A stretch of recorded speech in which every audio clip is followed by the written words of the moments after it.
Football starting by copying peak Messi's attributes. Hey, fanfic family. So glad to see you here again to continue this incredible adventure. As always, kindly remember, this story is 100% fiction. So don't go looking for dimensional portals in your closet. All rights to this fantastic novel belong to the original author. We're just your humble narrators of epic tales. Are you enjoying the fanfic? Show it by subscribing to our YouTube channel and dropping us a like. And if you're impatient for more exclusive content, our Patreon is your happy place. Chapter 351 Guardiola, Manchester City buying Messi? It's not impossible. Maria was right, a large portion of the fans at the stadium were there for Lin Quan. There were also people welcoming the team's new manager, Guardiola, but not as many. Many were there for Lin Quan and were just incidentally welcoming Guardiola. Guardiola, however, was unaware of this. Seeing so many fans supporting him, he was deeply moved. Manchester City was truly a wonderful place. The team owner was understanding, and the fans were so warm and hospitable. If he couldn't leave something behind for the team, he would truly be letting down his supporters. Manchester City took Guardiola's arrival very seriously, holding a grand welcome and greet for him at the Etihad Stadium. The event was packed with fans and reporters, creating a lively atmosphere. Manchester City fans held up various welcome signs, chanted Guardiola's name, and regarded him as a savior. Everyone hoped he could step in and help the team out of its current slump. As for the journalists present, they were purely there to chase the hype, create buzz, and boost newspaper sales and readership. Sky Sports even broadcast the event live, showing it to fans worldwide. This daytime broadcast, held outside of prime time, attracted over 5 million viewers simultaneously. That's more than the viewership of many Premier League matches. No wonder he's a world-class coach, just a simple meet and greet attracted so many people. That's right, he's the creator of the Dream Team era, the man who won the Champions League twice in 3 years. Hell, I wonder if Guardiola can continue the glory he created at Barcelona at Manchester City. I doubt it. Manchester City's foundation is far inferior to Barcelona's. Barcelona's La Masia Youth Academy is world-renowned.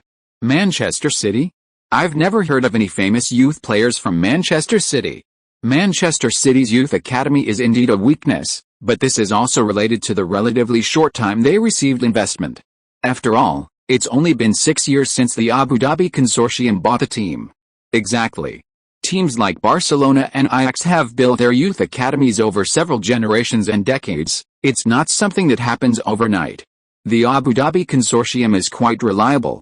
They place great importance on youth training. A significant portion of the club's annual operating costs is spent on improving youth training facilities and establishing youth training teams at all levels. It does sound much better than PSG. They don't just rely on throwing money at players to solve problems. So there's a difference between Middle Eastern tycoons. Indeed, the Qatari consortium seems like a dabbling project. They can't compare to the Abu Dhabi consortium behind Manchester City. The fans initially discussed Manchester City, but the conversation veered off course, gradually turning into a barrage of criticism against Paris Saint-Germain. This proves that fans don't absolutely hate big-spending football. They just hate teams that disrespect the laws of football, don't develop their own youth academy, and only know how to poach players from other clubs in the transfer market. Manchester City was initially a target of dislike, but in recent years they've gradually gotten on the right track. Manchester City's youth academy is quite good now, although it will probably take some time to see results, but at least they're on the right path, and the future is promising. In fact, we don't even need to wait for the future. Manchester City is already very strong. Although most of their players weren't developed in-house, that's not uncommon in football. Real Madrid doesn't have many players they developed themselves either. The more prestigious the club, the higher its player selection standards, meaning even players from its own youth academy struggle to establish themselves in the team. At the press conference, Guardiola glanced at the expectant faces of tens of thousands of fans and immediately felt the weight of responsibility on his shoulders. He took a deep breath and said, "I am very grateful to Manchester City for giving me the opportunity to coach here." Manchester City is a club with a long history, and also a club that has been revitalized. I'll look forward to the next 4 years here and am confident that I can enjoy the process with everyone. The fans cheered and applauded excitedly upon hearing Guardiola's words. Today, I don't want to talk about my past successes. After all, Everyone knows I have 2 Champions League titles, so there's no need to emphasize that," Guardiola said with a smile, eliciting laughter from the fans. This was a veiled response to a certain coach, whose catchphrase was, "I have 2 Champions League titles. I'm here now to help Manchester City find a new, stronger, and more suitable tactical approach, such as Manchester City's possession-based football." Guardiola's words once again drew enthusiastic applause from the fans.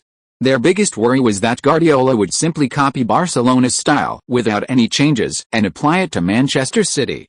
But from Guardiola's words, they heard a promise from him: Guardiola wouldn't do that.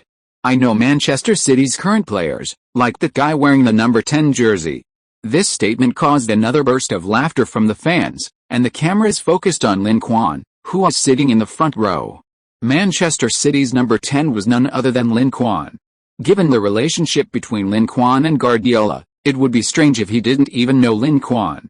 Manchester City has a group of very good players, and I will take the time to get to know them, embrace them, and of course, occasionally get angry with them. The Manchester City player sitting next to Lin Quan looked at him questioningly, as if confirming this. Lin Quan nodded. Guardiola was usually quite good-natured, but once he got into work mode, he became ruthless. At the end of the meeting, Guardiola made some flattering remarks. "One of my dreams was to play for Manchester City as a player, but that's impossible now. However, being here as a manager is, in a way, a fulfillment of my dream." Hearing Guardiola's words, the Manchester City fans were overjoyed and gave him a warm round of applause. But Lin Quan, watching from the sidelines, couldn't help but think, who would have thought that Guardiola, with his thick eyebrows and big eyes, would be so good at flattery. Guardiola enjoyed the fans' enthusiastic applause. "I must say, the atmosphere here is truly incredible. I felt the passion of the fans on my very first day in Manchester. I hope to continue living in this atmosphere, eager to learn more and connect with more people so that I can become the excellent manager you all envision." After Guardiola's compliments to the team and fans, the meeting came to a close.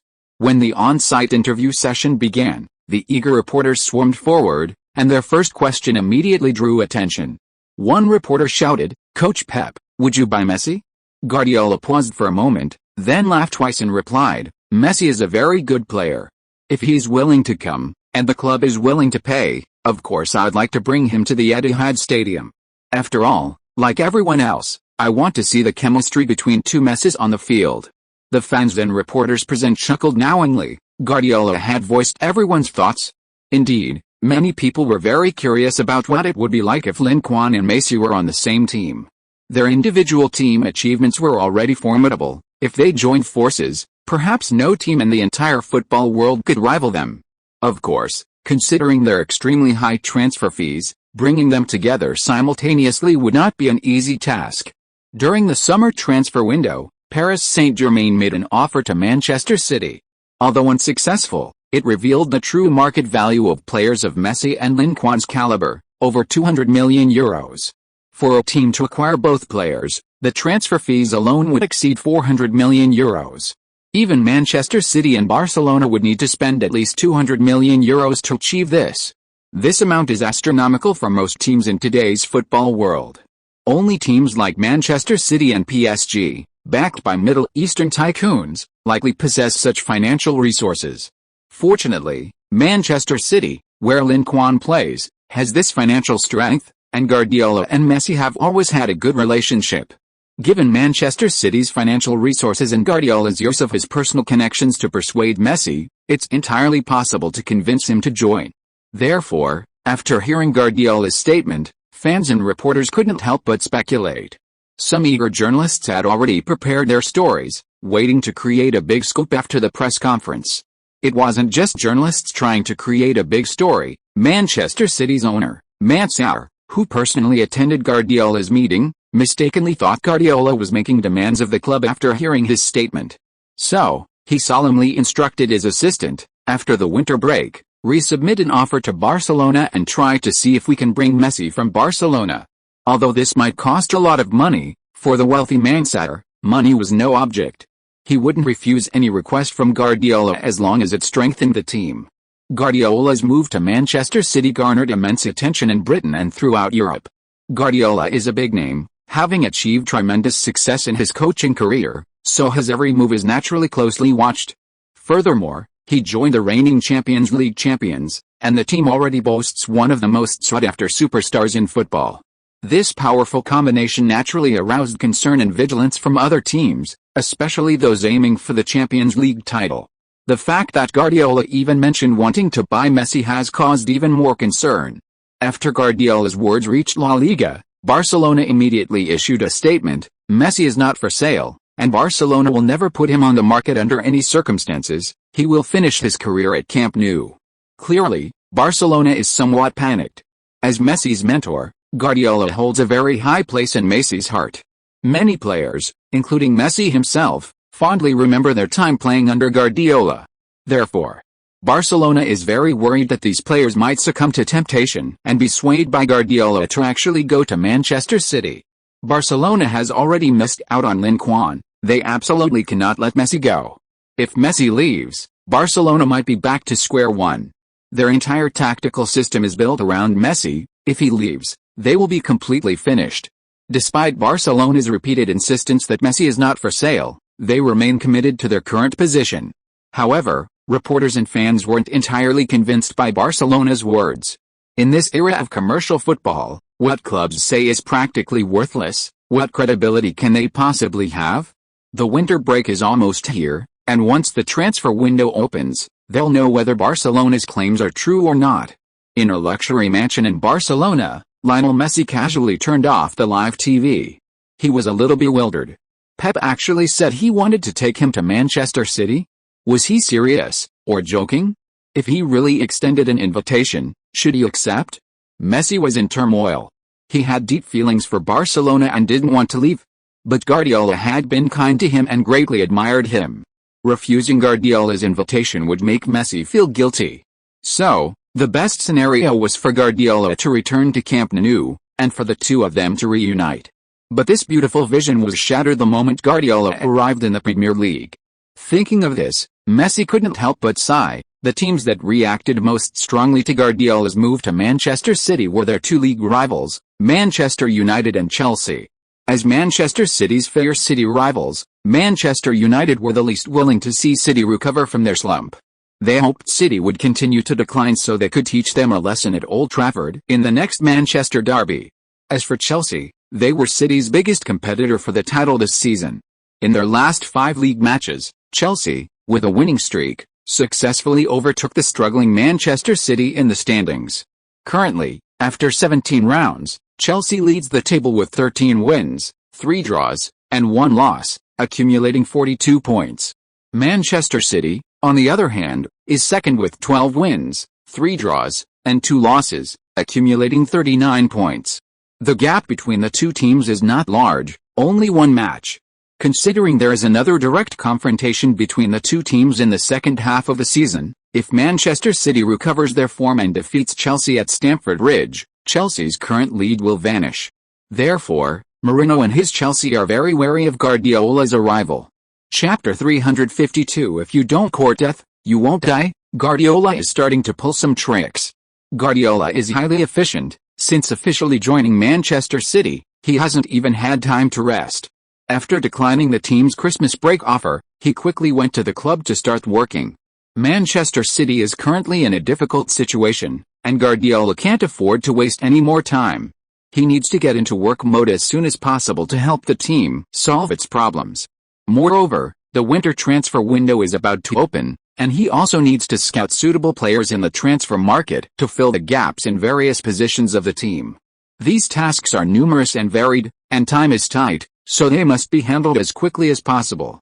After arriving at Manchester City's training ground, Guardiola gathered the players, gave them a brief pep talk, and then had the assistant coach arrange the daily training, while he stood on the sidelines, carefully observing the players' condition. Manchester City's injury situation has been quite serious this season, and many players on the training ground have just recovered from injuries and are undergoing rehabilitation training. Seeing Kroos doing ball training, Guardiola asked his assistant, "How is Kroos's form lately?" The midfield has always been the most important part of Guardiola's team, and many of his tactics revolve around the midfield positions. The recovery isn't going quickly. The player seems to have a rather strong resistance. The assistant coach and physiotherapist exchanged a glance before answering truthfully. Resistance? Guardiola was a little puzzled. He knew Cruz's character, he was a very professional player. Why would he have resistance? Well, this is his first winter without a winter break. The team not only doesn't get a break for Christmas, but they also have to train and prepare, and there's even a match on Christmas Day. For many players who have just arrived in the Premier League, they're not used to this kind of match rhythm. Guardiola nodded, indicating that he understood. Manchester City's next match is on December 26th, the day after Christmas. This schedule is indeed a bit counterintuitive. However, the Premier League is different from other leagues. It's a competition organized by the Premier League, and in pursuit of maximum commercialization, they deliberately choose to hold matches during the Christmas season when there's the highest foot traffic. This attracts more fans to the stadiums and also allows them to capture the broadcasting market from other leagues during their off-season. From the perspective of event promotion and broadcasting revenue, this arrangement brings the greatest profit. However, for the players, the Christmas rush schedule is extremely painful and repulsive. While others are on holiday, they have to play matches, and not just any matches, but an extremely dense schedule. The Premier League seems to want to cram in more games between Christmas and New Year's, completely disregarding the players' well-being. It's no wonder the players resent it. British players might be okay, they've grown up in this environment and are used to this arrangement. But for players from other countries, especially those newly arrived in the Premier League, it's normal and common to feel uncomfortable and resistant in their first few seasons. Not to mention, the Christmas rush schedule is a high-risk period for player injuries. If his injury isn't serious, give him a week off to rest. Huh? Hearing Guardiola's decision to give Cruz a break, the assistant coaches were dumbfounded. Coach, do you know what you're saying? Our team is riddled with injuries, there are hardly any healthy players left. Although Cruz can't start or play the full match now, he can still come on as a substitute in the second half. This will help him integrate into the team quickly and give the other midfielders a break. But you let him go, which means there are even fewer usable players left, and the remaining players will have an even heavier burden. Go ask around and see who else wants a day off. Give them all 3 days off. Guardiola didn't seem to care about advice, he not only ignored it but also wanted to extend the holiday policy to the entire team. Today is Christmas Eve, and tomorrow is Christmas Day. As the most important holiday in Western society, it's really unreasonable to make the players sweat it out on the field at such a time. Coach, if we give the whole team a day off, what about the game on December 26th? Hell, don't worry, we still have the reserve team and the youth team. Guardiola looked confident, but then he actually went to the reserve team to recommend players. Several assistant coaches were speechless. Was using reserve and youth team players as starters a tactic of conceding defeat? The Premier League's Christmas rush had begun, and Manchester City had 3 tough matches in the coming week. This dense schedule is a high-risk period for most Premier League teams to drop points, and Manchester City is currently 3 points behind Chelsea in the standings. If they don't perform well in these 3 matches, they might fall even further behind. At this crucial moment in their pursuit of points, Guardiola was about to concede a match, especially his debut. Wasn't he afraid of the backlash from fans and reporters if they lost? Guardiola wasn't afraid at all. It was just one match, losing was no big deal. On the contrary, if giving the players a day off could win them favor, improve his support within the team, and even reverse their current low morale and form, then it would be a huge win. So, after saying this, Guardiola turned and left to select players from the reserve team. The reserve team coaches and players were visibly excited upon seeing Guardiola's arrival, even becoming more enthusiastic during training. This was the team's new head coach, and his purpose in coming to the reserve team was obvious: to assess the players' form and prepare for promotion to the first team. For all the Manchester City reserve team players, playing for the first team was their dream. Therefore, they couldn't afford to miss such an opportunity, and each player was putting in their best effort, hoping to impress Guardiola. Guardiola chatted with a reserve team coach on the sidelines while observing the players' performance on the training field. These young players were all trying their best after his arrival, but most of them displayed only average ability. Given Guardiola's discerning eye, these players clearly didn't meet his standards. Guardiola sighed inwardly. Back at Barcelona, the La Masia training camp was overflowing with talented players. But at Manchester City, it was difficult to find even one decent player. Of course, La Masia's youth academy has a wide selection pool and a greater reputation, attracting numerous parents from around the world every year who bring their children for trials. Only the most outstanding children have a chance to stay there, so it's no surprise that La Masia produces a lot of talent. Compared to Barcelona, Manchester City's youth academy has only gradually gotten on track in recent years and lacks a strong foundation, resulting in a lack of truly outstanding prospects. Youth development needs to be prioritized, as it's fundamental for the team's long-term growth. Future good players will only become more expensive, and relying solely on buying players to build a team will only increase costs, eventually crippling the team's finances. This is clearly not a sustainable strategy. There were almost no players who met Guardiola's requirements or caught his eye, but Guardiola, having come all this way, couldn't leave empty-handed. So he had to lower his standards. If he selected players based on the criteria for playing in the top 5 leagues, there seemed to be a few promising candidates among them. This striker is good. What's his name? Guardiola asked the reserve team coach, pointing to a young black striker who was just over 1.8 meters tall. Him? His name is Kelechi Iheanacho, 18 years old, Nigerian, quite talented, a promising striker. Guardiola nodded, promote him to the first team and give him a few games to try. After saying that, he noticed a defender who was performing well defensively. What's this defender's name? Tazin Adarabioyo. He has excellent physical attributes and good defensive awareness. With more playing time and experience, he'll be a good defender. Bring him along too.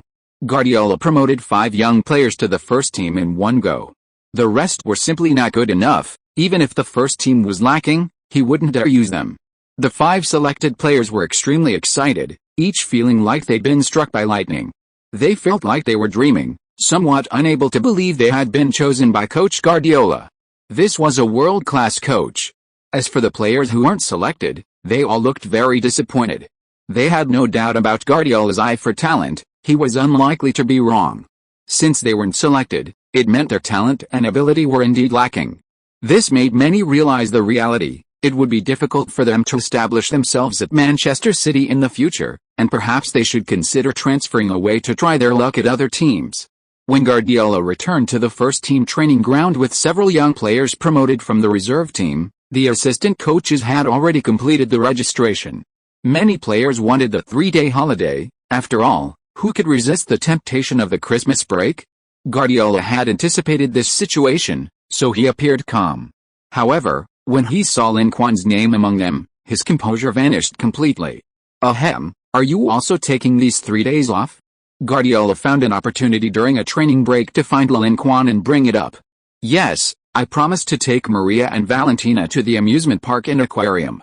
Seeing Guardiola scratching his head, Lin Quan tried hard to suppress a laugh and answered seriously. Hearing Lin Quan's words, Guardiola hesitated, then hesitated again.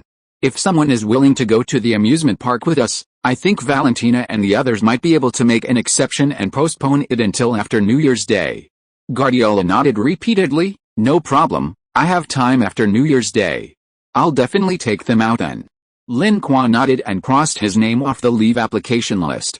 Taking a long leave at Christmas is indeed tough, but with last year's experience, this year it's manageable. Especially since the team is currently at a crucial stage, Guardiola, though seemingly reckless, can't just watch it fail. So many key players are resting, the next game can't be played without you. Seeing Lin Quan cross his name off, Guardiola breathed a sigh of relief. Lin Quan couldn't help but roll his eyes at him and asked, you started this whole thing with such a big fuss, aren't you afraid of backfiring? It's true, if you don't court disaster, you won't fail. Guardiola wants to win people over, and Lin Quan understands that perfectly. He just felt Guardiola didn't need to rush things. He could take it slow and steady, without making such a big move right away. It's like his research in the Champions League knockout stages. Doing this kind of thing in the regular league is one thing, but doing it in a crucial tournament like the Champions League knockout stages, if successful, he'd be lauded, but if he failed, he'd be heavily criticized. Guardiola nodded. To say I'm not afraid would be a lie, but I've studied the opponent's game footage and have some ideas. We can try them out. Even if some key players can't play, we might not lose. The next match is his first since joining Manchester City, and the attention will be immense. Guardiola naturally doesn't want to start with a loss. Manchester City's next opponent is West Bromwich Albion, a relatively weak team. He had previously contacted the club staff and requested recent match footage of their opponents, conducting thorough research. Guardiola was confident in his abilities, which is why he dared to do this. Of course, he couldn't field a completely reserve team. Lin Quan, Manchester City's core player, had to be on the pitch, as that was crucial to their victory. December 26, Manchester, Etihad Stadium. This was the first match after Christmas, and also Guardiola's debut for Manchester City. The match received unprecedented attention. The Etihad Stadium was packed, with not a single empty seat. Manchester City fans had been eagerly anticipating this game. This was Guardiola's first match since arriving at Manchester City, and everyone was very interested in what changes his arrival would bring. Therefore, the Premier League specially arranged a live broadcast of the match, choosing prime time for both the game and the broadcast. Clearly, even the Premier League didn't want to miss such a promotional opportunity. However, when the starting lineups were announced before the match, both the fans in attendance and the journalists covering Guardiola's debut were stunned. What was Manchester City up to? So many of these players in the starting lineup were unfamiliar.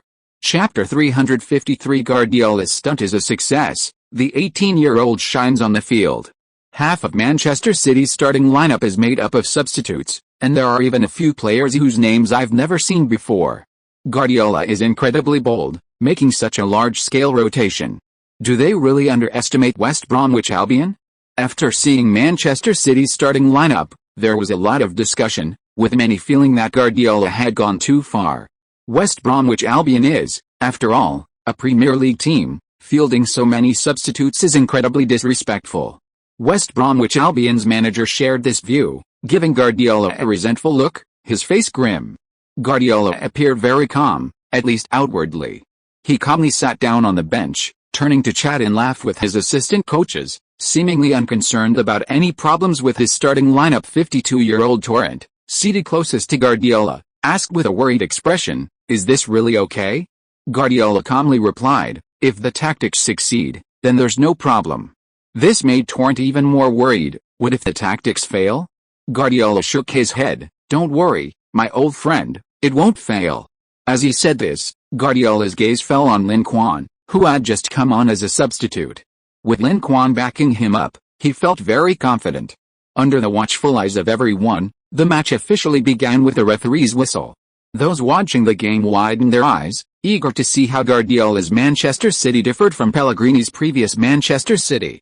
After watching for a while, everyone noticed something unusual. Why is Ronaldinho positioned on the defensive line? Is Manchester City's formation 3-3-2-2? It doesn't seem like it. When they're attacking, it looks like a 3-4-2-1. The midfield positioning is so strange. How many defensive midfielders does Manchester City actually have? Is it just my imagination? Why does it feel like Manchester City has more players than their opponents? They're everywhere, and they always have a numerical advantage? Ordinary fans were completely baffled by Manchester City's formation. The opposing defenders didn't look like defenders, the defensive midfielders didn't look like defensive midfielders, and even the wingers weren't what they expected. In this match, although Lin Quan was placed on the right wing, he frequently dropped back into his own half to receive the ball. He didn't seem like a winger. He looked more like a slightly advanced fullback. In a corner of the stands, watching Manchester City's formation on the field, Chelsea's assistant coach, Rui Faria, who had worked with Mourinho for 15 years, frowned and muttered, "A midfielder defender shifting with a winger dropping back?" He had clearly seen that when defending, Ronaldinho was positioned as a centre-back. But when attacking, he moved forward to defensive midfield position. The advantage of this was that it increased the number of players in midfield and created more passing options. Guardiola had used this tactic at Barcelona and Bayern Munich, where he had converted Mascherano and Martinez, two defensive midfielders, into defenders. So when Faria saw Fernandinho's position drop back, he immediately thought of this tactic. But what was the point of combining this tactic with a winger dropping back? Faria couldn't figure out Guardiola's intentions yet, so he could only continue to observe. Other players from other teams who came to gather intelligence had similar thoughts. They had all noticed Guardiola's adjustments to Manchester City. However, Limited by their limited perspective and inability to fathom Guardiola's wild ideas, they were initially confused about his intentions. With Fernandinho's forward movement, Manchester City's numerical advantage in midfield became apparent, quickly leading to several threatening attacks. This alarmed the West Bromwich Albion manager. He wasn't stupid and naturally saw the problem.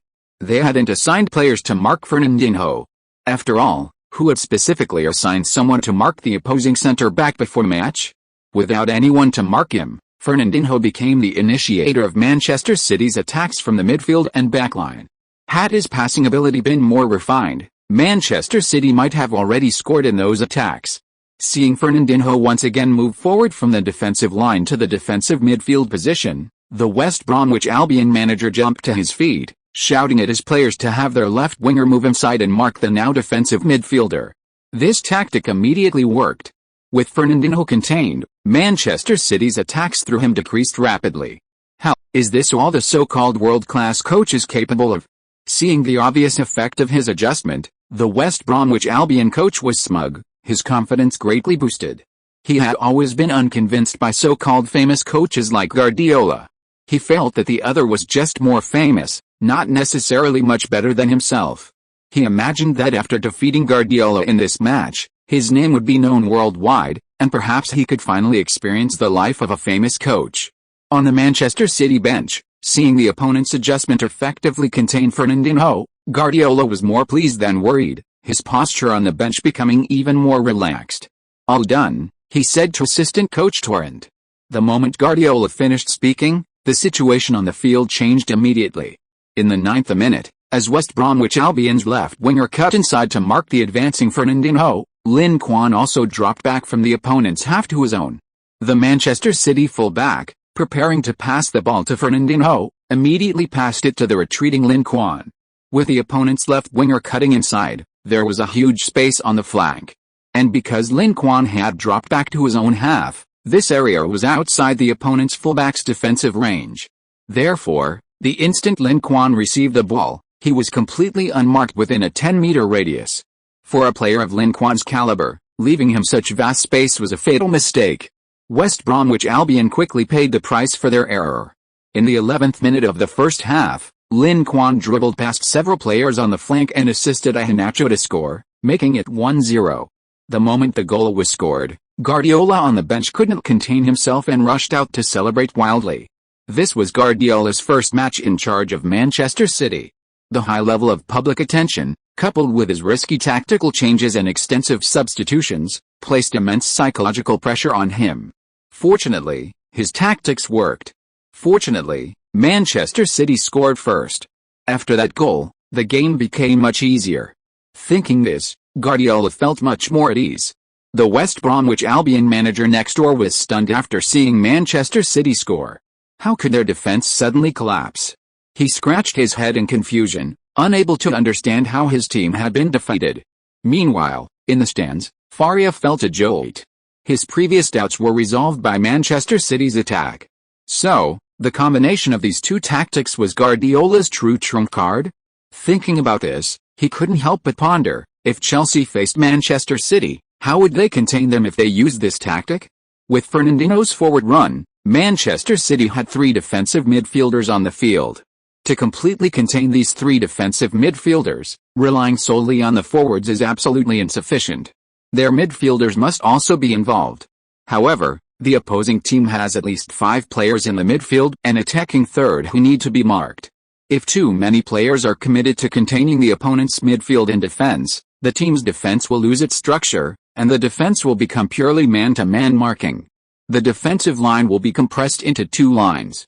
Even more critically, a gap of approximately 20 to 30 meters will appear between the 2 defensive lines. If the opponent capitalizes on this space, a single threatening forward pass or a successful dribble can break through their defense and threaten their goal. And Manchester City has at least 5 players capable of making such lethal passes. Manchester City also has many players capable of such unreasonable breakthroughs, especially number 10 on the field, Lin Quan. This guy's one-on-one dribbling success rate is almost 100%. So far, no one has been seen to successfully contain him in a one-on-one situation. Thinking of this, Faria couldn't help but break out in a cold sweat. If he were managing Chelsea, he felt his chances of winning against a Manchester City team with a style of play wouldn't exceed 10%. Thankfully, he wasn't Chelsea's manager. This result brought Faria little relief. But could Jose contain Guardiola's tactics? Thinking about this, Faria couldn't help but worry again. On the field, after scoring, Iheanacho, seeing the ball roll into the opponent's goal, excitedly sprinted off. This was his first appearance for Manchester City, his first goal for the first team. He had imagined many scenarios, but he never expected his first team experience to be so smooth. All of this was thanks to the man on the sidelines. So, after scoring, Iheanacho immediately rushed to the sidelines and gave Guardiola a warm hug. "Thank you, boss. This is truly a wonderful night. I will never forget today." Guardiola was also very pleased. He hadn't expected his opponent's debut to be so successful. "You deserve it. Enjoy the night, enjoy running on the pitch." "Yes, I will, just you wait and see." Encouraged by Guardiola, Iheanacho felt a surge of energy, a feeling that had been unfairly diminished. On the field, after exchanging high-fives with De Bruyne, Lin Quan stood quietly in the center circle watching the two embracing on the sidelines. Iheanacho was fast and agile, the opponent's shot was very composed, leaving a good impression on Lin Quan. No wonder he's called Manchester City's crown prince, he's got real talent. Seeing this 18-year-old Manchester City youngster score in his first home game, the Manchester City fans in the stands were overjoyed. Had their youth academy finally yielded results? "What's that kid's name? He's so fast." His name is Iheanacho. He was recently promoted to the U23 team, and I didn't expect him to be playing for the first team so soon. He's got good potential. With a little more training, he could be in the rotation. Yet, we don't have many strikers, so he'll get playing time. I've heard that Guardiola is good at discovering and developing young players, and he's very willing to give them opportunities. Seeing him today, it's definitely true. Manchester City fans were overjoyed. They had been quite apprehensive about Guardiola's lineup, but they hadn't expected him to achieve such outstanding results with this group of young players. This made them feel that they had made the right choice in hiring a manager. Guardiola was indeed the best fit for Manchester City. Some Manchester City fans couldn't help but dream about the future. With Guardiola's reputation, many young players will definitely come to join us at Manchester City in the future. Perhaps one day, our youth academy will be on par with Barcelona's La Masia. After embracing Guardiola in celebration, Iheanacho didn't forget to thank Lin Quan for the assist.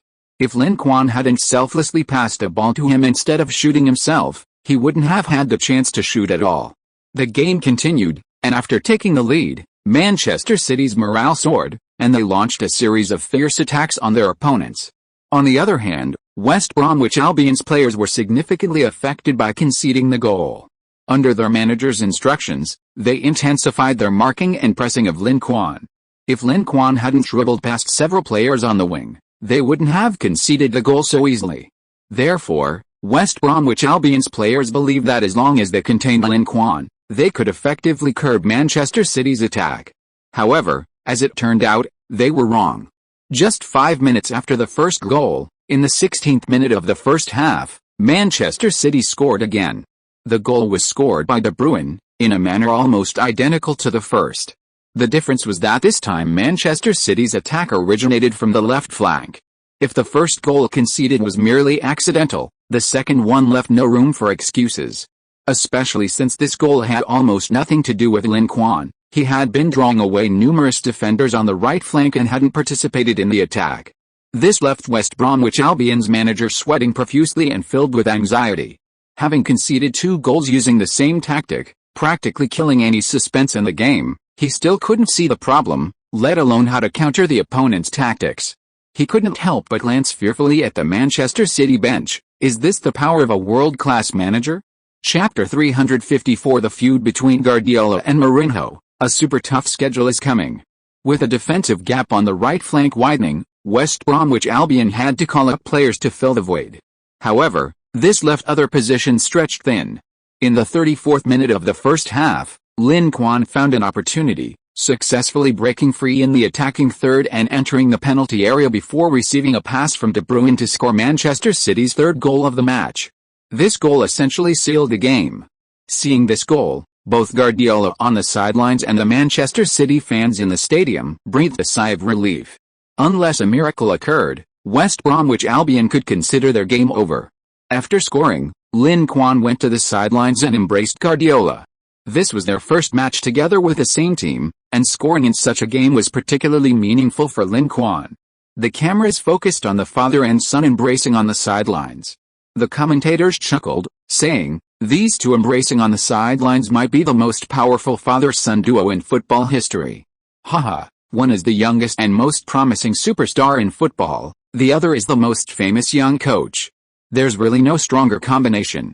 I wonder what kind of legend this father and son will leave us in football history. Let's wait and see." The first half ended quickly. During halftime, Guardiola praised each of the players who had come on, especially the young players making their debut for the team. Guardiola's promotion and trust boosted the confidence of these young players, and they all secretly resolved to repay their coach's trust with their best performance. In the home team's locker room, West Bromwich Albion's coach, Pep Mel, was furious. If they had lost to a Manchester City team fielding their strongest lineup, he might not have been so angry.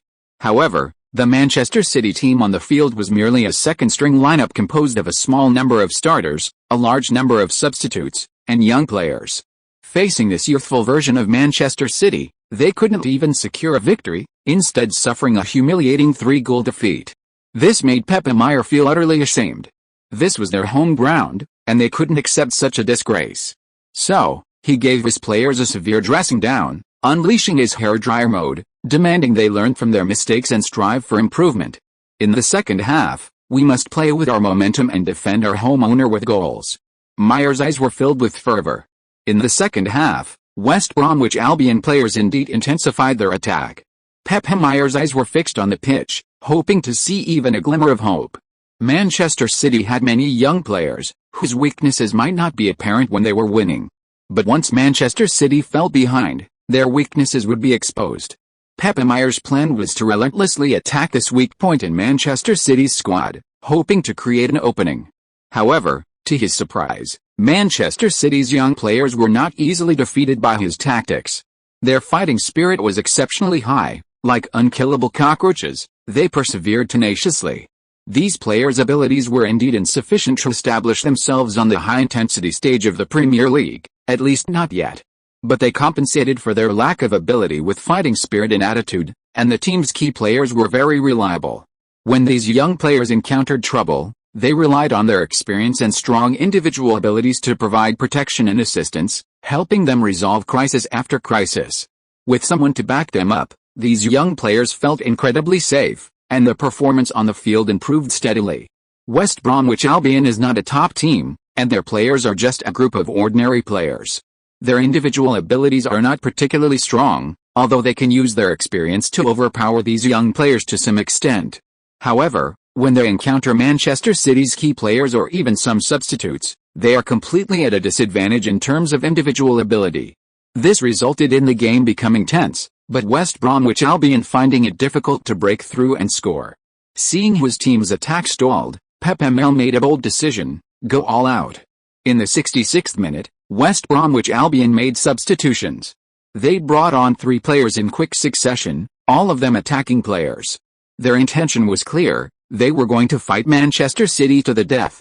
Guardiola, seeing this, was delighted. "You can make substitutions, so why can't we?" He glanced at the bench and called out Lampard, Kolarov, and Yaya Touré, bringing them on one after another. With these 3 on the pitch, Manchester City's defense became much more solid, and their midfield strength increased significantly. As a result, West Bromwich Albion's attacking prowess was effectively shut down by Manchester City's players. Ultimately, the score was 3-0, with Manchester City, fielding a largely reserve squad, securing a resounding victory away from home.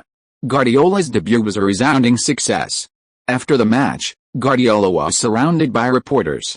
"Coach Guardiola, what are your thoughts on this match? Coach Guardiola, why did you field this starting lineup? Are you underestimating our opponents? Coach Guardiola, who do you think was the best player in this match? Was it Lin Quan?" The reporters practically shoved microphones into Guardiola's mouth, making him realize how formidable British journalists really were. "My players all performed exceptionally well in this match," and I'm proud of them. If I had to choose the best player, without a doubt, it would be Lin Quan. Guardiola didn't shy away from the question, indeed awarding the honor to Lin Quan. This wasn't entirely unexpected by the reporters. As for my thoughts on the match, this game made me feel the passion of the Premier League fans and the intensity of the league. Guardiola's answers were all standard and without any flaws. However, a reporter suddenly interjected, "Mr. Guardiola, what's your opinion on Coach Mourinho's pre-match comments?" Earlier, at a pre-match press conference for another game, when a reporter asked Mourinho about Guardiola's move to Manchester City, Mourinho replied, "Pep is an excellent coach, I have no conflict with him, but I don't have high hopes for his future at Manchester City. This is the Premier League, not La Liga." Mourinho first clarified that he wasn't targeting Guardiola, but simply making this conclusion based on facts. The Premier League is much more intense than La Liga. There are many strong teams here, the schedule is dense, the style of play is aggressive, and only true champions can adapt. The implication was that Guardiola wasn't a strong player. While the playing styles of La Liga and the Premier League are indeed very different, to say that Guardiola is completely unable to adapt to the style of play here would be an exaggeration. Therefore, unsurprisingly, his comments immediately sparked a huge controversy. Fueled by sensationalist media outlets, the interview video went viral online. The rivalry between Mourinho and Guardiola dates back to the 2009-2010 season. That season, they faced each other 4 times in the Champions League, with Guardiola holding a 2-1 advantage, but Mourinho ultimately prevailed. His Inter Milan team eliminated the seemingly invincible Barcelona in the semi-finals with an aggregate score of 3-2, advancing to the final and ultimately lifting the Champions League trophy, achieving a treble. That season's defeat left many Barcelona fans deeply disappointed. Had they not been eliminated by Inter this time, Barcelona might have achieved a three-peat. Furthermore, they were extremely dissatisfied with their away loss to Inter. At that time, due to the Icelandic volcanic eruption, Barcelona was unable to travel to the away game. The players had to travel by bus for over 10 hours to reach the away game. The long journey took a heavy toll on the Barcelona players' stamina, significantly impacting the performance. As a result, in the first leg away match, Barcelona were thrashed 3-1 by Inter Milan. If the volcanic ash had affected both sides equally, the loss would have been understandable and not something to complain about. However, by the time Inter Milan arrived at Camp Nou, the volcanic ash's effects had lessened, and they were able to fly. Inter Milan, whose form wasn't significantly affected, withstood Barcelona's relentless attack at Camp Nou. Although Barcelona won 1-0 at home, they were eliminated due to an aggregate score disadvantage, missing the opportunity to defend their Champions League title. This was a regret for both Barcelona and Guardiola. Furthermore, Mourinho's comments during the match fueled the animosity between the two. Moreover, after leading Inter Milan to the title, Real Madrid immediately invited Mourinho to the Bernabeu, hoping he could lead the team to stop Barcelona. Barcelona and Real Madrid are bitter rivals, their relationship fraught with tension. As the managers of their respective teams, Mourinho and Guardiola's animosity has only deepened. This conflict should have eased after both left La Liga. However, last season, Guardiola defeated Mourinho in the European Super Cup and then eliminated Mourinho's Chelsea in the Champions League knockout stage. The conflict not only failed to ease but intensified. Now, with Guardiola in the Premier League, the two teams have significantly more opportunities to face each other in the league and domestic cup competitions. The feud between Mourinho and Guardiola is likely to reignite and escalate further. After hearing the reporter's words, Guardiola remained silent for a moment. He doesn't usually like to comment on or attack other managers. However, Mourinho's remarks made him very uncomfortable, and he felt uneasy if he didn't respond. Moreover, Mourinho had initiated the challenge, and he naturally couldn't back down. So Guardiola solemnly stated, "The Premier League is indeed not La Liga, but for true champions, victory is possible anywhere." Reporters scribbled down Guardiola's reply. This was his response to Mourinho's challenge. Upon learning of Guardiola's response, Mourinho, who had led his team to victory against West Ham United and defended Chelsea's top spot, replied with ease, "I look forward to the day Mr. Guardiola brings his team to Stamford Bridge. I will certainly extend my hospitality and give him and his team a proper welcome." The next match between Manchester City and Chelsea will be in the 23rd round of the Premier League. when Manchester City will travel to Chelsea. The outcome of this new round of competition will be determined by the result of this match. However, before that, Mourinho's Chelsea is currently leading the standings, so he appears quite relaxed. He has been in the Premier League much longer than Guardiola, and has already learned his lesson. Guardiola, on the other hand, has only just arrived and hasn't even begun his teaching lessons. When he starts paying his dues, he'll realize the Premier League isn't easy to navigate. After defeating West Bromwich Albion away, Manchester City returned to Manchester without stopping. 2 days later, they will host Burnley. With such a packed Christmas schedule, the players haven't had much time to rest. Fortunately, they don't have to worry about the Champions League during this period, and their early exit from the League Cup has spared them the strain of another cup competition. However, the upcoming Club World Cup will inevitably distract Manchester City. Upon returning to the training ground, Guardiola didn't have time to rest. He immediately convened an internal meeting to discuss the upcoming schedule and match plans. From now until January 10th, we have 6 matches to play, 2 Club World Cup matches, 3 Premier League matches, and 1 FA Cup match. The Premier League match on December 28th, round 19, and the Club World Cup match on December 29th are too close together. We must strategically forego one of them. On Manchester City's schedule, the time of each match is circled in red. Almost every other day, there's a red circle. Just looking at the match dates shows how packed their schedule is. We can't give up on the Club World Cup. We've already won 5 trophies, and this last one is all we need to achieve a sextuple. If we give up now, all our previous efforts will be wasted. After all, achieving a sextuple isn't an opportunity every time. We can't give up on the Premier League either. We're currently behind Chelsea in points. If we give up now, the gap could widen further, making it very difficult to catch up. What's worse, if we win the Club World Cup semi-final, the final date clashes with another Premier League match. Everyone was speechless. 6 matches in 12 days, that's just too grueling. Even without the 2 Club World Cup matches, this schedule is still unbearable. Due to the World Cup, this year's Club World Cup was deliberately postponed by 10 days. This was originally intended to accommodate players who participated in the World Cup and didn't have enough rest, allowing them to focus on the Club World Cup during the winter break when they don't have multiple competitions like League and Cup matches. This well-intentioned gesture, however, turned into a nightmare for Champions League winners Manchester City. The main reason is the Premier League's unique approach. While teams in other major leagues enjoy holidays, they don't. In fact, they're pushed to maintain a high-speed league schedule. Under these circumstances, Premier League teams would be at a significant disadvantage in the Club World Cup.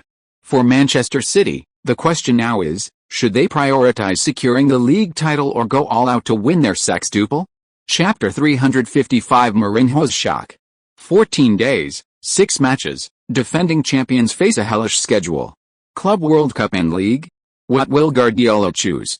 Premier League schedule sparks controversy again. Club World Cup could be a nightmare for giants. The news of Manchester City facing a grueling schedule quickly garnered media attention and widespread coverage.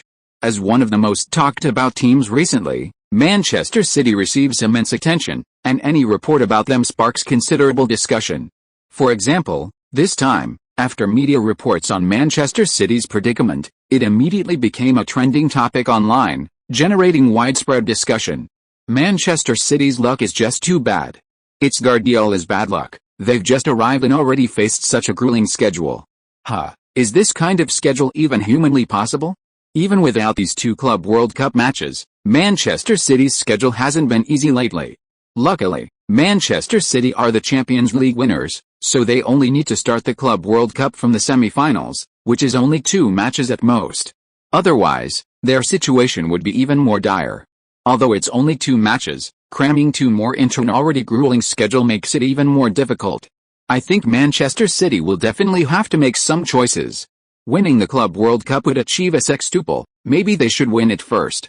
Yes, a sextuple is prestigious and has a high level of recognition. Let's get it first. We don't think anyone in the Premier League has a sextuple yet. If Manchester City can achieve this honor, it will greatly help them become a top club. But, if they choose the Club World Cup, what about the League and FA Cup? Manchester City are currently 3 points behind Chelsea. Having conceded 2 consecutive matches, the gap could easily widen to 9 points. Given Mourinho's meticulousness and Chelsea's current strength, it's almost impossible for Manchester City to catch up to those 9 points in the second half of the season. Sigh, a dilemma. You can't have your cake and eat it too. Let's see what Manchester City chooses. It's all the Premier League's fault. Other leagues have a winter break, but they don't, and they're rushing to grab viewers around Christmas. That's right, the Premier League's winter break is always the perfect opportunity for the title contenders to differentiate themselves and widen the gap. Many teams that performed well in the first half of the season start to fall behind at this time. For example, a certain team obsessed with securing 4th place. Arsenal, don't mention this, thank you. Sigh, Arsenal is really having a tough season this year, 13 points behind the leaders, and their title hopes are gone. Forget about the title. Focus on securing 4th place first. There are 5 teams in the standings that could threaten their Champions League spot. One slip and they'll miss out on the Champions League. What's left of Arsenal? 10 years without a title, wages aren't particularly high. The only thing that attracts star players is probably the annual Champions League spot and Wenger's personal charisma. The professor is getting old, he probably won't last many more years. I really don't know what will happen to Arsenal after he retires. Sigh, it's tough. This season in the Premier League, besides the 2 title contenders, which of the remaining big clubs isn't struggling? All of them are struggling. Yes, Chelsea, Manchester City, Manchester United, Liverpool, Arsenal, Tottenham, so many teams competing for Champions League spots. Even if you remove Tottenham, who's just there to make up the numbers, with Manchester City's rise, one of the traditional Big Four is destined to be pushed down. Looking at the standings, Liverpool is more likely to be pushed down, right? They only have 28 points now, in 8th place. Suarez's departure has had a significant impact on Liverpool's strength. I choose to believe in the professor's ability. Since he took over, Arsenal has never missed the Champions League. Giving up the league or the Club World Cup was a difficult decision for Manchester City. But in the end, Guardiola made the final decision, to go all out for a sextuple. This sextuple is an opportunity that Manchester City fought tooth and nail for over the past year, and it's the last step that manager Pellegrini failed to achieve. Now, they only need 2 more games to achieve this, and if they can't do it for him, the veteran manager will probably feel incredibly regretful. Pellegrini has poured his heart and soul into Manchester City's rise, and Guardiola doesn't want him to have any regrets. If they miss this opportunity, he will definitely feel guilty in the future. The league title is important, but there are leagues every year. If they don't win this year, they can try again next year. He can afford to lose. Everyone secretly admired Guardiola after hearing his decision. Guardiola took the responsibility and risk upon himself. This sense of responsibility is admirable. In today's world where sophisticated self-interest is rampant, people willing to make such sacrifices are far too few. Pellegrini's assistant coach, Brian, was deeply moved and told his longtime partner about it after the meeting. Upon learning the truth, Pellegrini was shocked and speechless for a long time before finally letting out a long sigh. Guardiola is a man to be trifled with, he thought. He wasn't particularly close to Guardiola, yet the man had treated him so well, he felt undeserving of such kindness. Therefore, Pellegrini called Manchester City chairman Fahim, explained the situation, and asked him to persuade Guardiola. As the new manager of Manchester City, Guardiola desperately needed results to stabilize the team and establish his authority within the squad, intimidating the many star players. Furthermore, he needed results to silence criticism. Giving up the league under these circumstances would be a huge loss for him. One wrong move and this choice could become the Waterloo of his coaching career. Pellegrini didn't want his situation to jeopardize Guardiola's future.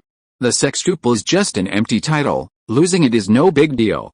He believed that with Guardiola's ability, he could definitely win it back in the future. Fahim was surprised when he received Pellegrini's call. He hadn't expected Guardiola to do this. With a chance to win the league title still eluding him, he had actually given up on the league altogether. Guardiola had such great courage. Fahim thought long and hard, unsure whether to try to persuade Guardiola. So he reported the matter to the club owner, Masia, for a decision. Masia was equally surprised. After a moment's thought, he said, I respect all of Mr. Guardiola's decisions.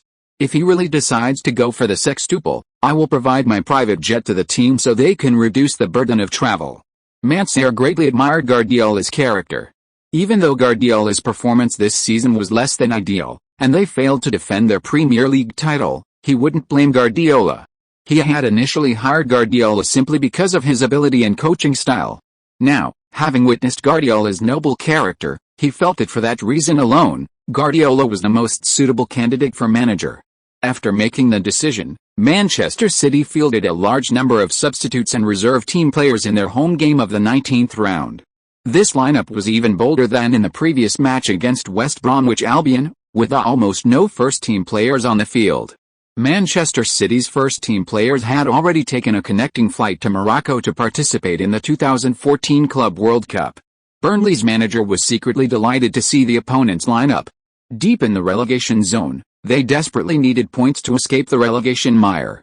Originally, the away game against Manchester City seemed like a hopeless match for Burnley, but after Manchester City strategically conceded the game, their opportunity arrived. So, Burnley's manager waved his hand, signaling his players to charge forward and attack. The opponents were just a bunch of substitutes and reserve team kids. It seemed like an easy win, right? A relegation-threatened team dominating the home team at the Etihad Stadium. Such a scene was unimaginable before. Yet, it actually happened. However, what Burnley didn't expect was that while the opposing team's lineup wasn't strong, their defense was exceptionally tenacious. These substitutes, with their aggressive pressing and running, limited Burnley's attack, leaving the opponents repeatedly empty-handed. The Manchester City fans in the stadium, seeing their substitutes perform so well, shouted their support at the top of their lungs. While they were cheering for their team, Manchester City fans were also closely watching another match, Southampton vs Chelsea. Southampton have had a very good season, currently sitting in 4th place, 2 points ahead of Arsenal. If they can maintain this form in the second half of the season, they might have a chance to secure a Champions League spot next season. Although Southampton and Chelsea are vastly different in terms of squad strength, considering their current form and their position in the standings, Manchester City fans and many Premier League fans who don't want Chelsea to win the title have high hopes for them, hoping they can stop Chelsea at home and slow down their points accumulation. It would be even better if they could upset the seemingly invincible Blues. And this almost wishful thinking seems to have a chance of happening. In the 17th minute of the first half, Southampton's €15 million summer signing, striker Sadio Mane, opened the scoring, giving Southampton a 1-0 lead over Chelsea. Southampton's unexpected goal sent Manchester City and other Chelsea-hating fans into a frenzy. A stir swept through the Etihad Stadium. Both teams' players on the pitch were confused, not knowing what had happened. Seeing this, Manchester City fans immediately had an idea and began chanting in unison, "Chelsea are down behind Southampton away from home." Hearing the shouts from the Manchester City fans in the stands, the Burnley players still didn't react. Chelsea being down was none of their business. But the next sentence from the opposing team sent chills down their spines, "Beat Burnley, and we can catch up with the Blues."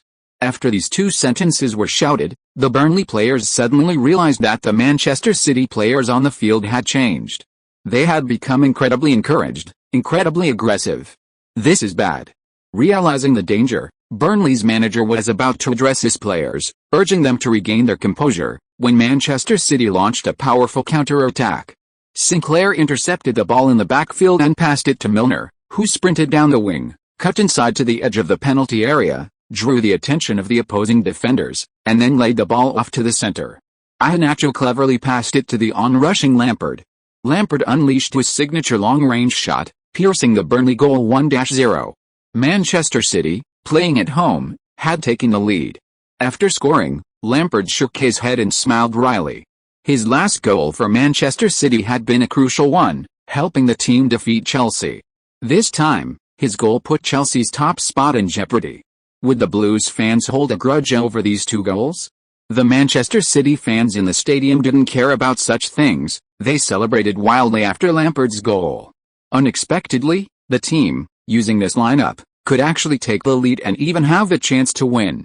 Now, if Southampton holds on, and they hold on too, and the game drags on until the 90th minute, they can overtake Chelsea on goal difference and climb to the top of the standings.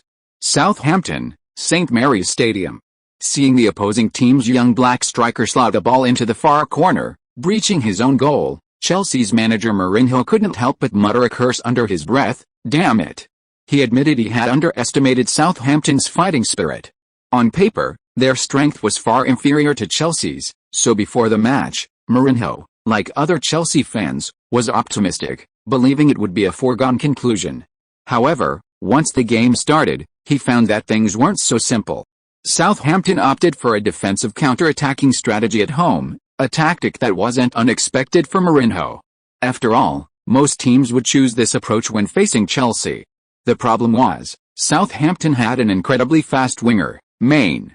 The 22-year-old Main possessed exceptional speed and explosiveness, and Southampton clearly understood this, repeatedly utilizing his speed to launch Chelsea's counter-attacks. This tactic created chaos in Chelsea's backline, making them extremely cautious. Finally, in the 17th minute of the first half, they conceded a goal. Conceding a goal at this point in the game didn't seem like a big problem for a strong team like Chelsea. They had plenty of time to equalize. However, once the opponent scores, they will be even more determined to execute their counter-attacking tactics. With main speed, this tactic poses a significant threat to Chelsea. When they push forward, the emptiness in their backline will leave huge spaces for the opponent. This is Mourinho's biggest worry. Fortunately, Manchester City fielded a completely reserved lineup in this match, and barring any surprises, they will lose at home to Burnley. This gives Chelsea some leeway. Thinking of this, Mourinho breathed a slight sigh of relief. He casually asked his assistant, "How is the other match going?" The assistant knew which match he was referring to and immediately opened his phone to search. However, when the search results appeared, the assistant was stunned. What's wrong?" Mourinho saw the surprised expression on his assistant's face and couldn't help but frown. Could something have gone wrong? Surely Guardiola couldn't win a match with a bunch of substitutes? Oh, breaking news, Manchester City just scored, currently leading 1-0. And the goal was scored by Lampard again. With a bang, Mourinho felt his mind go completely blank. Chapter 356 What is a world-class superstar?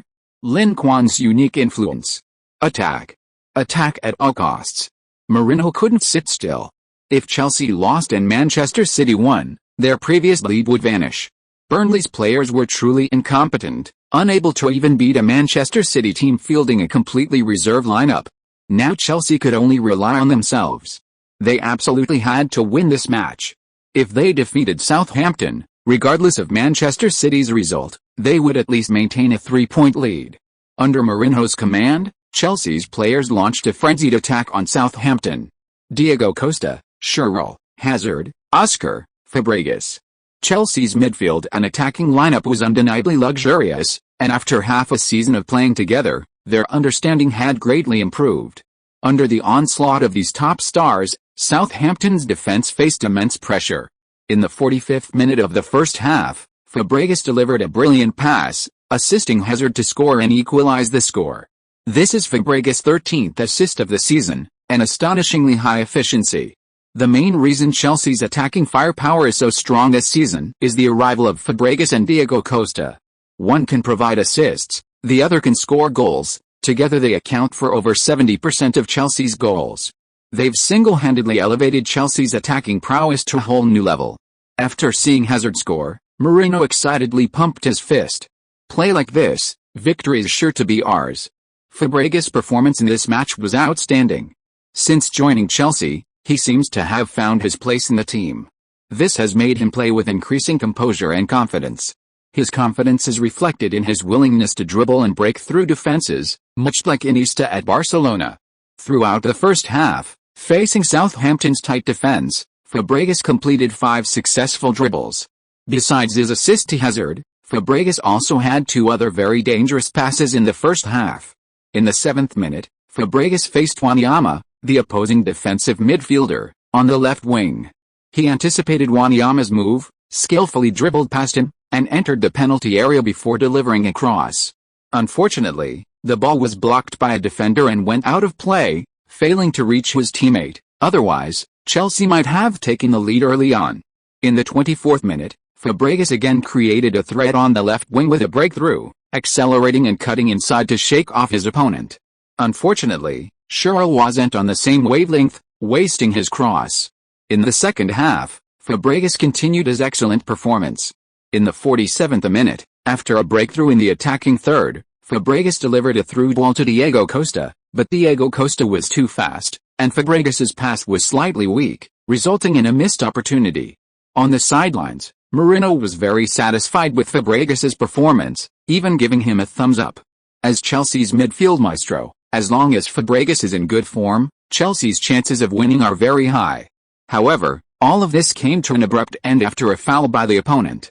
In the 55th minute of the second half, Fabregas received the ball on the right side of the penalty area and attempted to break through. However, an opposing defender intercepted the ball prematurely, tripping him to the ground.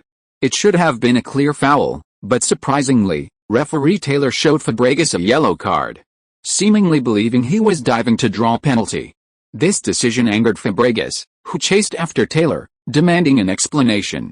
Mourinho on the sidelines was also furious. "Damn it, that's a penalty." Replays clearly showed Fabregas was tripped by defender Tarjud. However, Taylor refused to change his decision, sticking to his ruling. Feeling wronged, Fabregas seemed to lose his composure in the subsequent minutes, performing far less effectively than before. Not only him, but other Chelsea players were also affected to varying degrees by the referee's decisions. With morale low, Chelsea played far less fluidly and their attacking threat diminished significantly. This gave Southampton a chance to breathe, allowing them to hold on for the final 1-1 draw.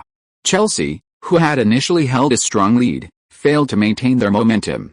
After being held to a draw away from home, they unexpectedly dropped 2 points.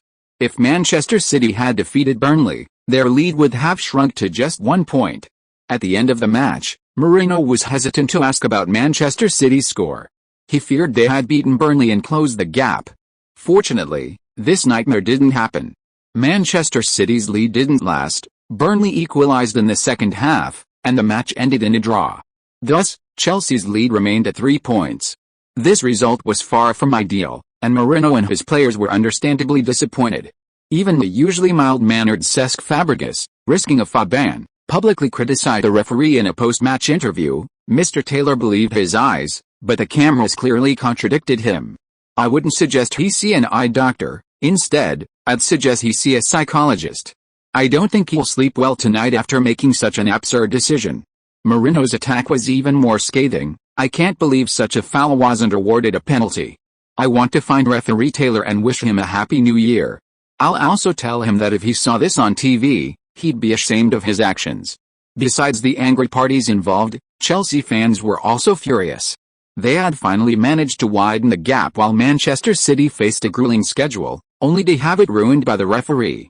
This infuriated them, with some fans even speculating that Taylor, being from Manchester, had been bribed by Manchester City to deliberately bias the referee and harm Chelsea. The British media scrambled to report on the 2 matches afterward, bringing the incident to a climax.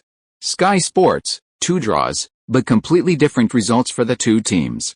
Manchester City fans were cheering and celebrating, while Chelsea fans were roaring in anger. BBC, Guardiola boldly used young players and substitutes, securing a point in a match that was almost certain to be lost, which is a good result for Manchester City. Mourinho's team, however, unexpectedly dropped 2 points despite dominating the game, which is terrible for the Blues. But for the league as a whole and for the fans, this may not be a bad thing. With both teams drawing, the Premier League title race remains highly competitive.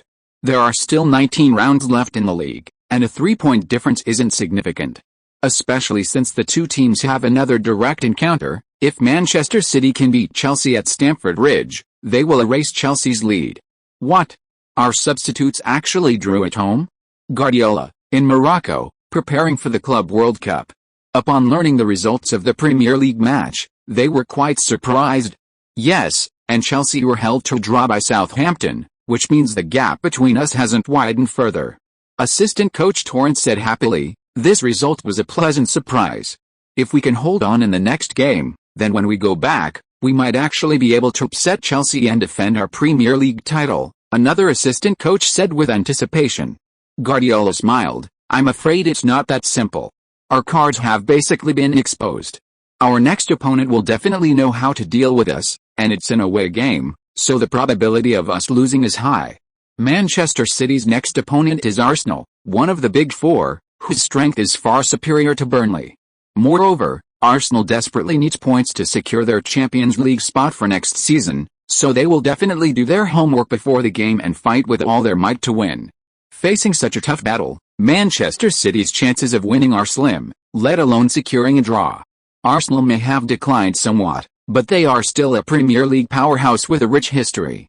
Hearing Guardiola's words, several assistant coaches had to admit he was right. However, they still held on to a sliver of hope. What if a miracle happened? In contrast to their reserve squad, who could only hope for a miracle, Manchester City, fielding their first team squad, performed with ease in the Club World Cup. On December 29, in their match against CONCACAF champions Cruz Azul at the Prince's Stadium, Manchester City cruised to victory, taking a 3-0 lead in the first half thanks to goals from Lin Quan, De Bruyne, and Yaya Toure. Despite Guardiola substituting many key players in the second half, Manchester City maintained control of the game thanks to their superior strength. In the 70th minute, substitute Navas scored the fourth goal. Ultimately, Manchester City swept their opponents 4-0, successfully advancing to the final. The match attracted over 45,000 spectators, more than double the average attendance for this Club World Cup. Clearly, the majority of the fans were there because of Manchester City. Therefore, despite being at a neutral stadium, the stadium was filled with cheers and encouragement for Manchester City. Even some non-City fans became fans after the match began. The reason was simple: Manchester City played incredibly well. Their beautiful teamwork, fluid attacking play, and the brilliant moments of their top stars kept the fans cheering. Is this the strength of the European champions? They certainly play much better than teams in their domestic league. This sentiment wasn't limited to the fans. Even Manchester City's opponents, Cruz Azul, felt the same way. After the match, the Cruz Azul players showed no signs of disappointment. Losing to Manchester City was expected, especially with their opponents fielding their strongest lineup, leaving them with absolutely no chance. They accepted the result calmly, then transformed into a fanatical following, chasing after the Manchester City players for autographs, photos, and jersey exchanges. As the biggest star on the field, Lin Quan had the most requests to exchange jerseys. After the referee blew the final whistle, the opposing players, even those on the bench, rushed towards Lin Quan like they were on steroids. Lin Quan didn't have time to escape and was quickly surrounded. Thinking they wanted to exchange jerseys, he was about to take off his shirt and exchange it with anyone, but he underestimated their fervor. After surrounding Lin Quan, some went up to hug their idol warmly, others took out their phones to take photos with him, and some even started tearing off his clothes. Lin Quan's jersey, which he hadn't even finished taking off, became a coveted item among the Cruz Azul players. They almost came to blows over the jersey, leaving Lin Quan dumbfounded. Aren't you teammates? Is it really necessary to act like this? He clearly underestimated his influence in the football world and the fervent adoration these people had for him. Lin Quan only had one jersey, and with so many wolves vying for more, there simply weren't enough to go around. But this didn't deter these enthusiastic Mexicans. Then, a bizarre scene unfolded. Seeing their jerseys were gone, these guys simply started taking Lin Quan's shoes. These shoes were clearly valuable. Whether they wore them themselves or kept them as souvenirs, they would be worthwhile.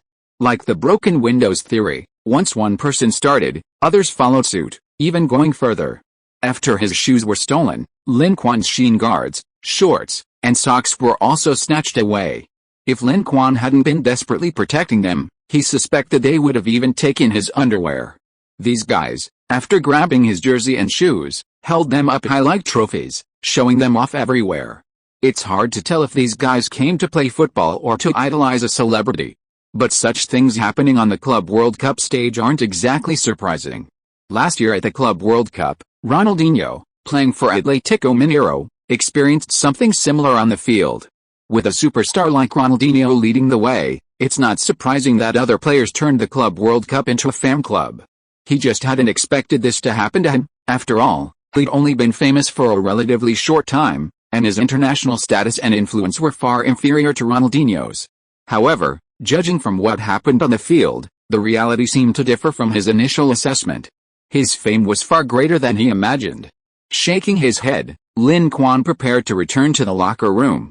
Unfortunately, he was ambushed by reporters on the way. Almost completely stripped naked, Lin Quan could only wrap himself in a towel, shirtless and barefoot, giving interviews on the sidelines. Those who knew the situation understood what had happened, those who didn't might have thought Lin Quan had been robbed. Reporters were adept at creating a newsworthy effect, snapping photos incessantly, capturing Lin Quan's unconventional look, and even making this disheveled photo the front page headline. Reportedly, after the newspaper was published, it caused a frenzy, with many fans specifically cropping out and collecting Lin Quan's picture. As a result, the circulation of major newspapers increased significantly. Chapter 357 Lin Quan's commentary on the two peerless stars, Messi and Ronaldo. The reporter interviewing him happened to be a woman. Seeing her trying not to laugh, Lin Quan himself was amused. "How about I go to the locker room to shower and change before coming out for the interview?" Despite the less than harmonious scene earlier, the team had won, bringing them one step closer to their sixth title achievement, and Lin Quan was in a very good mood. No need, I'll just ask a few questions." The female reporter waved her hands repeatedly, clearly worried that Lin Quan might not return. She couldn't very well rush into the opponent's locker room to interview him, could she? All right then. Lin Quan thought to himself that being blocked like this had delayed his shower and change time, meaning he wouldn't be able to attend the post-match press conference.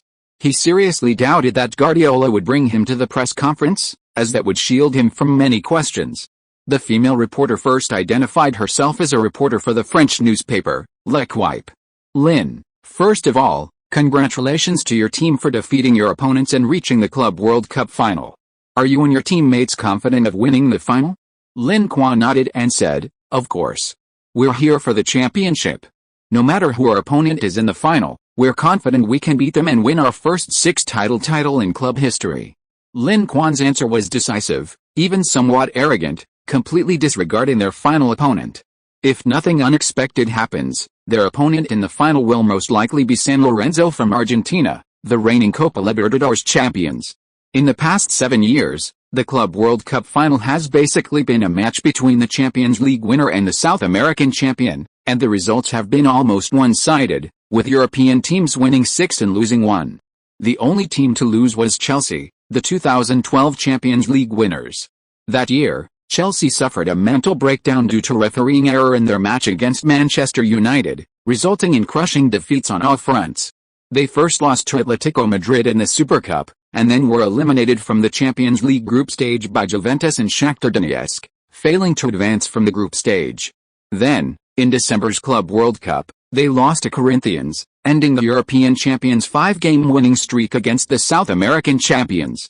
Chelsea's loss proves nothing. The advantage European teams have over South American teams has been widening in recent years. In earlier years, the two sides could play neck and neck, but in recent years, the gap in their abilities has widened significantly. Unless Manchester City makes a catastrophic mistake, their chances of losing are very low. Moreover, aiming for a sextuple, Manchester City's players will undoubtedly give their all in the next match. The reporters clearly didn't believe the South American champions posed any threat to the European champions, so they quickly ended their questions about the match and moved on to other, more pressing questions. "Lin, the Ballon d'Or ceremony is getting closer, and you're one of the most popular candidates. I'd like to ask you, are you confident you can win this year's FIFA Ballon d'Or?" The Ballon d'Or ceremony is scheduled for January 14th. As early as December 2nd, FIFA announced the final 3 nominees, Lin Quan, Cristiano Ronaldo, and Lionel Messi. Compared to last year's Ballon d'Or, this year's award has generated significantly less discussion. It's not that the Ballon d'Or's influence has declined, but rather that this year's suspense is much lower. Last year wasn't a major tournament year, and the Ballon d'Or was primarily awarded based on players' performances at their respective clubs and in the World Cup qualifiers. Therefore, Franck Ribéry, who led his team to the Champions League title, and Cristiano Ronaldo, who performed exceptionally well for his club and in the World Cup qualifiers, became the final favorites. Because of the high level of suspense, coupled with a series of perplexing actions by FIFA close to the awards ceremony, last year's Ballon d'Or became one of the most criticized in recent years. Ribéry believed his Ballon d'Or was stolen, and fans questioned FIFA's last-minute changes to the voting rules and numerous discrepancies in the voting results. This series of news stories, like a TV drama, continuously fueled the Ballon d'Or's popularity, keeping it at a high level. However, this year, after the Champions League final and the World Cup, the answer was largely clear to everyone. Having led his team to both the Champions League and the World Cup double, Lin Quan automatically became the front-runner for the award. Moreover, compared to his competitors, his advantage was enormous, a clear lead. Under these circumstances, the fans' enthusiasm for arguing about the Ballon d'Or diminished considerably. Since there was no buzz, the major news outlets naturally wouldn't waste time reporting on it. If FIFA were to award the Ballon d'Or to someone else, it would be explosive news, sure to be covered by major media outlets worldwide. So, upon hearing the beautiful reporter's question, Lin Quan smiled and replied, "If I said I lacked confidence, wouldn't you think I was being hypocritical?" The reporter smiled without saying a word, tacitly acknowledging his assumption. Ahem. Lin Quan cleared his throat and answered earnestly, "The FIFA Ballon d'Or is the highest honor for a player, the pursuit and aspiration of every player. I would be very honored to receive this award." Lin Quan didn't directly answer whether he was confident of winning, but instead used the opportunity to praise the Ballon d'Or. Only by highlighting the importance and status of the Ballon d'Or in the football world could he demonstrate the high level of the winner. It's a win-win situation. How do you evaluate your two competitors, Ronaldo and Messi? Reporters immediately asked another question about Messi and Ronaldo. Before Lin Quan's rise, football was dominated by Messi and Ronaldo. But now, the landscape seems to have shifted to a three-way split. And the one with the advantage is actually the rising star, Lin Quan. This surprised many people. While people were marveling at a breaking of the two superstars' dominance, they were also very concerned about what kind of status Lin Quan would achieve in the future. If he continues his current performance, then in the foreseeable future, he has a very good chance of surpassing Messi and Ronaldo in the football world. And the number of players who have achieved this level is extremely limited. Messi and Ronaldo are both excellent players. One is extremely talented, and the other is exceptionally disciplined. Both are role models for young players. I feel very honored to compete with them in the same era on the pitch. Lin Quan's answer wasn't just polite talk, it reflected his true feelings. Messi and Ronaldo represent two different paths in football development, the talent-driven path and the hard-working path. Messi possesses top-tier talent that most footballers lack, and he has maximized his talent, making him an unstoppable force on the field. As for Ronaldo, his talent is equally outstanding, but compared to Messi's readily apparent talent, Ronaldo's talent isn't as dazzling. However, Ronaldo has forcibly elevated himself to the same level as Messi through his own efforts, which is no easy feat. To achieve this, extreme self-discipline and hard work are absolutely essential. Mr. Lin Quan, which style of play do you belong to? Talent-based or hard-working? The reporters asked curiously. Me? I'm both, and neither. Lin Quan replied, laughing as he ran off, leaving the reporters guessing. He had already answered several questions, that was enough. The reporters carefully considered Lin Quan's answer. He said he was both, meaning he possessed both top-tier talent and diligent self-discipline.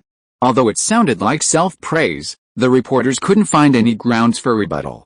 Lin Quan's talent was as obvious as Messi's, perhaps even more dazzling, because his stamina and physical attributes were superior, making his performance on the field more consistent and his potential higher. As for diligence and self-discipline, this could be glimpsed from Lin Quan's daily training and the lack of off-field scandals. There were many players in the football world who achieved early success like him. Ronaldo and Ronaldinho were similar types, but both shared a common problem among South American players, a lack of self-discipline. Ronaldo's decline could be attributed to severe injuries, but Ronaldinho's downfall was inextricably linked to his own lack of self-discipline. Their penchant for nightclubs led to early fame and a rapid decline. Their peak periods were significantly shorter than typical European players, fading from the top 5 leagues in their early 30s, while a European player like Klose, at 36, could still be a starter for Germany in the World Cup final. However, Lin Quan completely lacked these problems. Therefore, his statement wasn't entirely unreasonable. But then he said neither was true. What did that mean? In a luxurious mansion in Portugal, Cristiano Ronaldo, having finished a day's training, took a shower, changed into loose clothing, and comfortably lay on the sofa, casually picking up a newspaper from the coffee table to read. A photo of Lin Quan, shirtless and wrapped in a towel, immediately caught his eye. This guy, he's got a pretty good physique. Ronaldo looked down at himself, thinking his own physique was better. His status as a football male model was no joke. This made Ronaldo feel a little proud. He casually flipped through the news. Ever since losing to Lin Quan in the Champions League, Ronaldo had become interested in news reports about Lin Quan. As the saying goes, know yourself and know your enemy, and you will never be defeated. Knowing more is always a good thing. Soon, he saw the reporter's question. This made Ronaldo eagerly anticipate, how would this guy evaluate him and Messi? When he saw Lin Quan's answer to the reporter's question, Ronaldo couldn't help but smile slightly. Hell, this guy understands me quite well. He liked hearing praise, especially from people he cared about. It was an affirmation of his efforts. However, after pondering Lin Quan's words for a moment, Ronaldo sensed something was wrong. Was this kid saying he lacked talent? Ronaldo immediately became displeased. Barcelona, inside Messi's residence. Messi also saw the report. He followed Lin Quan even earlier than Cristiano Ronaldo, witnessing Lin Quan's rapid rise from obscurity to his current status. After seeing Lin Quan's comments, Messi remained silent for a long time. Was this an indication that he wasn't working hard enough? However, if he continued to increase his training volume, injuries would inevitably follow. In the past 2 seasons, Messi has suffered greatly from injuries. Without them, his performance would undoubtedly be even better. Thinking about this, Messi suddenly became curious. In his memory, Lin Quan seemed unaffected by injuries. In his early years in the Bundesliga, he had a record of missing games due to injury, but after moving to the more competitive Premier League, his injuries decreased dramatically.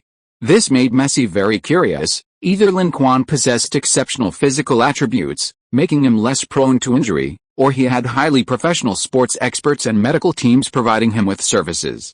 Physical attributes cannot be replicated, but a professional medical team seems like something that could be cultivated. Perhaps this could effectively reduce his own injury risk and allow him to maintain better match fitness. On January 1st, New Year's Day, the Club World Cup final was held at the Maracás Stadium. The 2 teams facing off were last season's Champions League winners, Manchester City, and South American champions, San Lorenzo. During the pre-match entrance, De Bruyne nudged Lin Quan in the ribs and said, "Hey, did you see that? The opposing players are looking at you like you want to eat me alive. Did you do something to offend them?" Lin Quan glanced over and saw that, just as De Bruyne said, the opposing players were all staring at him menacingly, as if he were their mortal enemy. "I don't know, I don't remember. Could it be something you said to the reporters before the match that provoked them?" De Bruyne had some guesses. They certainly wouldn't hate Lin Quan for no reason. He must have done something to upset them. Or maybe it's an old grudge from the World Cup semi-final? Navas interjected. Last year at the World Cup, Lin Quan led Spain to a 3-2 victory over Messi's Argentina, shattering the Argentinians' championship dreams once again. San Lorenzo, from the Argentine League, had a predominantly Argentinian squad, so it seemed understandable that they disliked Lin Quan because of this match. Who cares? Once on the field, just follow the coach's tactics and play like there's no tomorrow. Lin Quan didn't care what the opposing team thought or why they hated him. His only focus was the game and the championship trophy. If they won this final trophy, they would achieve the club's first ever 6-title record. Moreover, they would be only the 2nd team in the top 5 European leagues to achieve this feat since Barcelona in 2009. If the League Cup trophy were included, Manchester City could even surpass Barcelona to become the only team in football history to win 7 titles. If you are listening to this novel on a channel other than Fanfic World, it means it was downloaded and re-uploaded without effort. We warmly invite you to visit our channel, Fanfic World. There you will find the original version of this story and many other novels of various genres. We look forward to seeing you dive into a world of incredible novels. Chapter 358 Manchester City 7 titles. CCTV, viewers, this is broadcasting live the 2014 FIFA Club World Cup final between Manchester City and San Lorenzo. On the field, wearing sky blue jerseys is the reigning Champions League champions, Manchester City, and wearing red and blue striped jerseys is the Copa Libertadores champions, San Lorenzo. Haha, at first glance, these jerseys look like Manchester City playing Barcelona. Yes, that's right. San Lorenzo's jersey does look somewhat similar to Barcelona's. Coincidentally, this team is from Messi's hometown, Argentina. Inside CCTV, after quickly introducing the starting lineups for both teams, the 2 presenters began chatting casually. Before this match, Manchester City had already won 6 trophies, the Community Shield, the FA Cup, the Premier League, the Champions League, and the UEFA Super Cup. If they can win this Club World Cup, they will become only the second team after Barcelona to achieve a sextuple. Coincidentally, the person who led Barcelona to this feat was none other than the man now sitting on the Manchester City bench, Guardiola. The two commentators spoke of Guardiola with deep respect. This young manager, though young, has achieved remarkable honors. His pioneering possession-based football style has ushered in a new era, becoming a model for many teams. If he can replicate his success at Barcelona with Manchester City, he might just reach the pinnacle of world football and become one of the greatest managers in the world. Guardiola sat calmly on the bench, attentively watching the game, showing no signs of complacency despite the opponent's weaker strength. In a single elimination match like this, upsets are common. With a well-planned strategy and a bit of luck, the opponent could potentially pull off an upset. Therefore, Manchester City played with great patience in this match. They didn't rush the attack, but instead focused on building a solid defense and stabilizing their position, waiting to probe the opponent's strengths and weaknesses before launching a decisive strike. Thus, the first 10 minutes appeared remarkably calm. However, after 10 minutes, Manchester City's attack became increasingly aggressive. In the 12th minute, a series of passes by Manchester City created a gap in San Lorenzo's defense. This opening was immediately spotted by a Manchester City player, Lin Quan, who immediately ran towards the gap. De Bruyne followed closely behind, passing the ball to him. The two combined seamlessly, giving the opposing players almost no time to react. After receiving the ball, Lin Quan made 2 consecutive dribbles, getting past the opposing number 20 before breaking into the penalty area and taking his first shot. Unfortunately, the shot was too angled, grazing the post and going out of play after bypassing the goalkeeper, leaving the Manchester City fans in the stadium sighing in disappointment. The San Lorenzo players were taken aback. Manchester City's leisurely pace in the first 10 minutes gave them a false sense of security, making them think that the European champions were nothing special. But when their opponents suddenly sped up and started playing incredibly fast passing combinations, they couldn't keep up. Everyone, get your spirits up, focus, don't lose concentration. On the sidelines, the San Lorenzo coach was very dissatisfied with his team's defense. If they had been a little less lucky, they would already be behind. Compared to the San Lorenzo coach, Guardiola was much calmer. What? They can't handle this. We've only just started to pick up the pace, the real action is yet to come. Guardiola's formation today was a strikerless formation, with Lin Quan clearly as the core of the attack. After leaving Barcelona, being able to coach another player with a single target explosiveness similar to, or even surpassing, peak Messi filled Guardiola with uncontainable excitement. How to best utilize Messi, Guardiola is a master. From the 10th minute onwards, Lin Quan became increasingly active in the attacking third. Under his orchestration, Manchester City's attacks surged wave after wave, suffocating their opponents. In the 15th minute, Lin Quan's shot from the edge of the penalty area struck the crossbar, giving the San Lorenzo players a scare. He was too energetic, they simply couldn't contain him. Seeing that conventional methods weren't working, they immediately increased their fouls, attempting to limit Lin Quan. The referee for this match was Werder Lopez from Guatemala, whose officiating standards were relatively strict. After the opponent's first foul on Lin Quan, he immediately gave a verbal warning, instructing the San Lorenzo players to be mindful of their actions. When the opponent fouled Lin Quan a second time, he didn't hesitate to pull out a card. San Lorenzo's number 20 midfielder, Ortigoza, received the first yellow card of the match in the 17th minute. Ortigoza, who bore a heavy defensive burden, was very hesitant after receiving the card, becoming less willing to tackle. Having capitalized on this weakness, Manchester City players relentlessly exploited it.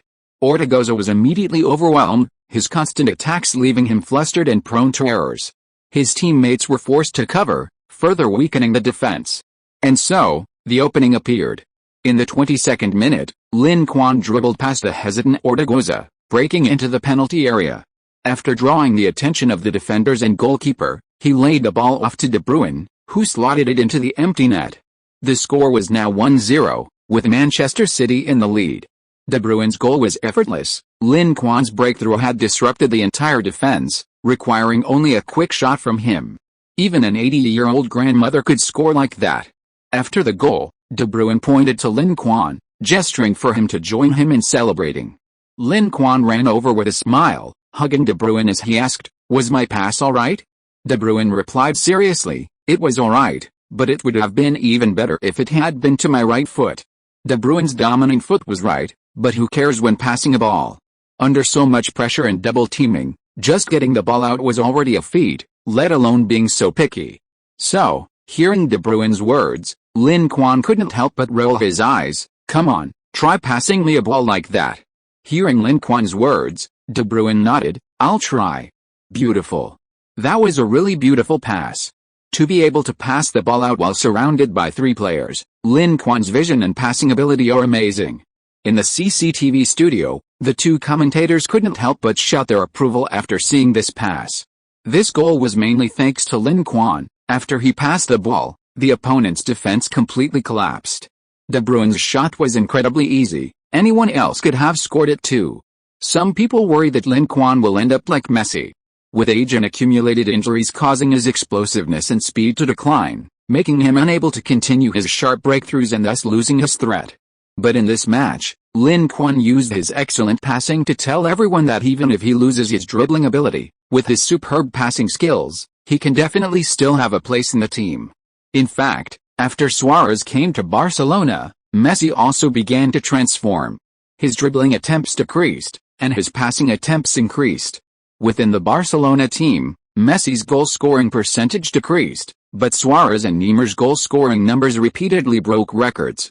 This did not reduce Barcelona's fighting power, on the contrary, it further enhanced their overall strength. This year's Champions League will probably be even more intense than last year. Real Madrid with a BBC trio, Barcelona with the MSN trio, plus the still strong defending champions Manchester City. These three teams are considered by the outside world to be the favorites to win this year's Champions League. After conceding the goal, San Lorenzo, while launching an attack, further strengthened his defense against Lin Quan. They clearly realized that if they couldn't contain Lin Quan's performance, they had no chance of winning the match. However, while Guardiola heavily relied on Lin Quan, he didn't place the entire attacking burden on him. When Lin Quan was targeted, other Manchester City players stepped up. In the 42nd minute, Navas received a brilliant pass from De Bruyne and scored again, extending the lead to 2-0. This goal put Manchester City one hand on the trophy, bringing them closer to their first Club World Cup title and their first sextuple. In the second half, the opponents made a substitution, replacing Ortigoza, who had received a yellow card. However, the replacement wasn't a defender, but an attacker. This meant that the opponent's midfield defense not only didn't improve, but was actually weakened. With fewer players in midfield, San Lorenzo had a numerical advantage in the attacking third but couldn't gain possession. Their midfield was firmly suppressed by Manchester City and completely collapsed. After gaining control of the midfield, Manchester City played Guardiola's signature possession-based football. From the start, Manchester City's possession skyrocketed. They held possession almost constantly, the opponents barely getting a touch.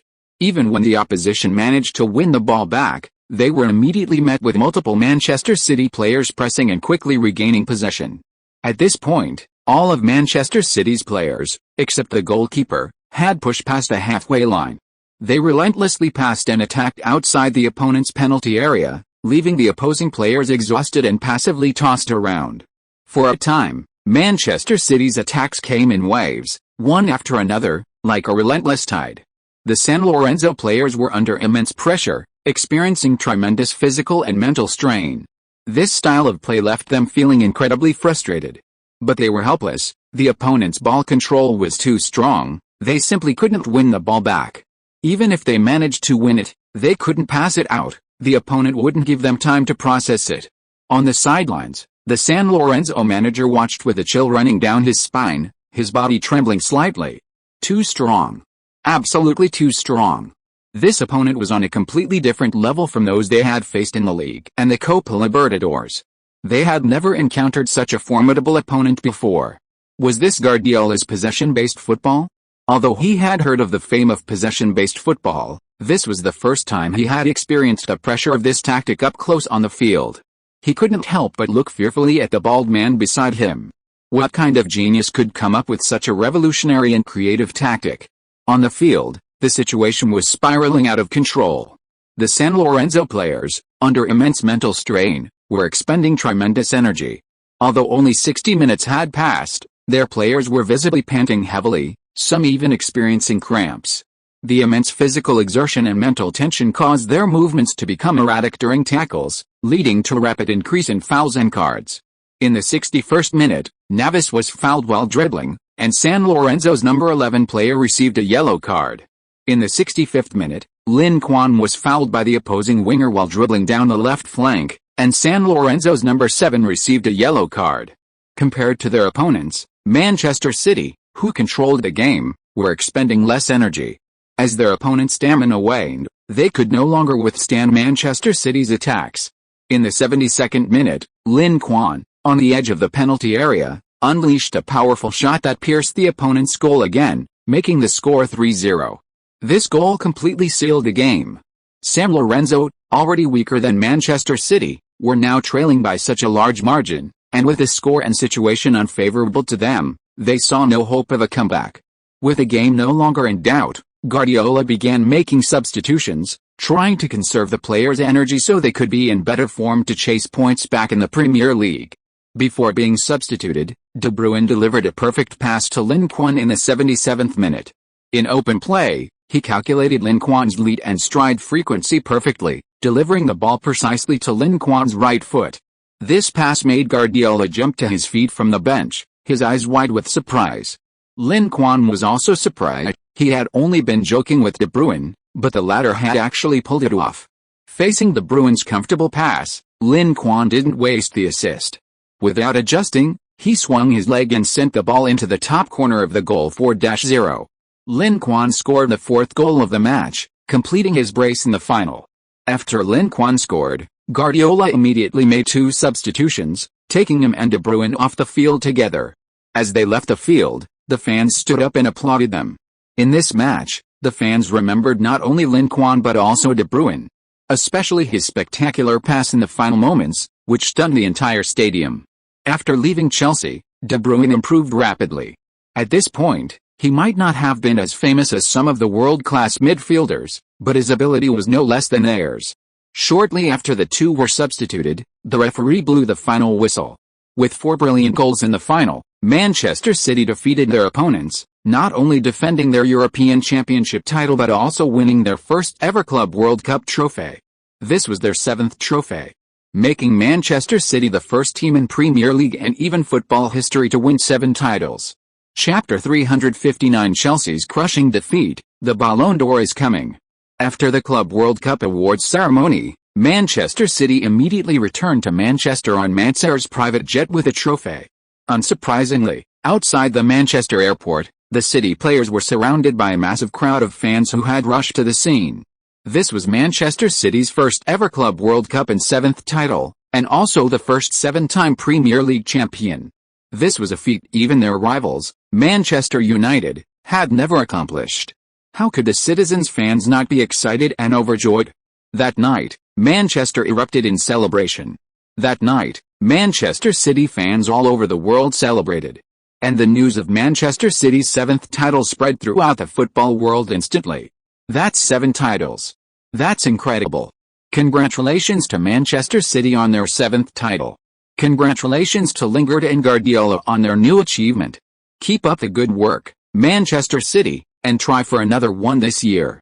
Haha, no way, they've already been eliminated from the League Cup by Newcastle. Back then, Messi won the Ballon d'Or with his 6 titles, and then he went on to win 4 more. Could Lingard be following in Messi's footsteps? Haha, you know what, it's quite possible. Lingard's playing style is similar to Messi's, so his achievements wouldn't be inferior. I don't think so. In those years, not only was Messi strong, but Barcelona's strength was also unmatched. Messi had all the right timing, location, and support to achieve his 4 consecutive Ballon d'Or wins. Manchester City performed well last season, but their results this season have been inconsistent. Plus, with a fierce competition from Messi and Ronaldo, winning 4 Ballon d'Ors like Messi did will be much more difficult than it was back then. It's okay, Lin Quan is still young, he has a long future ahead of him. Once he outlasts Ronaldo and Messi, the Ballon d'Or will be his for the taking. Maybe even more amazing players will emerge in the future? I think it's difficult. European players these days are like factory-produced machines, like robots, well-rounded in all aspects, but not outstanding enough. Yes, there are fewer and fewer creative young players in football. It's extremely difficult for these players, almost standardized in their training, to reach the level of Lin Quan and Messi Ronaldo. Besides, Lin Quan is too young. Players over 18 have virtually no chance of surpassing him. As for players under 18, it'll probably be 4 or 5 years before they develop. The fans were deeply moved. Lin Quan's sudden emergence excited and thrilled fans who were tired of the Messi-Ronaldo duo. However, thinking about how Lin Quan had already achieved so much at such a young age, they couldn't help but worry for the younger players. With such a towering figure like Lin Quan standing in their way, the pressure on those who come after them is immense. After Manchester City achieved their 7th title, a topic that was discussed last year has resurfaced. Can Manchester City become a top club? With a 7-title haul, Manchester City can be considered a top club, right? Probably close, right? At least in terms of accolades, I think Manchester City's are more impressive than Arsenal's. If Arsenal is considered a top club, then there's no reason Manchester City shouldn't be. Don't be ridiculous. Even in its decline, Arsenal is still a behemoth with 13 top-flight league titles. Whether it's historical depth or accolades, in what way can Manchester City compare to Arsenal? Exactly. Do you really think Arsenal's status as a top club was just a bonus? Manchester City fans were unconvinced and then asked a question that would leave Arsenal fans speechless. Well said, but I'd like to ask, what titles has Arsenal won in the last 10 years? Hell, Arsenal did have a glorious past, but that's all in the past. Since the Premier League's inception, Arsenal has only won 3 league titles, just one more than Manchester City. As for the Champions League, Arsenal has never won one. Past champions are still champions. Manchester City shouldn't be compared to Arsenal, but to Chelsea. Chelsea only became a top club after winning 3 league titles and a Champions League. The debate raged on, with no one able to convince the others. However, if judged by Chelsea's standards, Manchester City might only be 1 league title away from becoming a true powerhouse. But regardless of the arguing fans or the various Premier League clubs, everyone was generally shocked and worried upon learning that Manchester City had been crowned 7-time champions. How difficult is it to fight to the very end and win on all fronts? Manchester United, who have tried countless times, knows best. Just winning both the Premier League and the Champions League simultaneously is incredibly difficult. Most teams can only focus their energy on one competition, either fighting tooth and nail to secure the league title or sacrificing the league to strive for the Champions League. Only a few top clubs like Real Madrid, Barcelona, Bayern Munich, and Manchester United can exert themselves on multiple fronts simultaneously. Even so, the probability of failure is still high. One wrong move and they could end up empty-handed. Manchester United have won the Champions League twice and were even the first team in Europe's top 5 leagues to achieve a treble. However, in the 1998-1999 season, they lost the League Cup, Community Shield, and UEFA Super Cup. In the 2007-2008 season, they didn't even win the FA Cup. Before Manchester City, only 3 teams in football had achieved a treble: Manchester United in the 1999 season, Barcelona in the 2008-2009 season, and Inter Milan in the 2009-2010 season.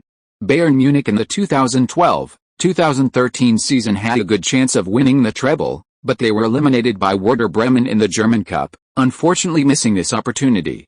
Even Real Madrid and Bayern Munich haven't been able to achieve a treble, which shows how difficult it is. As for a sextuple, only Barcelona has achieved it, making it even more difficult than climbing to the heavens. This is why Manchester City's sextuple has had such a huge impact on Premier League teams. While there's still debate among fans and in the football world about whether Manchester City is truly a powerhouse, if they continue on this trajectory, their rise to that status is only a matter of time. Especially with the signings of Lin Quan and Guardiola, and the strong support of the Abu Dhabi consortium, Manchester City's future looks incredibly bright. This might be good news for the fans, but it's certainly not good news for other Premier League teams. Therefore, they've tacitly agreed to do everything in their power to stop Manchester City.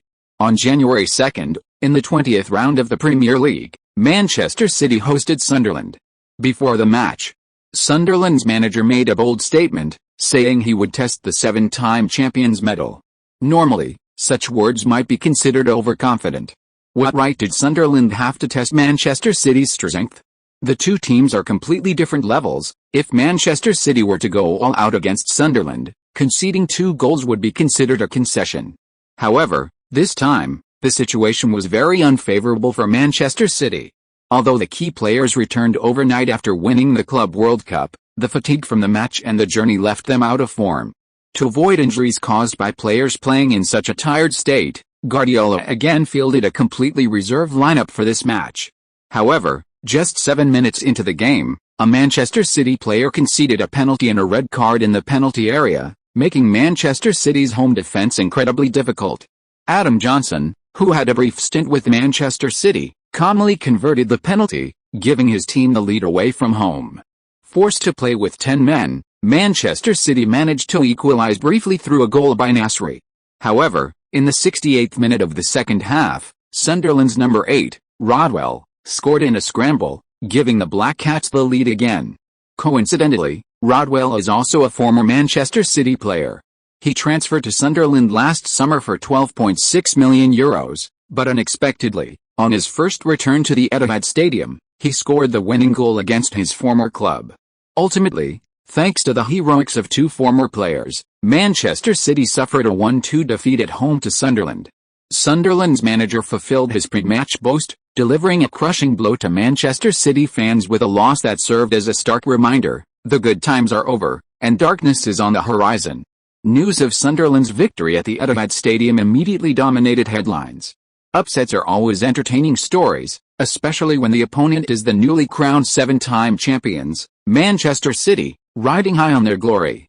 The previous media hype surrounding Manchester City now became a boomerang, a tool for other teams' fans to mock them. Haha, this morning all the major media outlets were raving about Manchester City's 7-title winning streak, but by evening, they've completely changed their tune and started criticizing them. How interesting. Basic stuff. Believing the media's integrity is like believing pigs can fly. Some fans couldn't stand it anymore. You media outlets are praising Manchester City, and you're also belittling them. You've really lost all sense of shame to boost sales. Manchester City's shock defeat sent Chelsea fans into a frenzy. They felt their chance had arrived. If Chelsea won this round, they could widen the gap to 6 points. With the season already halfway through, a 6-point difference is huge. Perhaps Chelsea's title win this year will depend on these 3 points. However, the greater the hope, the greater the disappointment. While Chelsea fans were assuming their team would beat their opponents, Tottenham Hotspur weren't having it. Tottenham may not be a giant, but we're still a top team in the second tier. Chelsea are strong, but not strong enough to easily defeat Tottenham. Moreover, this match was played at Tottenham's home ground. What made Chelsea think they were guaranteed to win? Did they really think they were Manchester City? Thus, at their home ground, Tottenham and Chelsea engaged in a fierce attacking battle. After Chelsea took the lead, Tottenham, led by Kane, scored 4 goals in 20 minutes, completely overwhelming Chelsea. Chelsea fans were stunned. Was this the same Tottenham team that Manchester City used to dominate? Why did they seem so ferocious that even the Blues were being thrashed? Tottenham had suffered almost every defeat against Manchester City in recent seasons, conceding an average of 5.5 goals, becoming nothing more than Manchester City's toys. However, when this toy got going, it was terrifying. Chelsea hadn't seen such a powerful attacking force this season. Even Manchester City hadn't managed to score 4 goals against them in 20 minutes. Under Tottenham's relentless attack, Chelsea's defense was as fragile as tofu, completely rendered useless, crumbling at the slightest touch. After 90 minutes, the score was 5-3. Tottenham handed the league leaders a crushing defeat, defending their honor with a resounding victory. Chelsea, utterly humiliated, failed to widen the score gap, instead exposing their weaknesses to other teams. Following this match, Harry Kane's market value skyrocketed from €5.5 million to €50 million, a staggering increase. He replaced Wilshere and others as the new English superstar. Indeed, the British are experts at creating stars. And some actually fell for it, because during the winter transfer window, seeing Harry Kane's outstanding performance in this match, Manchester United immediately offered £50 million to bring Kane to United to replace the declining Rooney. However, Surprisingly, Kane refused to leave White Hart Lane. Harry Kane, a product of Tottenham's youth academy, has a deep affection for the club. He wanted to win a trophy for the team before considering leaving. This choice greatly pleased Tottenham fans, and the club's chairman, Wies, immediately contacted Kane's agent to seek a pay rise and contract extension. Chelsea's unexpected defeat brought a sigh of relief to Manchester City, who had previously been heavily criticized by the media. After Chelsea's crushing defeat to Tottenham, the media focused on criticizing Chelsea, attacking Mourinho's arrogance, and his disregard for Tottenham. As for Manchester City, who had been criticized, no one paid attention at this time. After all, compared to Manchester City, who lost with a completely reserved team, Chelsea's defeat was harder to accept. Thus, in a relatively relaxed environment, Manchester City steadily and slowly restored the team's form. On January 4, after 3 days of rest and recuperation, in the third round of the FA Cup, Manchester City, playing at home with their strongest lineup, defeated Sheffield Wednesday 4-1, advancing to the next round. Manchester City's entire team was in excellent form in this match, especially Lin Quan. He completed a hat-trick in just the first half, effectively ending the game's suspense early and turning the rest of the match into a formality. With the Ballon d'Or ceremony approaching, Lin Quan's hat-trick showcased his superb form. The Ballon d'Or is for the taking. Chapter 360 Nike is in a hurry and personally offers a $45 million contract. The Club World Cup victory and the achievement of 7 titles have further fueled the calls for Lin Quan to win the Ballon d'Or. With less than 2 weeks until the award ceremony, Lin Quan's lead over Messi and Ronaldo is so large that even their fans have resigned themselves to their fate. It's okay, Messi has 4 Ballon d'Ors, what's wrong with Lin Quan getting one? Messi's fans are confident. Messi, who once achieved a 4-peat, leads the league in Ballon d'Or wins, currently holding the record for most Ballon d'Or awards in football history. And what's even more terrifying is that Messi is still very young. At 27, he has at least 5 more years of peak performance ahead of him. In those 5 years, he can certainly challenge for a 5th or even 6th Ballon d'Or. Regarding the number of Ballon d'Or wins, Ronaldo's fans aren't as confident as Messi's. However, Ronaldo has also won 2 Ballon d'Ors, tying with players like Beckenbauer and Ronaldo for 5th place in total Ballon d'Or wins. This achievement is something they should be proud of. Although Cristiano Ronaldo is getting older, soon to be 30, and his peak period may only last 2 or 3 more years. However, Real Madrid is currently at its zenith, and they might very well win the Champions League again in the next few years. At that time, Ronaldo could easily win another Ballon d'Or based on his outstanding performance at the club, thus securing 3rd place alongside Platini, Cruyff, Van Basten, and others. Even if Lin Quan wins this year's Ballon d'Or, it's only one, still a long way from the level of the 2 unparalleled superstars. Moreover, while there are many players in football who reach their peak immediately upon debut, not every genius can have such a stable and long peak period as Messi and Ronaldo. Perhaps next year Lin Quan's performance will plummet, and he will completely fade into obscurity? Although Lin Quan has a significant advantage in winning the award, Manchester City cannot afford to be complacent. No one in their club's history has ever won the Ballon d'Or, and Lin Quan could very well break this embarrassing record. At this juncture, Manchester City must intensify their efforts to promote Lin Quan. While winning the Ballon d'Or is closely related to players' performance, the influence of their club is also crucial. Last year, Real Madrid played a significant role in Cristiano Ronaldo's victory over Ribery and other contenders. Manchester City, a rising star, lacks the deep-rooted connections of Real Madrid and therefore needs to be even more cautious. Fortunately, Manchester City has a significant advantage: immense wealth. Even if they can't directly bribe voters in various countries, they can easily influence media outlets to promote Lin Quan. As a result, after Manchester City began investing in the campaign, news about the Ballon d'Or suddenly surged worldwide. These reports invariably praised Lin Quan, portraying his victory as well-deserved. Under this relentless promotion, the public naturally associated Lin Quan with the Ballon d'Or. Therefore, if Lin Quan were to unexpectedly lose the Ballon d'Or, it would inevitably clash with public perception, leading to significant controversy. This undoubtedly reduces the possibility of insider manipulation. After Manchester City started making moves, Nike also began leveraging its influence in the football world to promote Lin Quan. Nike did this for 2 reasons. First, the Ballon d'Or would significantly increase Lin Quan's fame and influence, and since he's a Nike-sponsored player, his rising popularity is beneficial for Nike. Second, Lin Quan's contract with Nike is already halfway through, and Nike's promotion of him is an attempt to appease him and secure a contract renewal. Nike's influence in the football world isn't as great as Adidas's, so they have to offer more attractive terms to entice players to sign with them. Given Lin Quan's current upward trajectory, it's clear to everyone that his future is limitless. If Nike doesn't actively seek a contract renewal, Adidas and other sponsors will definitely vie for Lin Quan. Losing Lin Quan would be very detrimental to Nike's expansion into the football industry. After all, their other big-name player, Cristiano Ronaldo, is about to turn 30. Cristiano Ronaldo's peak won't last many more years, so Nike needs to consider other spokespeople who can carry their football strategy. The talented and young Lin Quan is undoubtedly the most suitable, if not the only, candidate. Considering Lin Quan's overwhelming advantage in the Ballon d'Or, Nike contacted his agent privately to increase the appeal of his contract renewal, indicating they would work on securing him a Laureus Award next year. The Laureus Award? Lin Quan was somewhat surprised when he received the call from his agent, Per.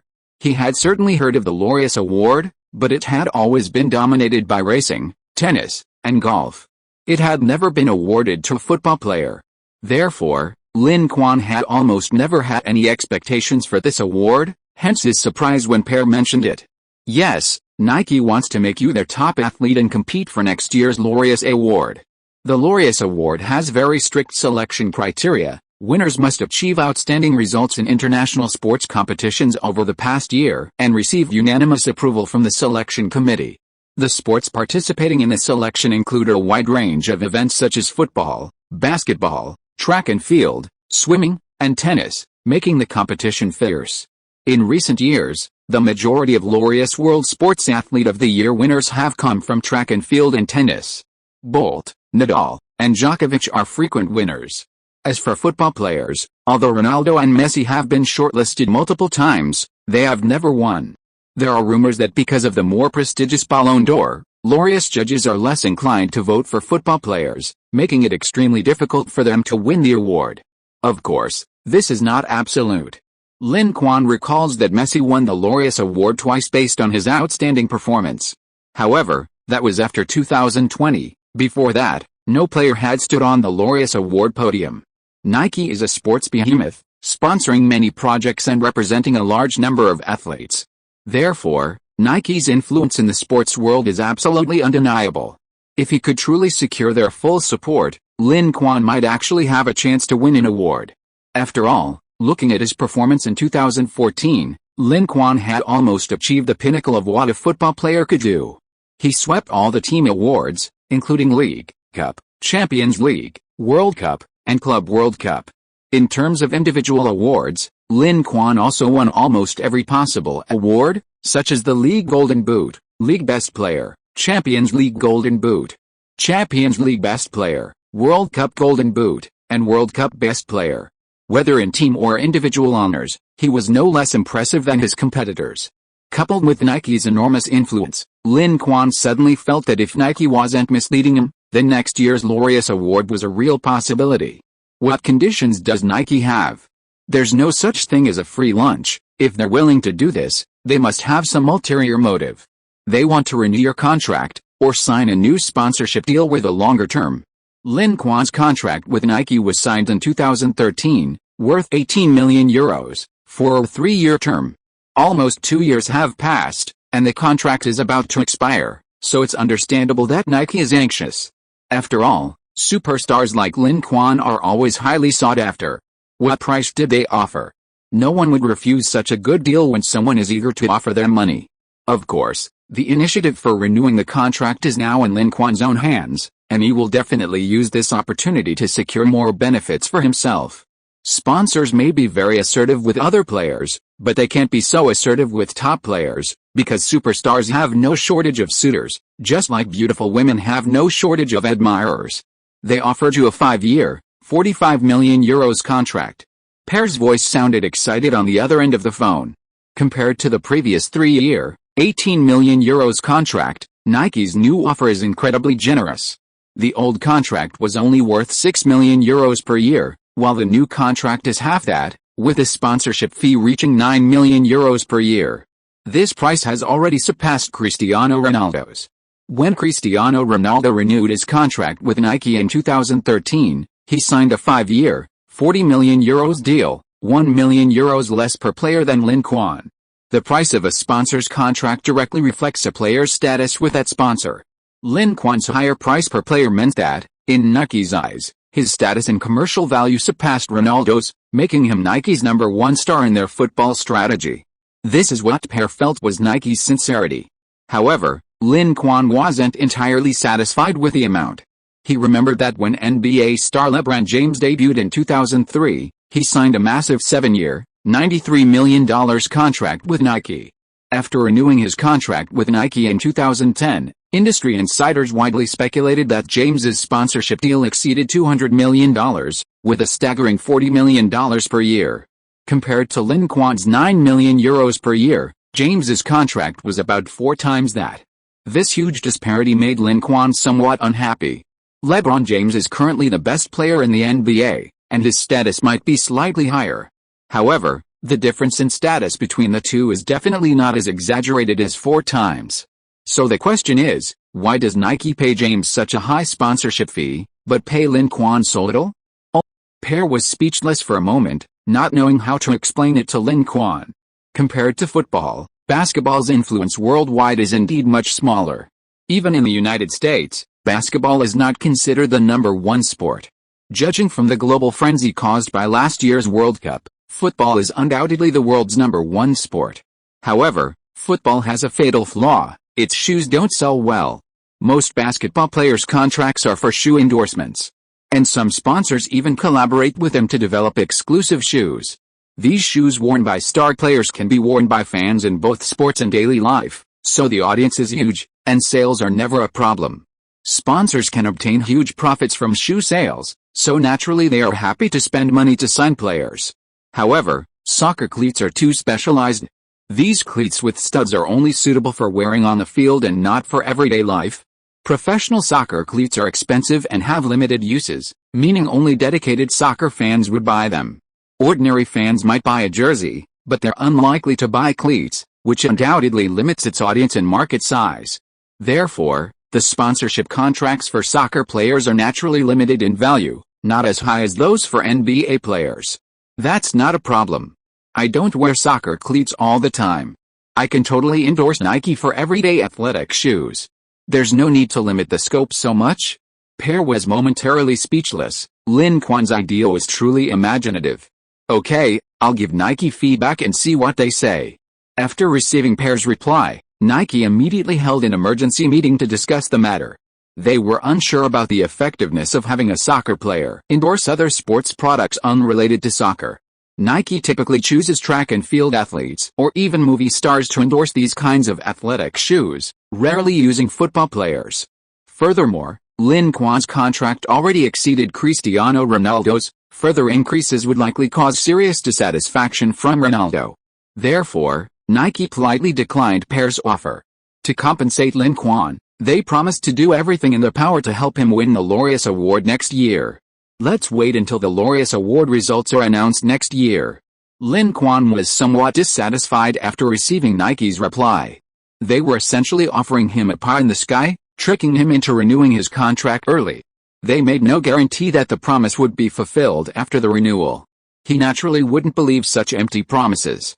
Fortunately, the Laureus Award nominees would be announced early next month, and the awards ceremony would be held on April 15, 2015, at the Shanghai Grand Theater. He'd find out Nike's sincerity then. After rejecting Nike's contract renewal offer, Lin Quan focused his attention back on the game. On January 10, Manchester City visited Liverpool's Goodison Park to challenge Everton.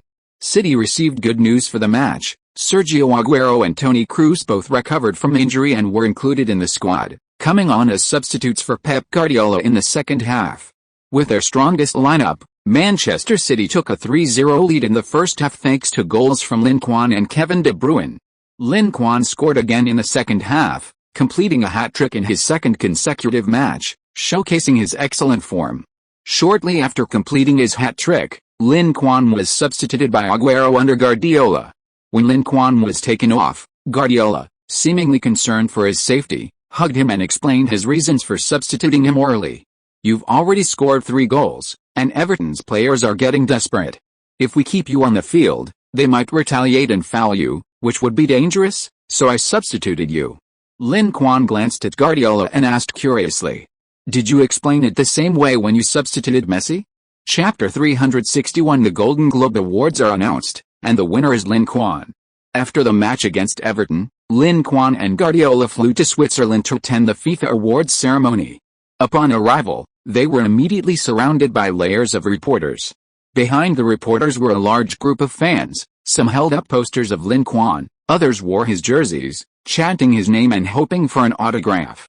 Looking at the long line of cameras and flashing lights outside, Guardiola couldn't help but feel a surge of emotion.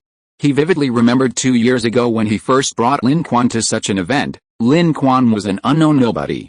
Now, he had become a superstar on par with Ronaldo and Messi. The speed of his progress in just 2 years was astonishing.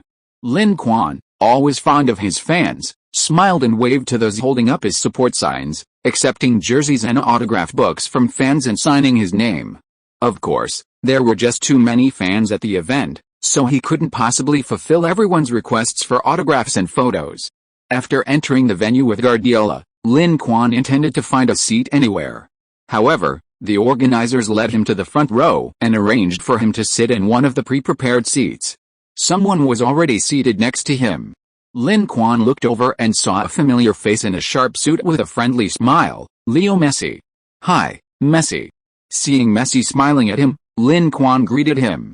"Hello, Lin, did you come with Pep?" Messi glanced back at Guardiola, who was sitting not far behind Lin Quan, and asked him with some envy. "Yes, he was nominated for best coach, so we came together." Lin Quan figured Guardiola was probably just there to make up the numbers. The 2014 Best Coach award was a foregone conclusion. Vicente Del Bosque, who led his team to defend their World Cup title, would definitely be elected Coach of the Year with a high number of votes. Even without Vicente Del Bosque, former Manchester City manager Manuel Pellegrini, currently recovering from illness, has a better chance of winning than Pep Guardiola. After all, the Chilean engineer holds 5 trophies. "I really envy you, being able to receive guidance under Pep. That's something many players dream of." Messi seemed to greatly admire Guardiola, his words filled with envy. "If you're really envious, why not accept Manchester City's offer and come find him there?" Lin Quan seized the opportunity, extending an invitation to Messi. "Don't joke around, how could Barcelona possibly accept Manchester City's offer?" Messi shook his head, finding Lin Quan's joke unfunny. "If you wanted to go, how could Barcelona not accept?" Lin Quan casually remarked, having discerned from their earlier probing that while Messi had a good impression of Guardiola, his affection for Barcelona ran deeper. Therefore, it was unlikely he would leave Barcelona voluntarily, unless Barcelona did something seriously that damaged his feelings for the club. Messi simply smiled and shook his head, not delving deeper into the topic. The two then exchanged some football tips. Their playing styles were very similar, and many techniques were only available to them, so they usually couldn't find anyone to talk to. But this time, they had met a player with a similar style and skill level, and it felt like looking in a mirror. Once they started talking, they couldn't stop, finding themselves increasingly compatible, like long-lost brothers with endless topics to discuss. "Does a horse stance really improve lower body stability?" Messi asked, looking at him with an expression that said, "Don't try to fool me." "Of course. Squatting and horse stances both improve lower body stability. I've personally tested it and it works."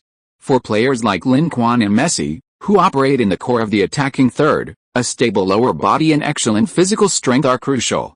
Only with a stable lower body and good physical strength can they hold on to the ball after receiving it in the attacking third, creating opportunities to break through, pass, or dribble. We also need to learn some knowledge about kinesiology and rehabilitation. This theoretical knowledge can help us find the most suitable way to play and fully tap our potential. Modern sports rely more and more on technology, and we can only keep up with the times by constantly learning.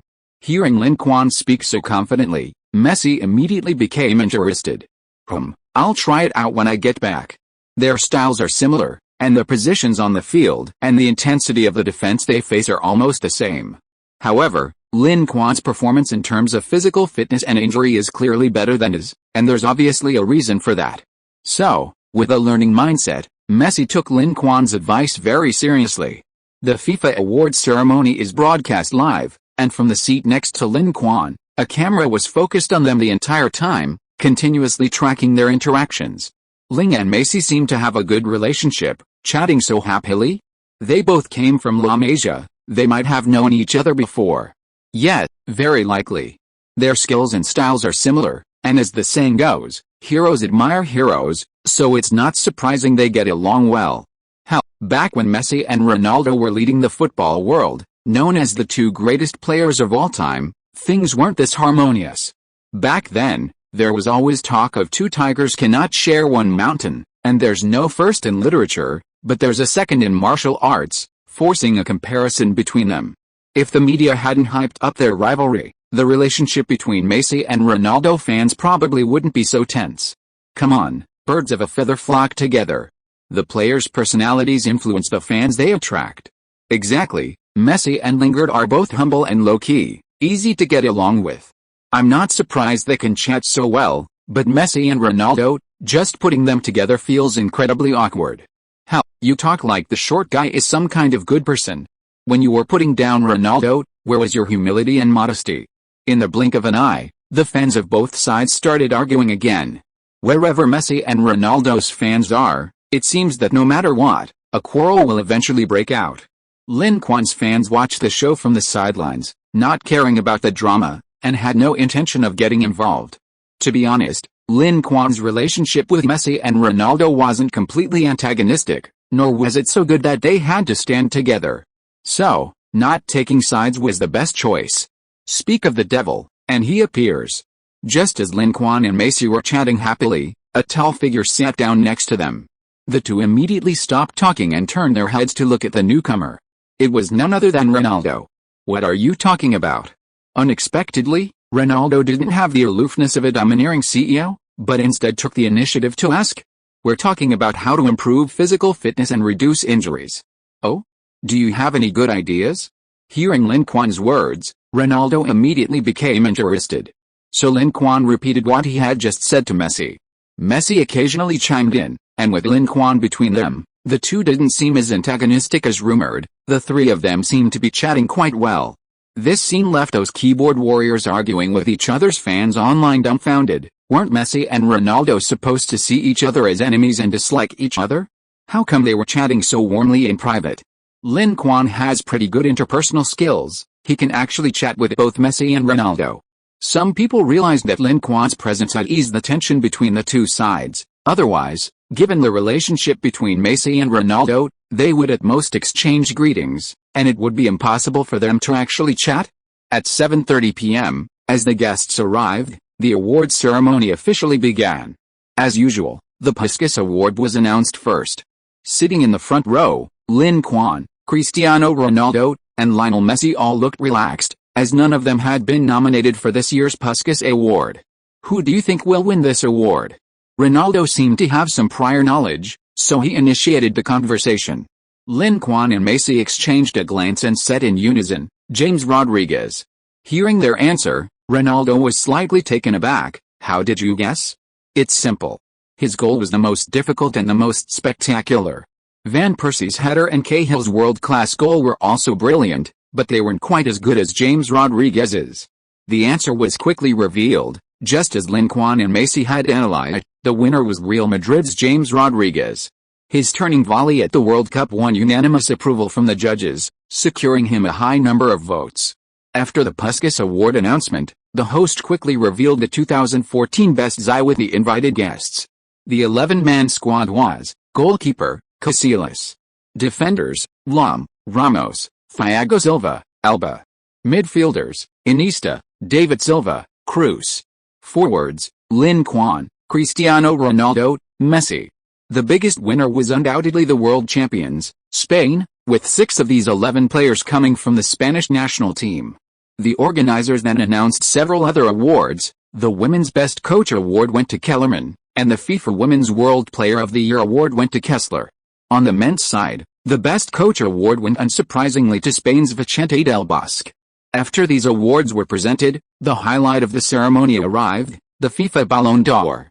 Although it may sound like just one award, this honor actually represents two awards, the Ballon d'Or and the FIFA Men's World Player of the Year. The big screen began playing highlights of the three finalists from the past year. Lin Quan, considered a top contender, seemed to have more memorable moments than Ronaldo and Messi. Moreover, his goal highlights featured fewer league goals, with a majority being highlights from the Champions League and World Cup, especially the Champions League and World Cup finals.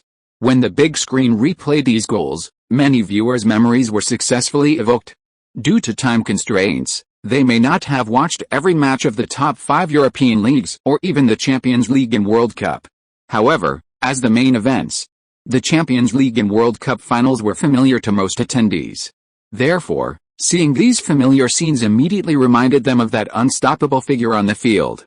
After the highlights finished playing, the camera quickly focused on Lin Quan, Cristiano Ronaldo, and Messi, among others, sitting in the front row. Their expressions differed. Lin Quan appeared calm and composed, showing no signs of tension. This prompted many to remark on his composure, noting that he possessed a remarkable mental fortitude, surpassing most people's. Messi also seemed calm, knowing his chances of winning were very low. Having achieved nothing last year for both club and national team, he was essentially out of contention for the Ballon d'Or. As for Cristiano Ronaldo, he tried hard to control his expression, not wanting to appear too excited. However, his clenched fists on his knees seemed to betray his inner turmoil. Although he knew the chances were slim, as the second seed for this year's Ballon d'Or, Ronaldo couldn't help but harbor a sliver of hope. What if a miracle happened?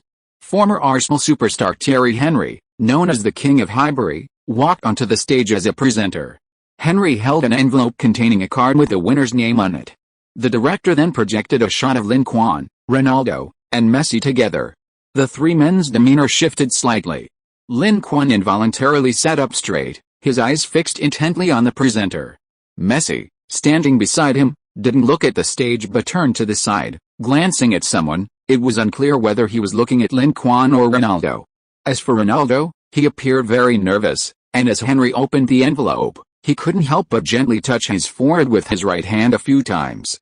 Henry the Great revealed the answer as quickly and decisively as he did on the field. Unlike previous award presenters who would linger or make jokes with the audience, he didn't waste time. After glancing at the name on the card, Henry quickly announced the winner. The winner is Lin Quan. The moment Henry announced Lin Quan's name, Messi immediately applauded, as if he had been expecting it. Cristiano Ronaldo, sitting to Lin Quan's right, first scratched his head, pursed his lips, and then extended his hand to shake Lin Quan's hand, congratulating him. Congratulations, you deserve this trophy. Losing is losing, he can always try again next year. It's not like he's never lost before. He once had someone else win 4 Ballon d'Or awards in a row, but he persevered. Lin Quan stood up with a smile and hugged both Messi and Ronaldo. Thank you, and I hope the three of us will still be sitting here next year. That's for sure. Messi was full of confidence. He couldn't say for sure that he would win the Ballon d'Or, but he was confident that he would be in the top 3. I hope you can congratulate me then. Ronaldo was not to be outdone, and even said that he wanted to hear congratulations from the two of them, implying that he was sure he would win the Ballon d'Or next year. Chapter 362. The youngest Ballon d'Or winner in history, a hot favorite for the king of football. The youngest Ballon d'Or winner in history is born. 2014 Ballon d'Or announced. Lin Quan wins with 68.7% of the votes. The two legends can be renamed the Three Beauties. After Lin Quan won the Ballon d'Or, major media outlets spared no effort in reporting his victory. This Ballon d'Or is extremely prestigious and has very little controversy. Of the three nominees, Lin Quan received nearly 70% of the vote, while Cristiano Ronaldo, in second place, received less than 20%, and Messi just over 10%. This is perhaps the least controversial Ballon d'Or in nearly 20 years. Moreover, this is the first time in the Ballon d'Or's history that a player under 20 years old has won. Lin Quan, who will turn 19 in just over a month, has significantly broken the previous record for the youngest player, previously held by Ronaldo. In 1997, Ronaldo was only 21 when he first won the Ballon d'Or. Lin Quan has improved that record by a full 2 years. This record is unprecedented and likely to remain so. For an 18-year-old player, securing consistent playing time in the first team is difficult enough, let alone becoming the core of a team and winning the Champions League and the World Cup. Before Lin Quan accomplished this feat, no one in the football world even considered it, because in everyone's mind, such a thing was simply impossible. Yet, this impossible thing actually happened. Naturally, people thought of the first generation of football kings, Pelé. Both achieved fame at a young age, both participated in the World Cup at a very young age, and both led their teams to victory. Lin Quan's current trajectory is almost identical to Pelé's. Therefore, many believe that Lin Quan might become the next generation of football kings, just like Pelé. This kid is like me. I think Lin will become a football king sooner or later. After such rumors reached the ears of the football king, Pelé himself stepped forward to express his higher regard for Lin Quan, believing that Lin Quan was as outstanding as him and would eventually be crowned the next generation of football kings. However, another football king, Maradona, was not happy. Yes, I also believe Lin Quan can become the next football king, but I don't agree with Pelé's assessment. Lin Quan's style is clearly closer to mine. Although the two football kings had some disagreements on specific issues, they both agreed that Lin Quan would eventually become a football king. This has greatly piqued the interest of fans. Two football kings publicly endorse him, who else can compare? Hell, Lin Quan is not even 19 years old yet, and he already has so many honors and achievements. It's not too surprising that these two football kings believe he will be crowned king. I don't think so. Pelé is a jinx. If he says that, Lin Quan will probably be ruined. You can't say that. Pelé predicted Spain would win the World Cup, and that prediction was correct. Even if you don't believe Pelé's prediction, you should believe Maradona's, right? Indeed, aside from his poor coaching skills, Maradona's eye for talent is quite good. Isn't it too early to say all this? Lin Quan is not even 19 years old yet, he's too young. If a young player suffers a serious injury, his form can easily plummet. If he's just a flash in the pan, then he definitely won't be a football king. Pa. Why can't you say something positive? Lin Quan is tough and resilient. How could he be so easily injured? Although Lingard has relatively few injuries at the moment. Injuries are indeed a huge hidden danger. As long as Lingard can maintain his current form and not be affected by injuries, becoming the Ballon d'Or winner is only a matter of time. After winning the Ballon d'Or, Lin Quan became even more low-key. He didn't participate in the outside controversy at all, but returned to the team, trained hard, and maintained his best form. With more and more key players recovering from injuries, Guardiola has more and more players at his disposal. However, he hasn't given up on the idea of using the winter break to make signings and strengthen the team. On January 17th, Manchester City hosted Arsenal at home. Since Manchester City received investment from the Abu Dhabi consortium, they have won more matches than they have lost against Arsenal. In the first half of the season, Manchester City came from behind to defeat Arsenal at the Emirates Stadium. Therefore, Manchester City is not nervous about facing the Gunners. Compared to the match against Arsenal, the next match away against Chelsea is what they should pay more attention to and be more wary of.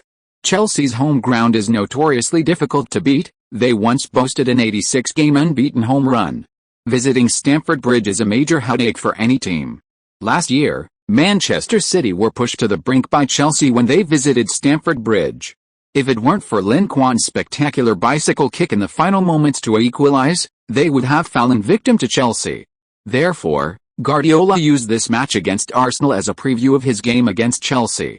He incorporated some of his gimmicks and experiments into the game. This action infuriated the Arsenal players. What does this mean? Are you using us as guinea pigs? Just because we're not roaring doesn't mean we're pushovers.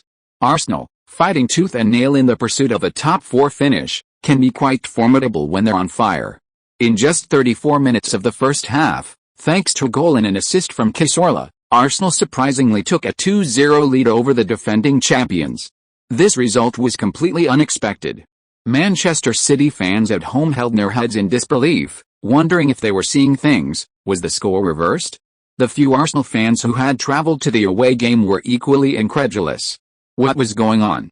Was Arsenal finally on the rise? A 2-goal lead against the defending champions, Manchester City? Was this real? Their opponents were the 7-time champions, a team with a Ballon d'Or winner, a future football king. On the sidelines, when Giroud headed in the second goal after receiving an assist from Cazorla, Professor Wenger clenched his fists excitedly, his whole body trembling. This season, with other teams investing heavily in strengthening their squads, Arsenal faced even greater difficulties. Their record against top teams was abysmal.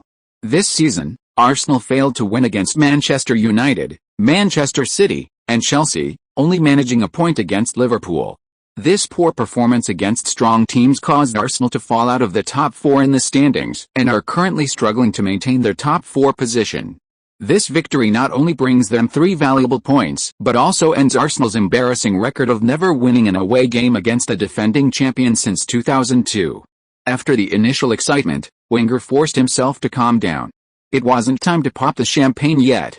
The first half wasn't over, and they were facing the defending champions, Manchester City. Manchester City is a very strong team, and they have players like Lin Quan who can single-handedly change the course of a game. A slight misstep could wipe out their current lead. On the Manchester City bench, Guardiola was getting restless. He had made some adjustments to the team's lineup and formation for this match, resulting in a decrease in the team's interception ability in the midfield and attacking third. In the defense, the absence of Yaya Toure and Kroos's recent return from injury, not yet at his best, all affected the team's midfield strength. Arsenal had indeed played well in this match. Their passing and movement were not only beautiful but also very well coordinated, making them almost impossible to defend against. Especially the attacks launched down the flanks exposed Manchester City's weaknesses in their flank defense. However, the most crucial factor was their failure to control the midfield. Cazorla was too active, doing too much in dangerous areas. Recognizing this, Guardiola made a bold adjustment, moving Manchester City's defense forward and placing Captain Kompany deeper to act as a sweeper. Simultaneously, he made adjustments in midfield, having the 2 wingers tuck in to increase the midfield numbers and open up the flanks in front of the half, while establishing 2 lines of defense on the inside. Wenger, watching from the other side, frowned upon Guardiola's adjustments. Why did Guardiola make such a change? With the wingers tucked in, Arsenal found it much easier to attack down the flanks, and in this match, Arsenal had opened up the game through these attacks. Wasn't Guardiola essentially exposing Manchester City's vulnerable side to Arsenal's attack? What kind of tactic was this? I don't understand it. Since we don't understand, let's observe the situation first and see what happens. Wenger's indecisiveness and on-field command has resurfaced. At this point, we either need to solidify our defense or exploit the opponent's weaknesses relentlessly. Staying put while the opponent makes adjustments is the worst option. He's overlooking the fact that his team consists of young players whose mentality is most easily affected. Arsenal is invincible when they're on a winning streak, but they have virtually no chance of a comeback when behind, especially away from home. Guardiola's adjustments quickly paid off. In the 43rd minute of the first half, Manchester City, with multiple players pressing in midfield, successfully dispossessed Cazorla. After the interception, Fernandinho quickly passed a ball to De Bruyne, who then passed it to Lin Quan. Because Manchester City's 2 wingers had cut inside, they were very close to Lin Quan, allowing them to receive the ball and combine with him as he dribbled towards Arsenal's half. This caused Arsenal's players to hesitate slightly, not immediately opting to double-team and press Lin Quan. Lin Quan's dribbling ability was too strong. If they failed to press him and he passed the ball out, Arsenal's defense would immediately have a gap. But the question was, without deploying multiple players to press Lin Quan, how could they stop his advance? The answer was, there was no way to stop him. Ramsey and Koscielny rushed towards Lin Quan but were both beaten, and Lin Quan dribbled into the penalty area. Mertesacker, Monreal, Bellerin, and others were all drawn to Lin Quan, almost simultaneously rushing towards him. However, Lin Quan did not choose to shoot himself, but instead passed the ball across to the other side of the penalty area, assisting Navas, who had made a run into the box, to score. Manchester City quickly pulled one back, making the score 1-2. After the goal, Navas and Lin Quan rushed into the goal together, both reaching for the ball almost simultaneously. Let's go, let's score another goal while we still have time in the first half. Seeing Navas's gesture, Lin Quan passed the ball to him, patted him on the shoulder, and said, "Yes, that's exactly what I was thinking. Compared to the invigorated Manchester City, the Arsenal players seemed somewhat anxious after conceding the goal. Manchester City's attack didn't involve any noteworthy tactics, they simply used the transition between attack and defense to launch a counter-attack. However, having experienced the entire attack firsthand, the Arsenal players couldn't help but feel a slight sense of unease. Manchester City's attack was too fast and too concise, they only completed 3 passes throughout the entire attack, all forward passes, and then they scored. If Arsenal could just limit one of the passing options, they likely wouldn't concede the goal. On the sidelines, Professor Wenger's brow furrowed deeply. He clenched his fist, pressed it to his mouth, and couldn't help but think about how to deal with Manchester City's counter-attack. In that attack, the 2 passes from De Bruyne and Lin Quan were the most crucial. Lin Quan, in particular, not only bore the heavy responsibility of delivering the final, crucial pass, but also shouldered the task of dribbling forward quickly and drawing the opponent's attention for his teammates. From near the center circle to their own penalty area, Arsenal's players allowed the opponent to carry them for almost 30 meters.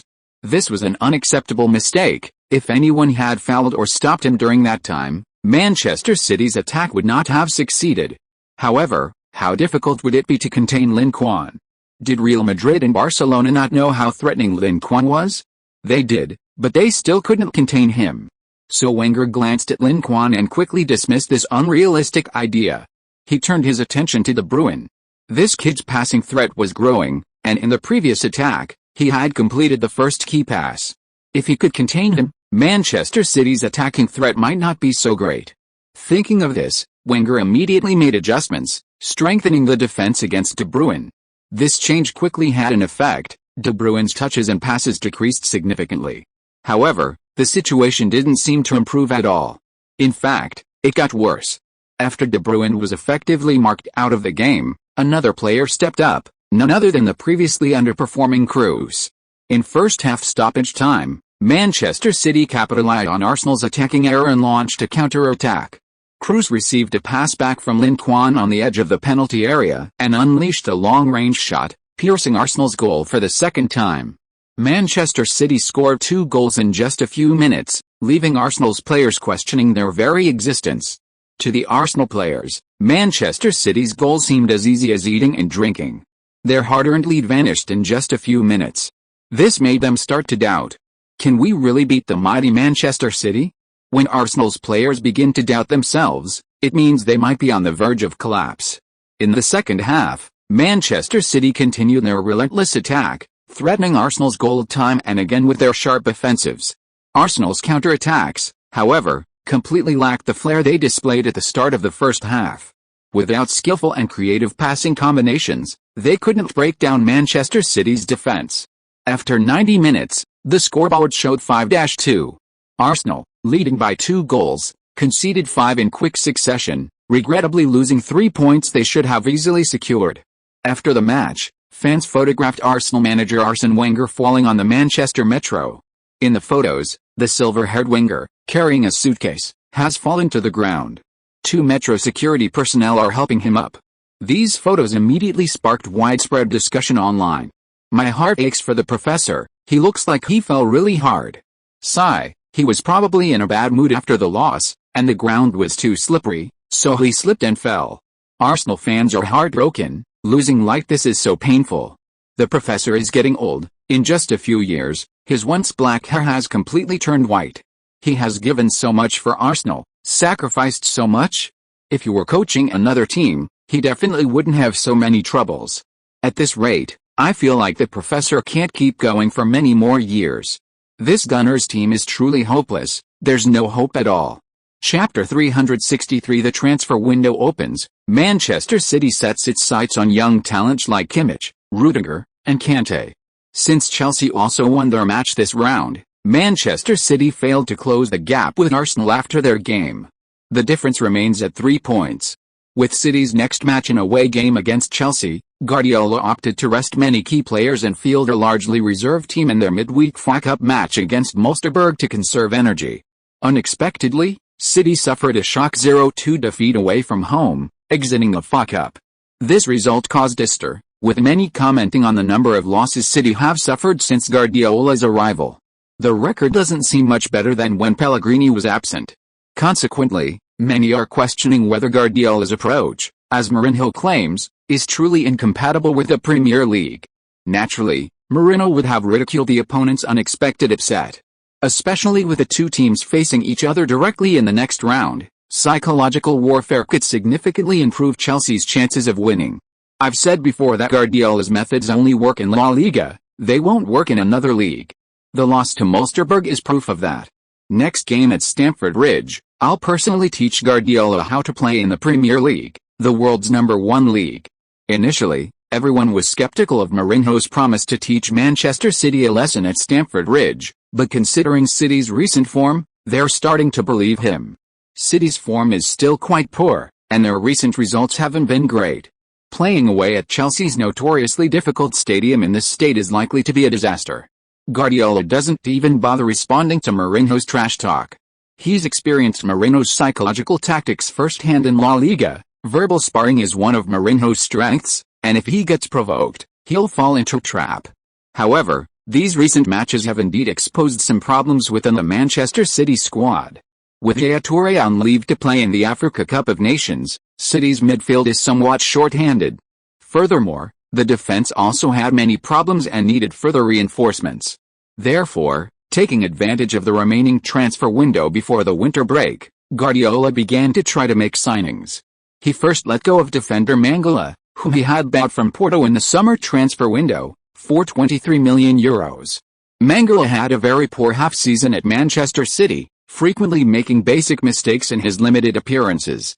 In addition, he was dissatisfied with the weather and food in Manchester City, making it difficult for him to integrate into the team. Staying at Manchester City would only be a torment for both sides.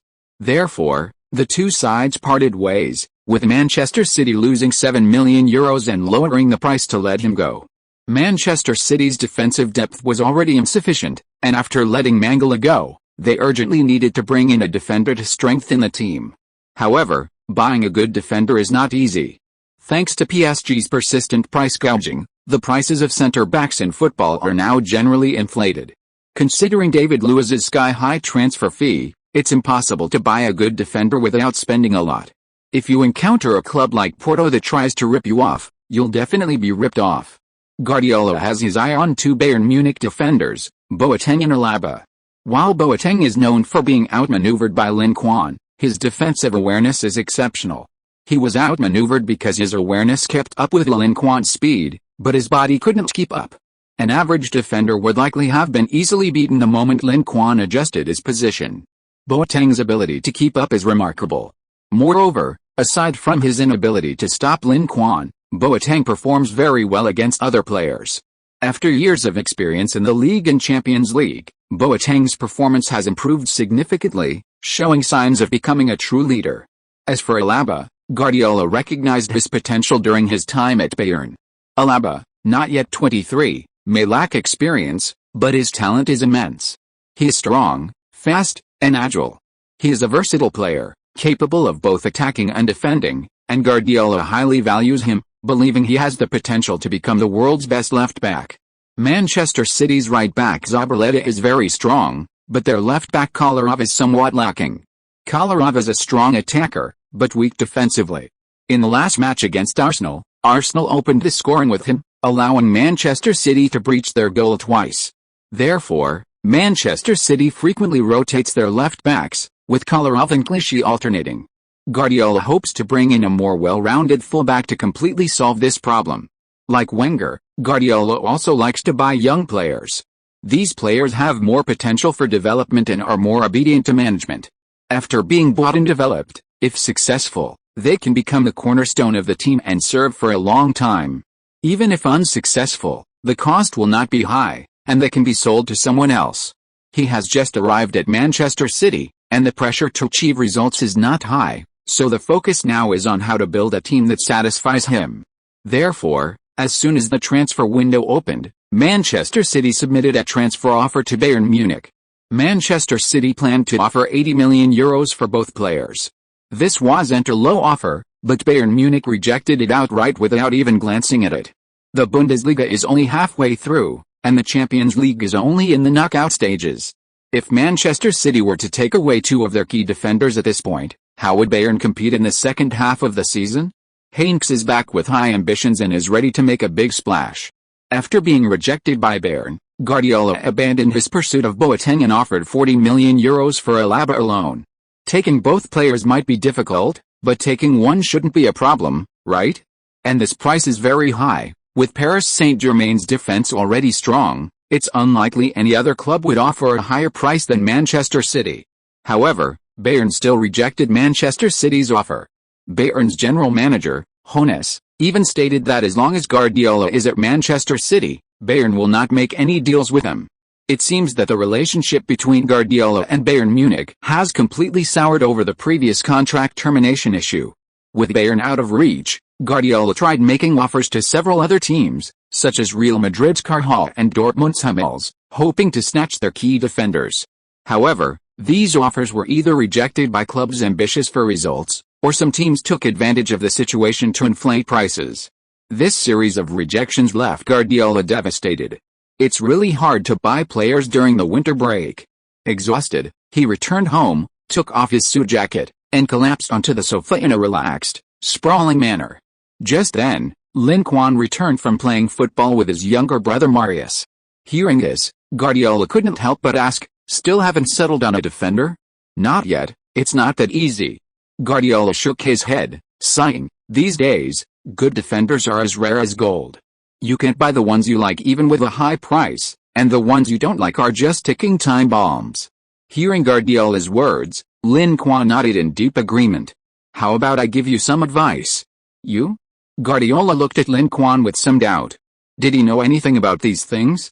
With a nothing-to-lose attitude, Guardiola nodded, "Yes, go ahead. You just came from the Bundesliga, have you been following the two Bundesliga matches?" Guardiola nodded, indicating that he had. The German leagues are well run, whether it's the Bundesliga, 2 Bundesliga, or even the 3 Bundesliga, their finances are relatively healthy. Healthy finances allow them to operate stably, and the large football population provides a continuous stream of talent. Furthermore, many teams, including Bayern Munich, loan out young players to the 2 Bundesliga for development, making the 2 Bundesliga teams quite strong and the matches entertaining. Do you remember Joshua Kimmich, the right back from RB Leipzig? Guardiola thought for a moment, then nodded, I vaguely remember him. That kid has a high football IQ, excellent positional awareness on the field, and a fantastic cross." Guardiola quickly recalled the player, finding a fragment of memory about Kimmich. Players who catch his eye like this are ones Guardiola rarely forget after just one viewing. Kimmich is only 19 years old, still very young, and can definitely be bought and groomed as Zabaleta's successor. Moreover, his price isn't high, estimated at only around €7 to €10 million. By the time he's developed, Zabaleta will probably be retired, making him a perfect successor. You think so highly of him? Guardiola was quite surprised to hear Lin Quan say he wanted to groom Kimmich as Zabaleta's successor.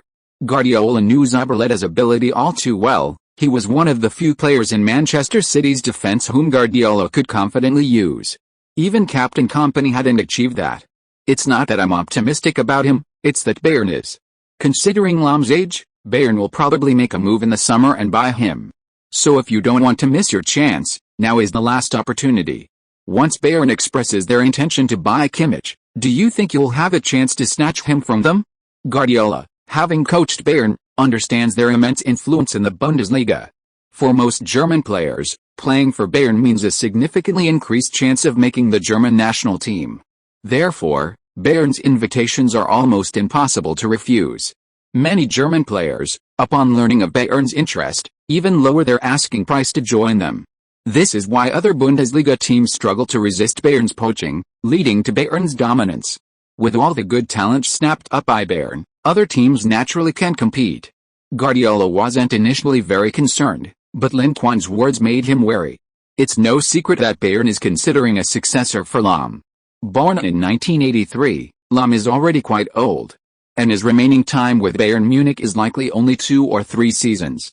Under these circumstances, Bayern must scout for a replacement as early as possible and nurture him to fill the void after Lahm retires or leaves the team. Kimmich's talent is outstanding, and Bayern will notice him sooner or later. With this in mind, Guardiola decisively made a decision. Okay, I'll have someone make an offer to Leipzig right away. Remember to be discreet, try not to let Bayern know in advance. Once Bayern snatches him up, the chances of buying him will be very small. Lin Quan reminded him. Yes, I'll keep that in mind. Under Guardiola's instructions, Manchester City submitted a €5 million offer to RB Leipzig. This price was astronomical for RB Leipzig. They only spent €500,000 to buy Kimmich from Stuttgart, and he had only played for the team for a year. They could make 10 times that amount. This made RB Leipzig feel like it was all a dream. However, since the other party had made an offer, they had to negotiate, right? So, RB Leipzig cautiously raised their price to €7 million.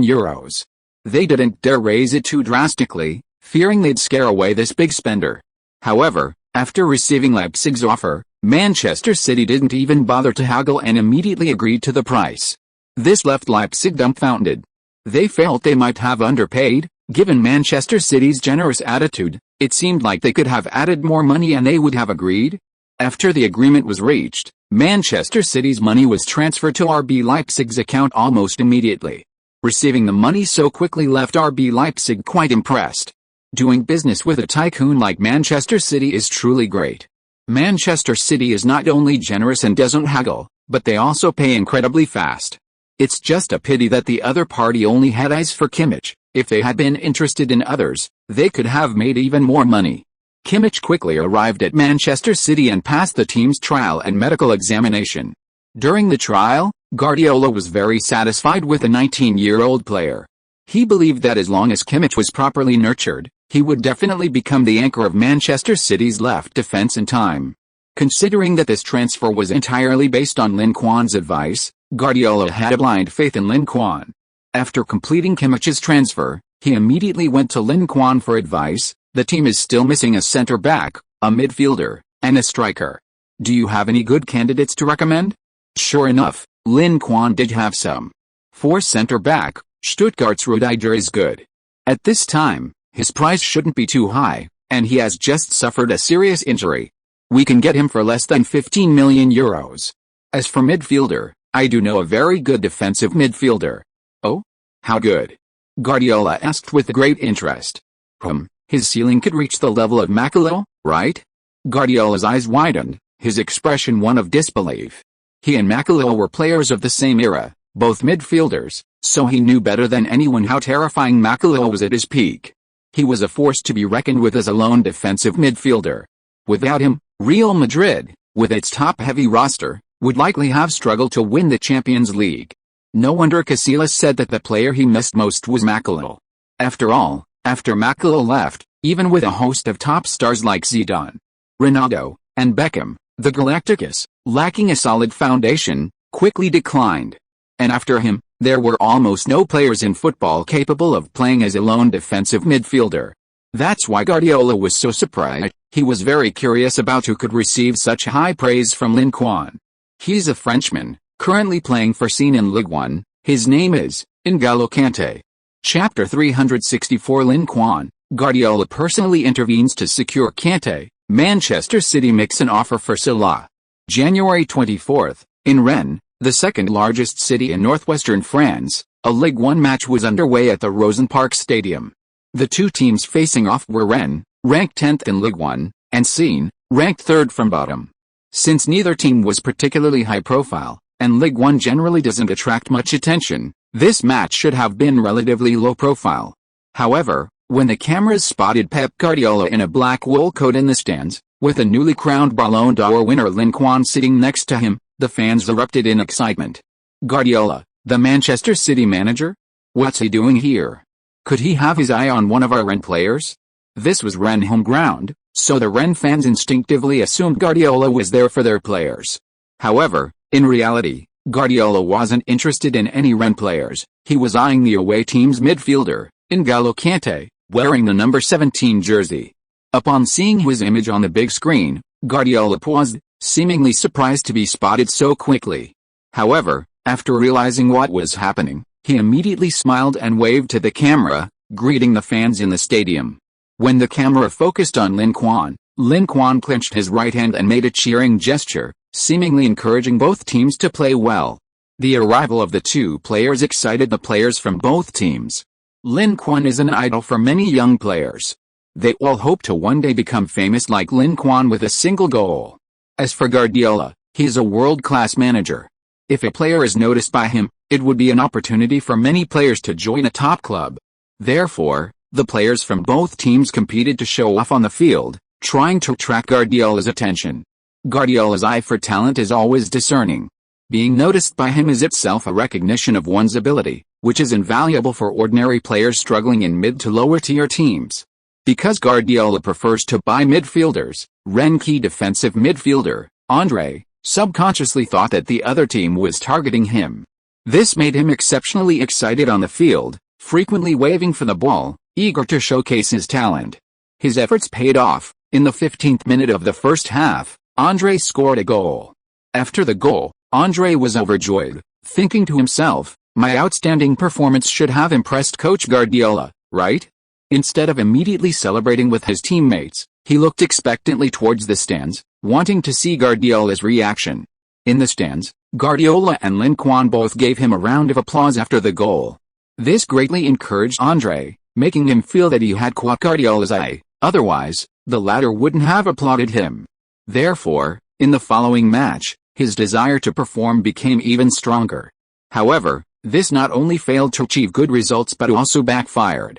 It was precisely because of his mistake that Rennes was caught on the counter-attack by SYN, who equalized the score before the end of the first half. After the start of the second half, Andre's performance not only failed to improve but became even more lost. Affected by this, Rennes' performance slumped further, while SYN completely found their form in the second half, scoring 3 goals in the first half and ultimately defeating their opponents 4-1. The heavy home defeat was hard for the Rennes fans in attendance to accept. Before the match, they were considered the favorites, given their status as regulars in Ligue 1, while their opponents were merely newly promoted from Ligue 2. However, the unexpected result left them furious. Andre, as the biggest contributor to the loss, faced widespread criticism. Many felt Guardiola had misjudged the game. How could he have chosen Andre with such a performance?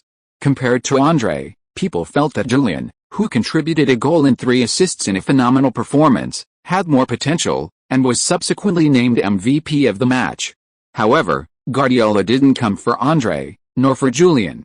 Throughout the match, his gaze almost never left the small, black player in Cannes' number 17 jersey. Anyone who truly understood the game would have been impressed by this guy. Guardiola was no exception. How was his performance? Lin Quan asked after the match. Really good, really has potential. Guardiola's eyes lit up. Let's go meet this guy. He couldn't wait to bring Kante back to the Etihad Stadium. Kante was surprised. Although he knew Guardiola had come to the stadium during the match, he never imagined that Guardiola was there to scout him. So when he received a call from his agent after the match, informing him that Guardiola wanted to meet him in person, Kante was completely stunned. Was it April Fool's Day?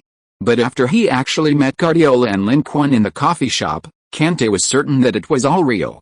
"Sit down, N'Golo, don't be shy," Guardiola said with a smile, seeing Kante's nervousness. "What would you like to drink? Let me order for you."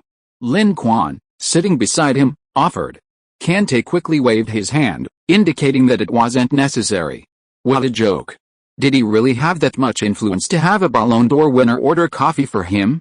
After Kante calmed down a bit, Guardiola didn't beat around the bush and went straight to the point. "N'Golo, I want to take you to play for Manchester City. Would you like to?" Guardiola's words made Kante momentarily doubt his ears. He had actually received an invitation from Manchester City, and it was Guardiola himself who extended the olive branch. Could it be that Mr. Guardiola had come all this way specifically to extend an invitation to him?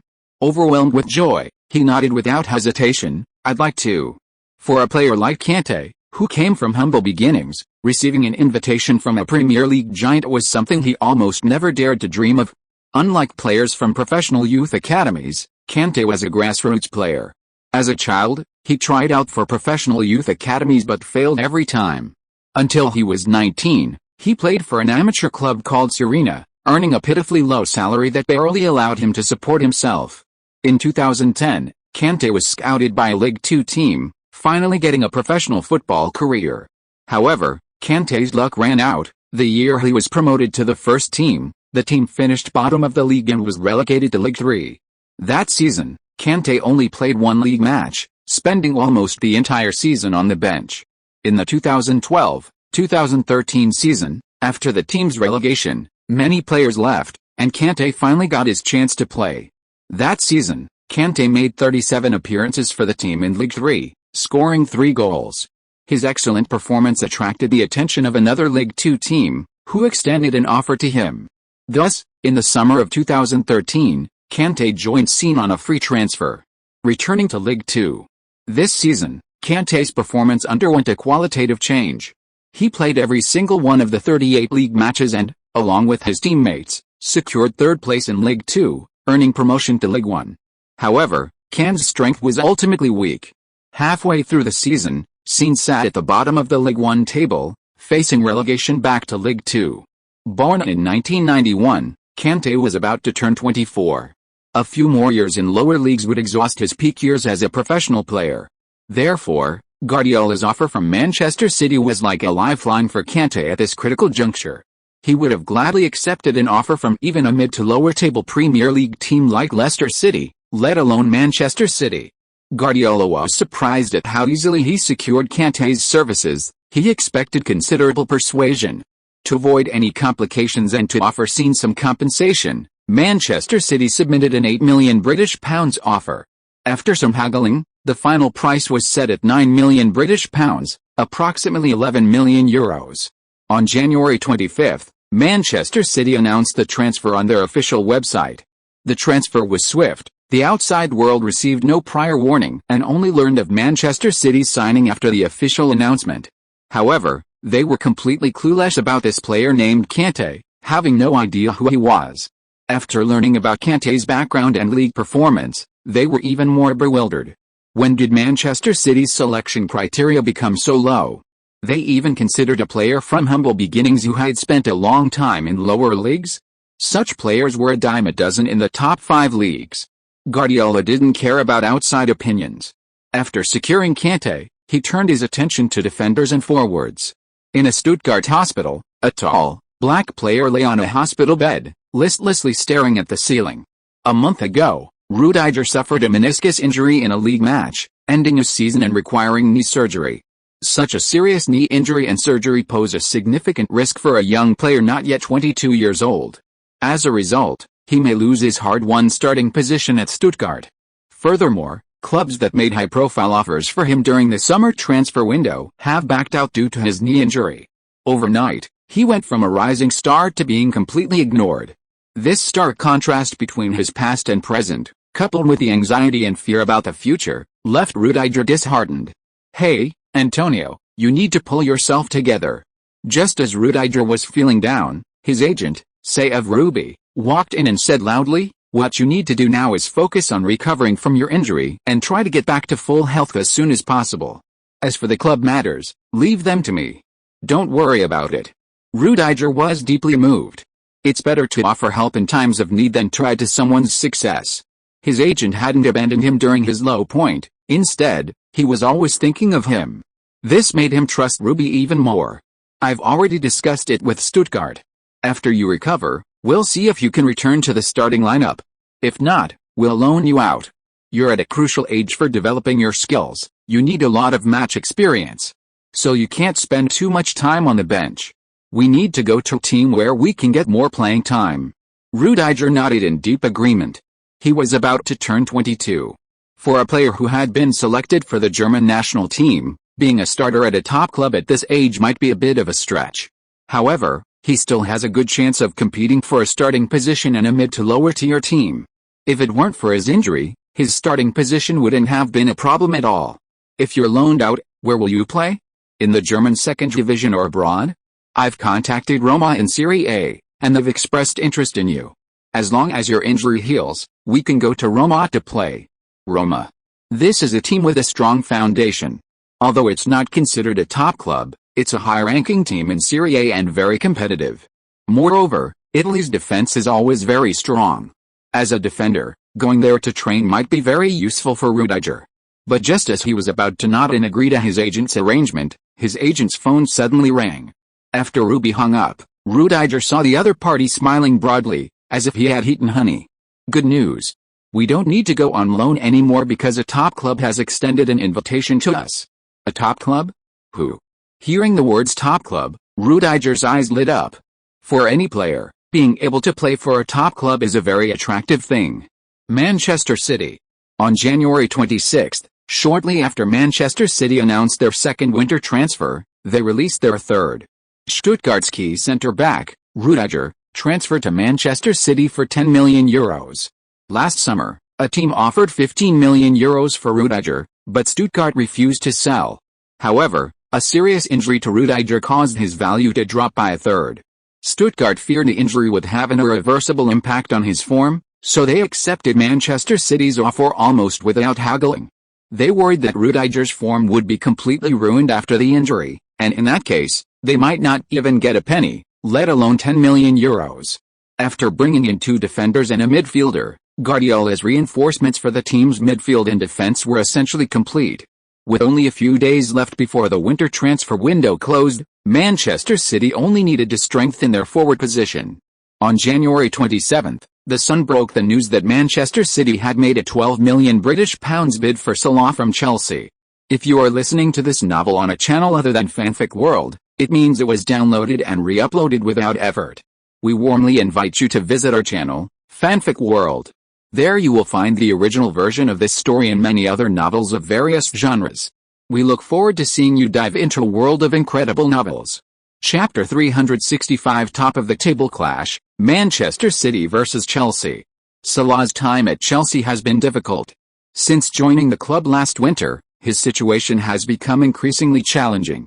Initially, Mourinho was quite interested in him. Salah's performance leading his team to victory against Chelsea in the Champions League left a deep impression on Mourinho, leading to his signing to address the team's lack of attacking firepower.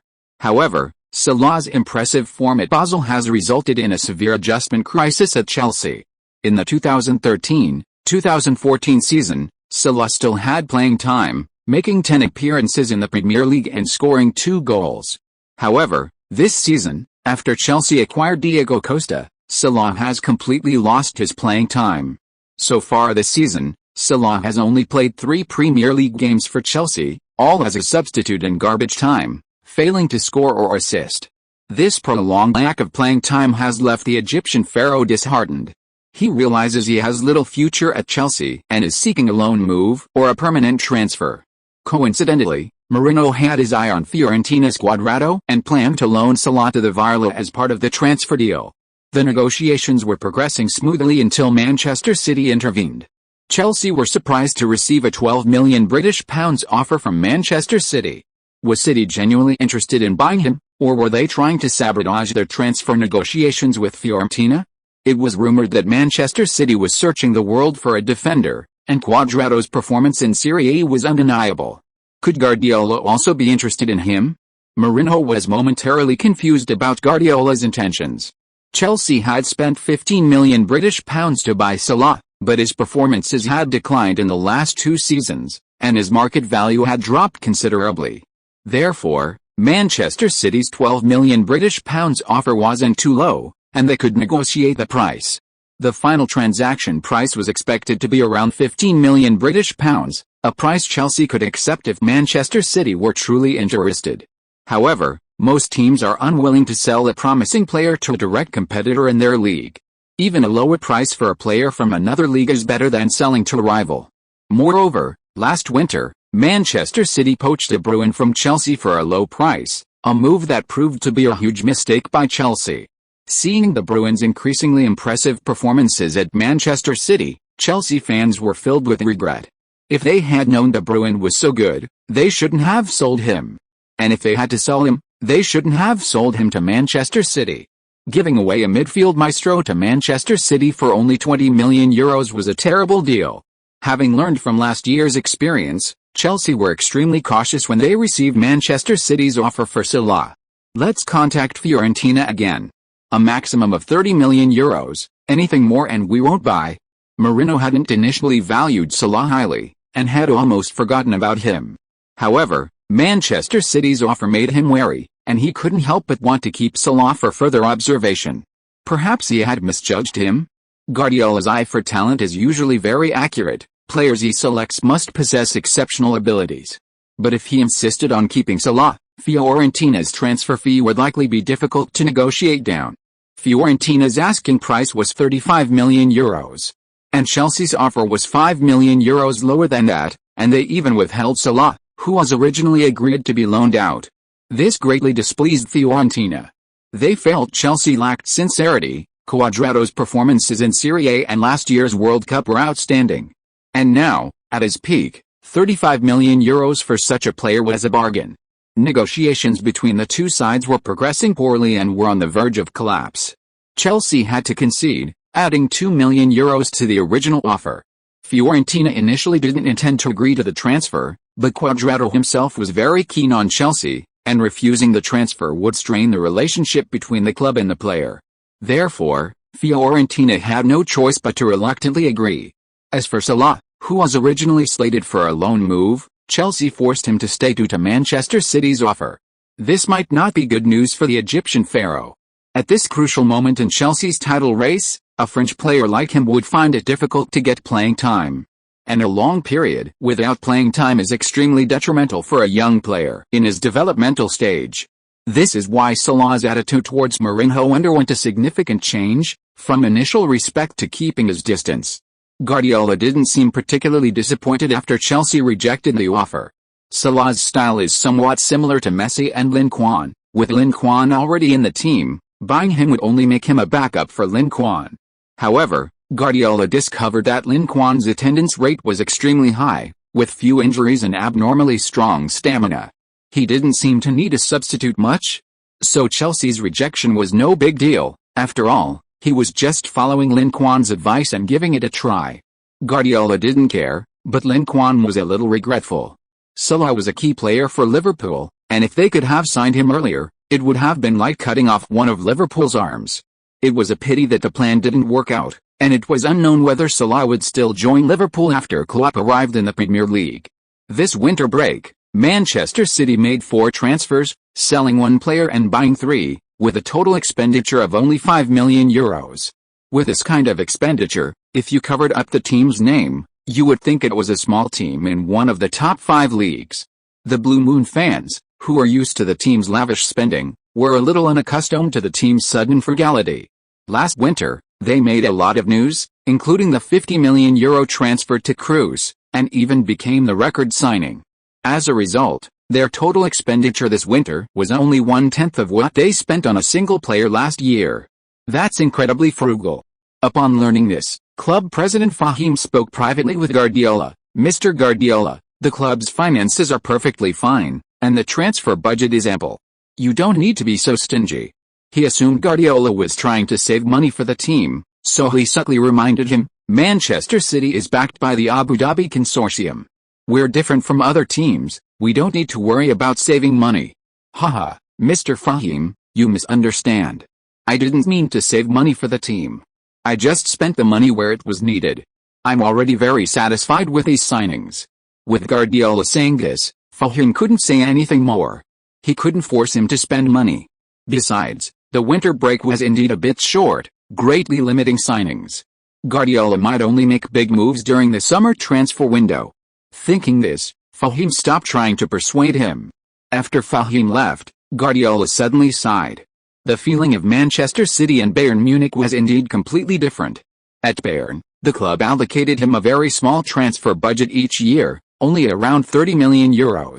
With such a small amount, he had to sell players to raise funds to buy suitable players. At Manchester City, however, he not only didn't have concerns about the transfer fee cap, but even the club chairman was worried because he spent less. This was truly unheard of. Manchester City was indeed quite different from what was rumored. He was glad he had made the right choice.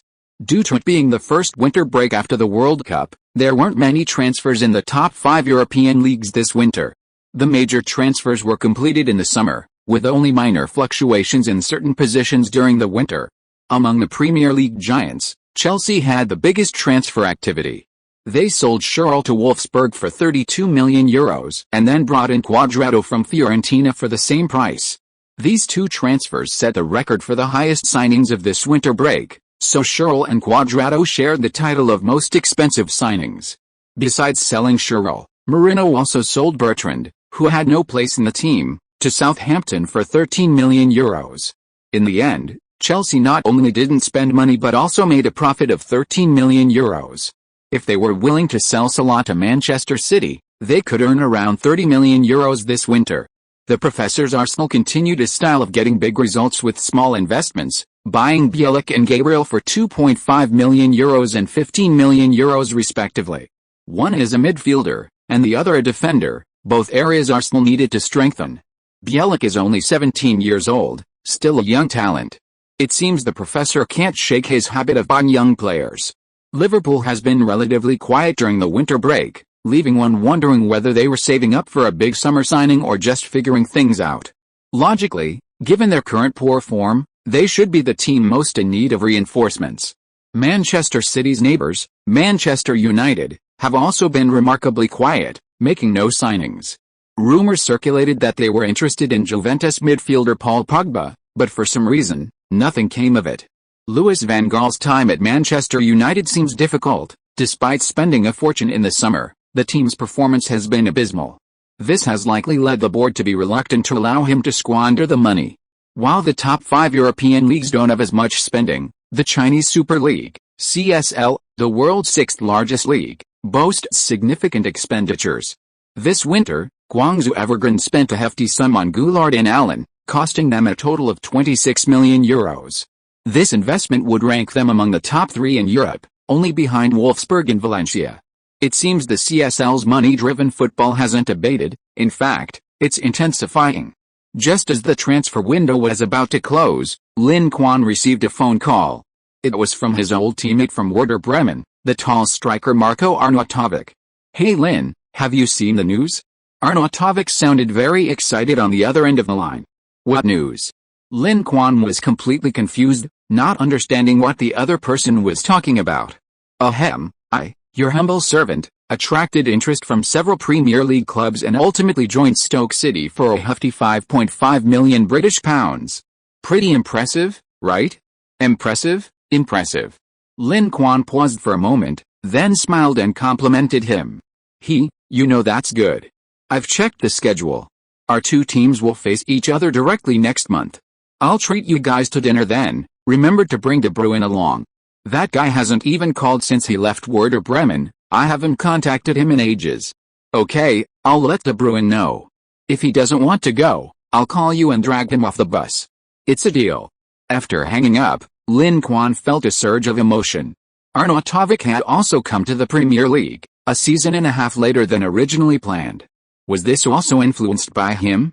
With Arnautovic's physical attributes and mental strength, it didn't seem too difficult for him to establish himself in the Premier League.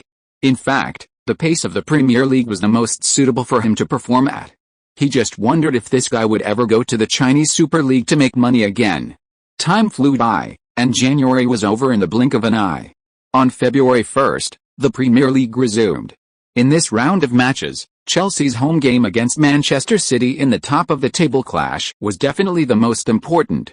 This is precisely why the Premier League scheduled the match for prime time on the final day, separating it from other games to avoid crowding. Chelsea and Manchester City are currently first and second in the standings respectively, and this match could directly determine the Premier League title. If Chelsea can defend their home ground and defeat Manchester City, they will extend their lead to 6 points. With only 15 rounds remaining and no direct encounters between the two teams, this lead is substantial. And unless Chelsea makes a series of mistakes, Manchester City has no chance of catching up. Conversely, if Manchester City defeats the Blues at Chelsea's home ground, the two teams will be back to square one. This would make the Premier League title race even more unpredictable. Because this match is so important, it has attracted the attention of countless fans across the Premier League even before it begins. Before the match, Fleet Street Media interviewed several football legends and experts, asking for their opinions. Most of these legends believe that Chelsea had a higher probability of winning or drawing the match.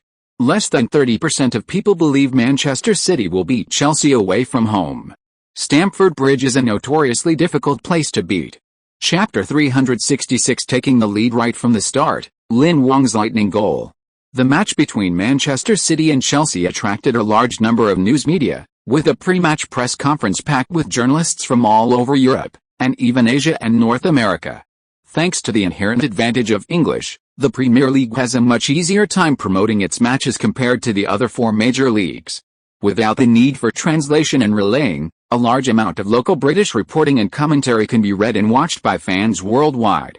This is obviously difficult for other leagues, as while many people speak English, those who speak Spanish, German, French, and Italian are relatively fewer. Because of this, in the Internet age, the Premier League's international attention has soared. Every year, the Premier League title race not only captivates tens of millions of domestic fans but also hundreds of millions of viewers overseas. Mourinho, I'm a journalist from The Guardian. I'd like to ask, you previously criticized Manchester City, saying that if they could even lose to a team like Middlesbrough, they couldn't possibly beat the powerful Chelsea. So how do you evaluate your own team's loss to a League One team in the FA Cup?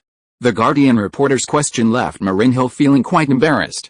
2 weeks ago, when Manchester City lost to Middlesbrough in the FA Cup, Mourinho didn't hold back in criticizing City and Guardiola, arguing that Guardiola's inability to handle even a championship team was clearly an overstatement. Or rather, that Guardiola's coaching style was simply unsuitable for the Premier League. However, his words backfired.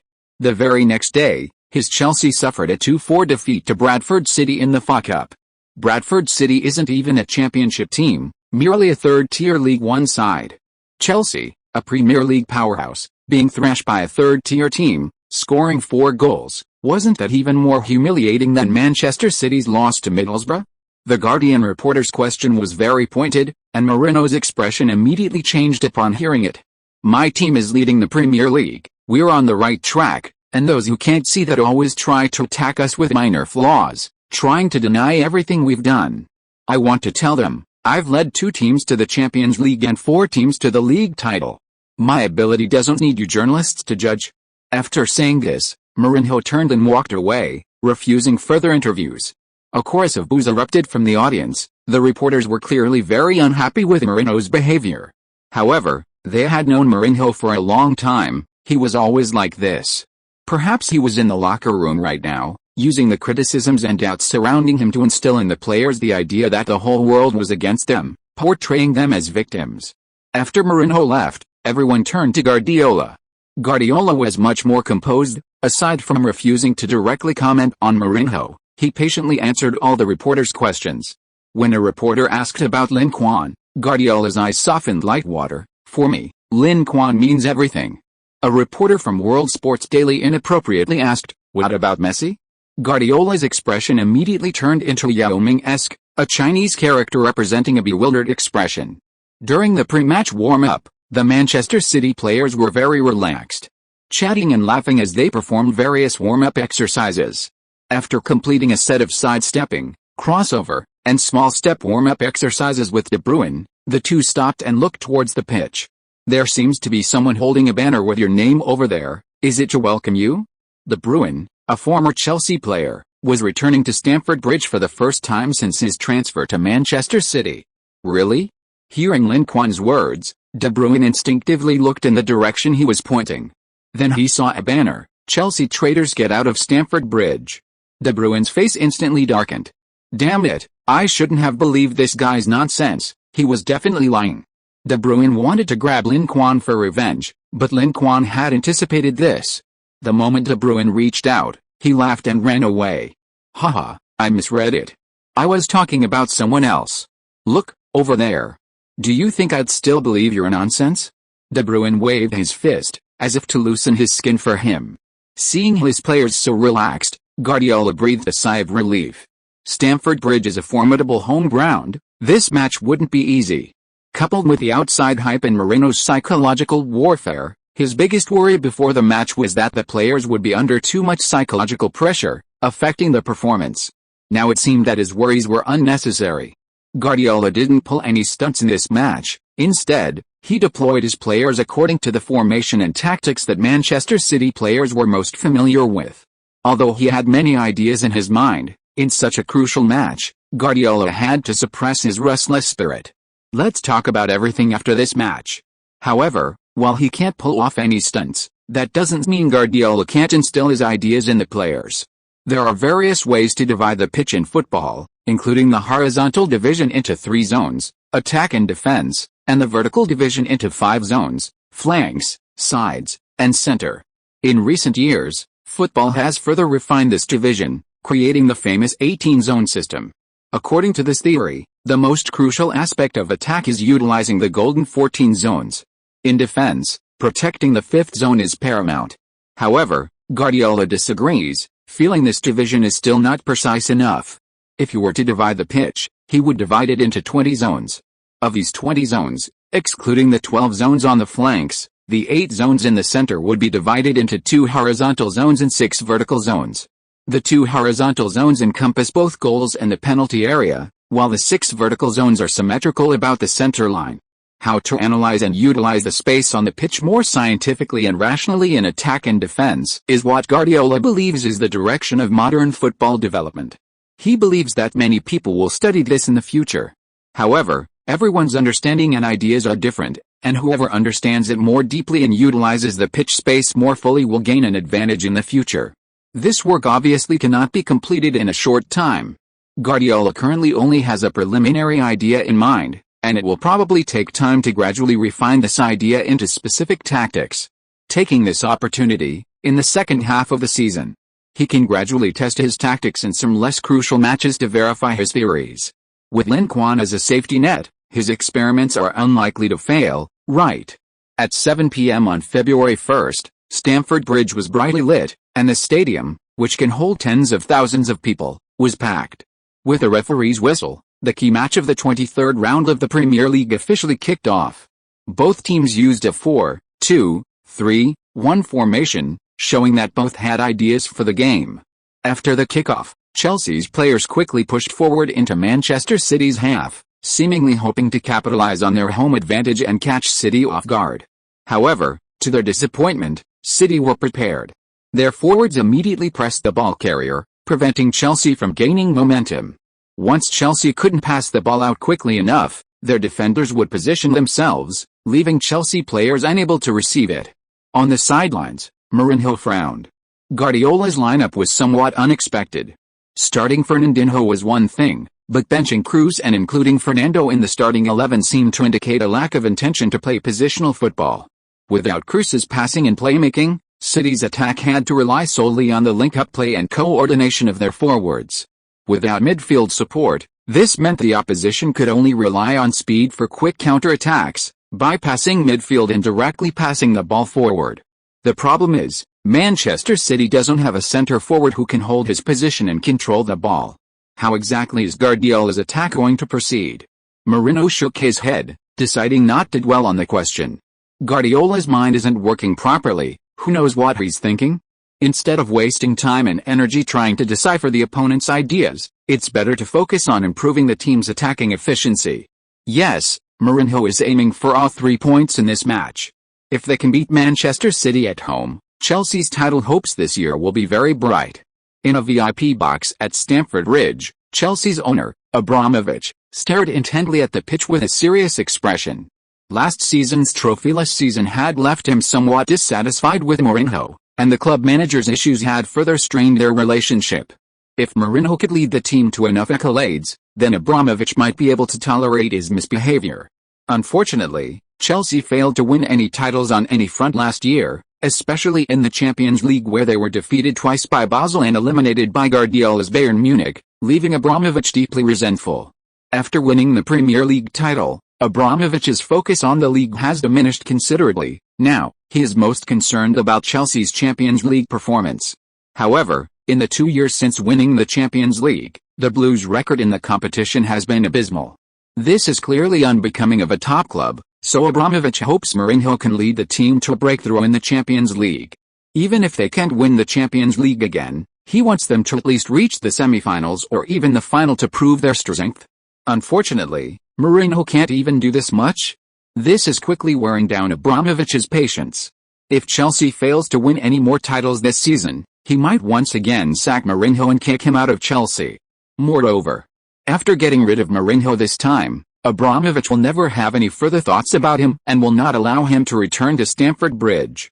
Mourinho, I hope you can seize the opportunity I have given you and not let me down." Abramovich silently prayed to himself, looking at Mourinho standing on the sidelines with his suit open and hands on his hips. After Chelsea's initial attack failed to produce results, the game quickly shifted to Manchester City's turn. In the 7th minute of the first half, Manchester City won the ball in the attacking third. Navas received the ball but was blocked by Hazard, so he chose to pass it to Lin Quan. Oscar and Matic both anticipated this choice and closed in on Lin Quan from both ends. If Lin Quan received the ball, he would likely be intercepted, and if the ball stopped, the quick counter-attack would fail. However, Lin Quan did not stop the ball but passed it directly to Navas, who had successfully broken through. After making the pass, Navas did not expect Lin Quan to pass the ball to him, he was simply running forward according to the coach's attacking tactics. Hazard, standing beside him, thought the same thing. So, seeing Navas continue down the wing, he handed him over to Chelsea's left back, Azpilicueta, to mark Navas. Hazard then rushed towards the center of the field, wanting to launch a counter-attack as soon as his teammate intercepted the ball. Hazard's choice seemed correct. Navas had already left his defensive area. As a winger, he couldn't possibly retreat to the byline with his opponent, could he? However, Hazard seemed oblivious to the fact that Chelsea's defensive midfielder, Matic, had already pressed forward and hadn't yet returned to his defensive position. Before Lin Quan passed the ball and Chelsea's fullback intercepted, there was a momentary gap in Chelsea's defense just outside the penalty area. Navas keenly seized this opportunity. Instead of dribbling to the byline, he immediately cut inside. "Stop him!" Matic shouted anxiously to his teammates as he tracked back. Even without his shout, Ramirez and Captain Terry had already noticed the danger. Both rushed towards Navas, trying to extinguish Manchester City's attack just outside the penalty area. Navas, lacking Lin Quan's dribbling skills, hesitated to dribble past two key defenders and quickly passed a ball to his striker, Aguero. Chelsea's other centre-back, Zouma, blocked Aguero's turn. Aguero, unable to control the ball, passed it back to the on-rushing Lin Quan. Under pressure from Ramirez, Lin Quan unleashed a powerful long-range shot from the edge of the penalty area. With a resounding thud, Courtois missed the ball, but it struck the crossbar. However, contrary to expectations, the ball didn't bounce off the crossbar but instead traveled along the lower edge of the crossbar into the goal line, bounced on the grass, and finally came to a stop in the net. The resounding thud struck Chelsea fans like a hammer blow, causing their hearts to stop. Only 7 minutes had passed since the start of the match. 7 minutes, and the Blues were already down at home? That was too fast. Stamford Bridge fell silent. Countless Chelsea fans were devastated by the result.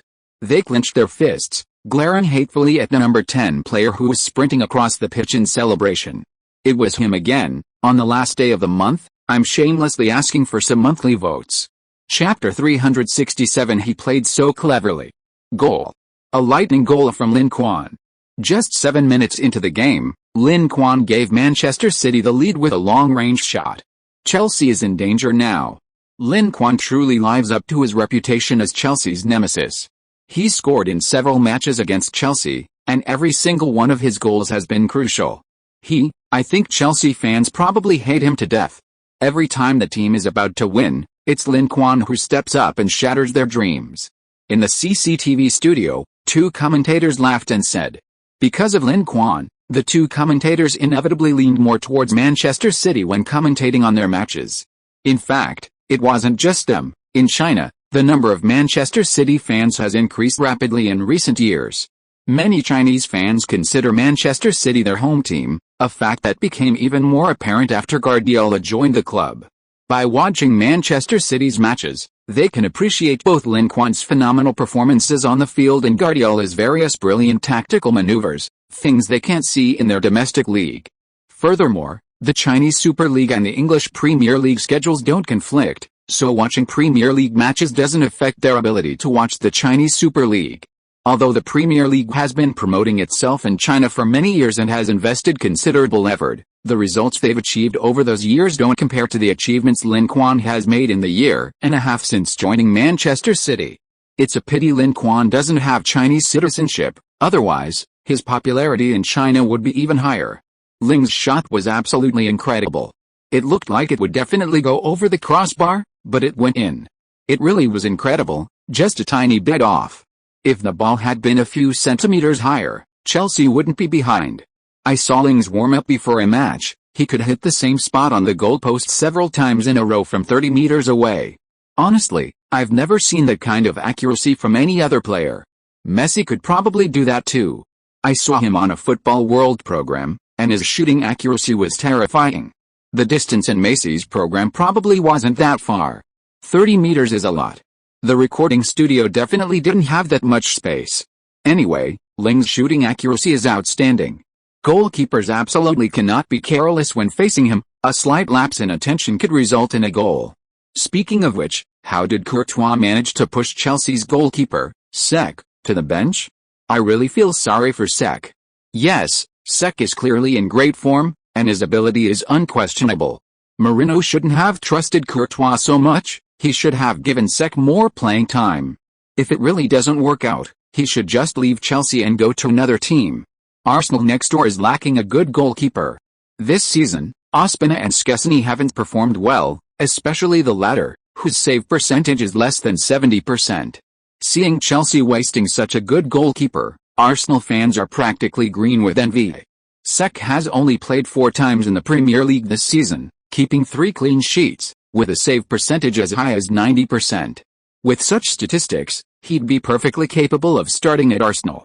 However, considering the relationship between Chelsea and Arsenal, Sek, who has served Chelsea for a full 10 years, might not do that. But if Chelsea continues to withhold playing time, even the most loyal veteran will eventually become disheartened. Lampard could transfer to Manchester City, so Sek going to Arsenal doesn't seem so incomprehensible. The game continued, and Chelsea, trailing in the score, launched a fierce attack on Manchester City like an enraged lion. In the 11th minute, Oscar's long-range shot went just wide. 2 minutes later, William broke through on the wing and delivered a cross. Diego Costa shook off the defender and unleashed a powerful shot, which Navasto tipped over the crossbar. Chelsea went on a mini-attack, but Van Dijk, who had been touched on the backside by Diego Costa, was furious and wanted to teach the guy a lesson for his dirty play. Diego Costa is known for his dirty play, often using subtle handballs to disrupt opposing defenders. He did the same thing at the Etihad Stadium, which enraged Manchester City, leading to a 3-1 victory and the first leg win. In the previous match against Liverpool, Diego Costa almost faced a ban from the FA for his dirty play.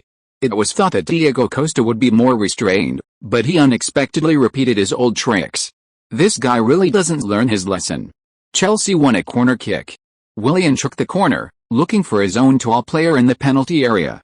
Chelsea captain Terry leaped high and headed the ball just over the crossbar. Chelsea missed a chance to equalize. On the sidelines, Mourinho applauded his players' performance during this period. Their attacking play was good. If they continued like this, they would equalize sooner or later. However, things didn't go as he expected. After realizing Chelsea's attacking threat, Manchester City, at Guardiola's signal, began to control the tempo of the game. They used the width of the pitch, patiently passing the ball around looking for opportunities, and never launching an attack unless there was a perfect chance. This made things difficult for Chelsea. Whenever they pressed forward, the opponent would pass the ball back to the defenders. Their forwards tried to press the opposing defenders, but because they were outnumbered, they were outmaneuvered and outmaneuvered. Seeing Diego Costa scrambling around in the attacking third, Van Dijk and several Manchester City defenders felt a surge of frustration, wishing they could run him out of the game. Chelsea fans booed as Manchester City used possession-based football to waste time. They hated this style of play. The opposition's lack of attack and constant wasting of time made them anxious, fearing the game would run out of time. Mourinho glanced at Guardiola on the other side. This tactic was quite different from his time at Barcelona. Back then, Guardiola and his Barcelona didn't play this aggressively. Guardiola met Mourinho's gaze calmly. Actually, using possession to waste time wasn't Guardiola's strategy. With Kroos absent, the player controlling the tempo was the team's core player, Lin Quan. Was it his decision? Guardiola couldn't help but wonder. This kid is playing too cleverly. If they continue like this, the Chelsea players' mentality will start to waver. As time ticked away, 20 minutes had passed and the opposing team was still in possession. Chelsea's players were furious. For the past 10 minutes, Manchester City had been passing the ball around relentlessly, managing only one attack. immediately pressing back after losing possession only to continue passing it around. This style of play was utterly shameless. If Chelsea didn't press forward aggressively in Manchester City's own half, the players suspected they would continue passing the ball around until the final whistle. So, Chelsea began pushing forward, with both wingers almost charging into Manchester City's penalty area to win the ball.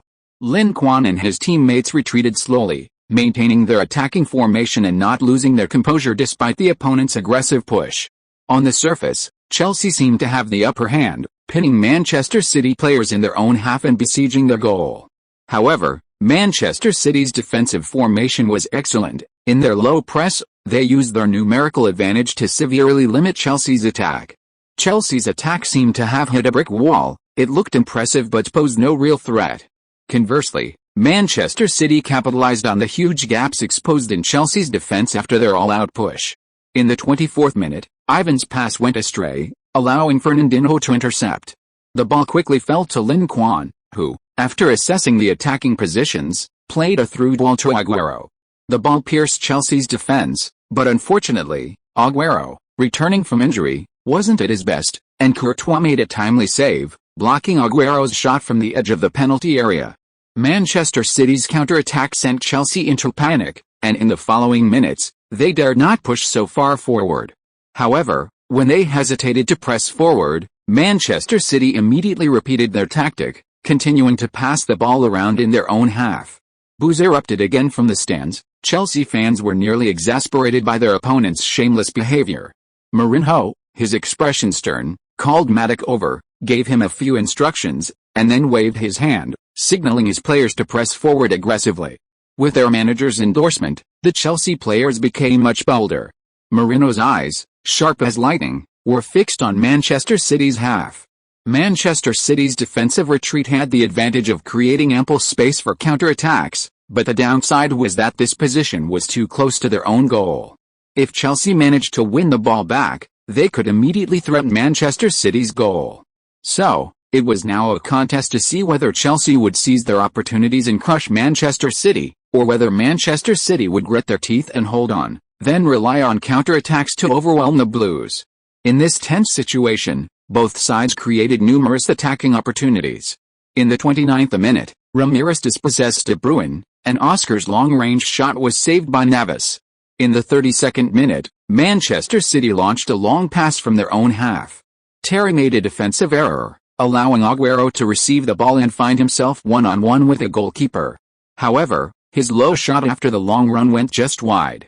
Lin Quan, who was in position to capitalize on the opportunity, couldn't help but sigh. If he had taken that shot, it would almost certainly have been a goal. But Aguero, eager to shoot, hadn't noticed his position. "Sorry, Lin, my mistake." After taking the shot, Aguero realized Lin Quan had already moved to the flank. If he had passed to him, it would have been an open goal. Realizing he hadn't played with enough composure, and even been a bit selfish, Aguero immediately apologized to Lin Quan. "It's okay, you just recovered from injury, your form isn't fully back yet, don't blame yourself too much." The ball was already missed, and blaming his teammate was pointless, especially since the opponent had already realized his mistake and apologized. Lin Quan naturally couldn't continue to criticize him. Manchester City's counter-attack was even more threatening than the last one, coming within a hair's breadth of a goal. Chelsea fans were terrified, feeling Mourinho's tactic was too risky. Chelsea excelled at counter-attacking, not this kind of pressing attack. However, Mourinho remained unfazed, seemingly unaffected by the ball. He waved his hand, signaling his players to continue the attack. Seeing their coach's instructions, Chelsea's players had no choice but to grit their teeth and continue their offensive onslaught against Manchester City. Neither side was playing their preferred style. Chelsea, who should have been counter-attacking, was playing pressing, while Manchester City, who should have been pressing, was playing counter-attacking. If the team names were covered, fans might even think Manchester City was Chelsea, and Chelsea was Manchester City. When both sides are using unfamiliar tactics, various problems are bound to arise. In the 41st minute, Ivanovic's long pass found Hazard. The Belgian, who had been lackluster throughout the first half, finally had a moment of brilliance. Hazard dribbled past defenders, entered the penalty area, and crossed the ball in front of the goal, where Diego Costa pounced and scored. making the score 1-1. Chelsea finally equalized, bringing both sides back to level terms. Mourinho celebrated excitedly with a sliding tackle after Diego Costa's goal. Although it was just an equalizer, this goal was incredibly significant for Mourinho. In the football world, his most formidable rival is Guardiola. Their accolades are similar, and their managerial achievements are equally impressive. Coupled with their status as highly regarded coaches, they have accumulated a lot of animosity in the past. Therefore, every match between them generates immense buzz and attention. Mourinho can accept losing to anyone else, but he absolutely cannot accept losing to Guardiola, especially at home. That's utterly unacceptable. Guardiola, on the other side, didn't react much to the goal. While the timing of the goal was unfortunate, there was still half-time, so there was no need to rush. Moreover, a 1-1 draw wasn't unacceptable for Manchester City. It wasn't the end of the world. He didn't see Mourinho's exaggerated celebration. That's how it is with opponents. The more attention you pay to them, the more smug they become. Compared to admiring Mourinho's performance art, Guardiola is more concerned about the tactics to use in the second half. The recent goal conceded proved that continuing with this approach is too risky. Chelsea's attacking ability has improved significantly this season, especially with the arrival of Diego Costa, which has helped them overcome their lack of firepower. Add to that a host of talented players like Hazard and Oscar, and it's dangerous for Chelsea to dominate Manchester City. Manchester City should stick to their more familiar tactics.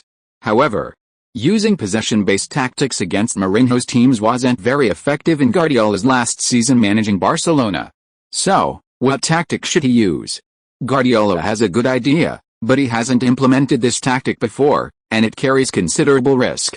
Therefore, he plans to decide based on the situation in the second half, and if all else fails, he'll use this trump card as a last-ditch effort. Chapter 368, Guardiola's defensive midfielder tactic shocks Europe after a series of disastrous defeats. After the start of the second half, Chelsea fans quickly noticed the substitution. Kroos came on, replacing Fernando. This substitution was expected by Chelsea, as Manchester City's attack was struggling and a change was necessary to bolster their offense. However, after the second half began, they realized the substitution wasn't so simple. Kroos wasn't playing as a defensive midfielder, he had moved to the attacking third, yet Manchester City still had two defensive midfielders. What was going on? Upon closer inspection, it turned out that Zabaleta had moved forward to the defensive midfield position, and Manchester City's four-man defense had become a three-man defense. What kind of strange formation was this? A 3-2-4-1? Not only were Chelsea fans confused, but even Mourinho on the sidelines was somewhat bewildered. Was Guardiola up to something again? Putting Zabaleta, a full-back, in a defensive midfield position, only he could come up with such an idea. Mourinho couldn't quite figure out Guardiola's tactical intentions, so he decided to observe further. After several attacks and defenses, he noticed that Manchester City used a pure three-man backline when attacking, but when defending, Zabaleta would drop back to his defensive formation, and Manchester City would still use a four-man backline. This change meant that Manchester City had an extra player in midfield when attacking, and the increase in numbers had a significant effect on Manchester City's attack. In the 59th minute, Manchester City launched an attack on the left flank in the attacking third. Lin Quan received the ball and unleashed a powerful left-footed shot that Courtois parried, and Aguero finally seized the opportunity, cleverly stretching out his foot to tap the ball into the goal. Manchester City regained the lead, making the score 2-1. Chelsea were speechless after conceding this goal. The opponent's attack was simply too good. Before Lin Quan's shot, they had already found several shooting opportunities. If it weren't for Courtois and Chelsea's defenders' focused attention and repeated interceptions of Manchester City's attacks, they would have conceded a goal long ago.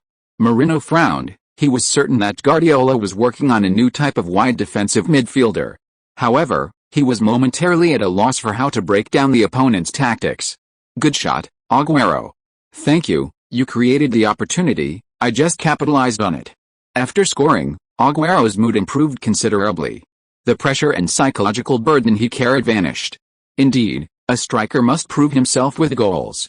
Mourinho was still racking his brains for a solution, while on the pitch, Chelsea's players launched a desperate attack on Manchester City after falling behind. In the 62nd minute, Matic was dribbling near the wing when Navas tripped him from behind, earning Navas a yellow card. The foul in that position seemed inexplicable, as it was quite far from Manchester City's goal. Navas appeared to have no reason to foul. However, after Navas's foul, Mourinho noticed that Guardiola on the sidelines not only did reprimand him but also applauded. Mourinho instinctively felt that Manchester City's wing defense seemed to have a problem. But before he could make any adjustments, Manchester City scored again. In the 67th minute, Navas crossed from the wing, and Lin Quan, leaning on a defender, scored with a half-turn bicycle kick. The shot was incredibly difficult. Even the Chelsea players marking him hadn't expected him to complete it in that way. Not only were they surprised, but Chelsea goalkeeper Courtois was also caught off guard. He frantically waved his arms until the ball was right in front of him, but it was clearly futile. Stamford Bridge erupted in cheers, some Chelsea fans instinctively wanting to applaud Lin Quan's brilliant goal. However, when they raised their hands, they realized that the goal had been scored by an opposing player. Damn it, can't anyone stop this guy from scoring? Chelsea fans were frustrated. Lin Quan had not only scored again, but he had scored twice. He was a nemesis for Chelsea, always playing exceptionally well against them. Damn it. Seeing Lin Quan's goal, Mourinho paused for a moment, then couldn't help but kick the post of the coaching bench. The Chelsea players on the bench were startled, instinctively shifting their positions to get away from their furious manager. On the Manchester City bench, Guardiola, after seeing Lin Quan's goal, incredulously clutched his head, his mouth agape in an O shape. Torrent, did you see that? Did you see Lin's goal? Guardiola excitedly grabbed his assistant coach's arm, seemingly incoherent. Torrent thought to himself, yes, I saw it. Damn it, can you let go? It hurts. Lin Quan's goal greatly boosted the morale of the Manchester City players. Previously hesitant and skeptical of Guardiola's new tactics, they were now completely dispelled of their doubts. And with their doubts gone, they showed Chelsea just how terrifying a fully powered Manchester City could be. Manchester City's attack intensified in the second half, launching frequent assaults on Chelsea's goal. Chelsea were forced to remain in their own half, confined to a solid defense, unable to launch any attacks. In the 76th minute, Manchester City made their first substitution, with Lampard replacing Ronaldinho. Last time at the Etihad Stadium, Lampard scored a crucial goal after coming on, shattering Chelsea's hopes of victory. This time, at Stamford Bridge, it remained to be seen what surprises the former Blues player could deliver. In the 78th minute, Milner received a pass from Was and headed the ball towards goal, but Courtois tipped it over the bar. A minute later, Manchester City took a corner, and De Bruyne attempted a long-range shot from outside the box, but the ball struck the post and went out of play. In the 80th minute, Mourinho used his final substitution, bringing on Drogba for Willian. Drogba had been a lucky charm for Chelsea, helping them win numerous titles. The Chelsea fans in the stadium rose to their feet and applauded the veteran's arrival. After leaving Chelsea, Drogba went to the Chinese Super League, hoping to make some money. However, he was unhappy with the unpaid wages owed by Shanghai Shenhua, and returned to Chelsea at the age of 37. Even at 37, the beast still possesses incredible physical strength. In the 82nd minute, Chelsea won the ball and launched a quick counter-attack. Drogba received the ball, squeezed past the defenders, and was about to charge towards Manchester City's goal when he was brought down by Lampard, who rushed in from the side. The referee showed Lampard a yellow card, and Lampard immediately helped Drogba up and apologized. Drogba dusted himself off, seemingly unconcerned. Both were playing for their respective teams, and Lampard's foul was perfectly justified. However, the fact that two former teammates had become enemies upon returning to Stamford Bridge was still quite poignant for fans. Life is unpredictable. In the final stages of the match, neither side created any better chances, and Manchester City ultimately defeated Chelsea 3-1 in the top-of-the-table clash at Stamford Bridge. This score was exactly the same as their match at the Etihad Stadium in the first half of the season, and even the course of the game was similar. After this double victory over the Blues, Manchester City finally caught up with them in the standings. Both teams are currently tied on points, and with 15 rounds remaining in the league, after their two direct confrontations are completed, the outcome of this title race will depend on their consistency in the final stages of the season. And consistency has always been a strength of Guardiola's teams. After the match, major media outlets praised Guardiola and his team, commending their outstanding performance. Guardiola's substitutions and tactical changes in the second half were particularly seen as the key to Manchester City's victory over Chelsea. As for Mourinho, his situation is much more difficult. His pre-match boasts to the media have backfired, landing squarely on his own head. Furthermore, according to rumors, Chelsea owner Roman Abramovich is extremely dissatisfied with Mourinho. After the loss to Manchester City, the two had a very unpleasant exchange, reportedly escalating into a heated argument. While this news is unconfirmed, given Abramovich's known temperament, many believe it's highly plausible. Abramovich is notoriously impatient, and Mourinho is known for his high self-esteem. These two are inherently difficult to work with. Moreover, Mourinho has never been Abramovich's ideal coach. His true ideal is Pep Guardiola, not Mourinho. This will likely become even more pronounced after Mourinho's latest defeat to Guardiola. Therefore, it's speculated that if Chelsea's performance fails to meet Abramovich's expectations, he might fire Mourinho in a fit of anger. After all, he's done this before, having sacked numerous renowned managers, including Ranieri, Mourinho, and Ancelotti. Sacking Mourinho again wouldn't be entirely incomprehensible. The question is, if Mourinho is sacked again, where will he go next? Chelsea's troubles are naturally left for Chelsea fans to worry about. After winning the top-of-the-table clash with Chelsea, Guardiola was in high spirits and gave the players 3 days off to rest. Being eliminated from both the League Cup and FA Cup has ironically become a good thing for Manchester City. Before the Champions League knockout stages begin, they have no other matches to play. The current Premier League schedule of 1 match per week is very comfortable for Manchester City's players. They no longer feel the pressure of being exhausted and constantly on the verge of injury. Guardiola is taking this opportunity to instill his tactical philosophy in the players, attempting to transform Manchester City. On February 7th, the 24th round of the Premier League kicks off, with Manchester City hosting Hull City. The match was a lopsided affair, with Manchester City at the top of the table and Hull City third from bottom. Before the game, Hull City was widely considered the underdog. However, the result was unexpected. In the first half alone, Hull City conceded 5 goals under Manchester City's relentless attack.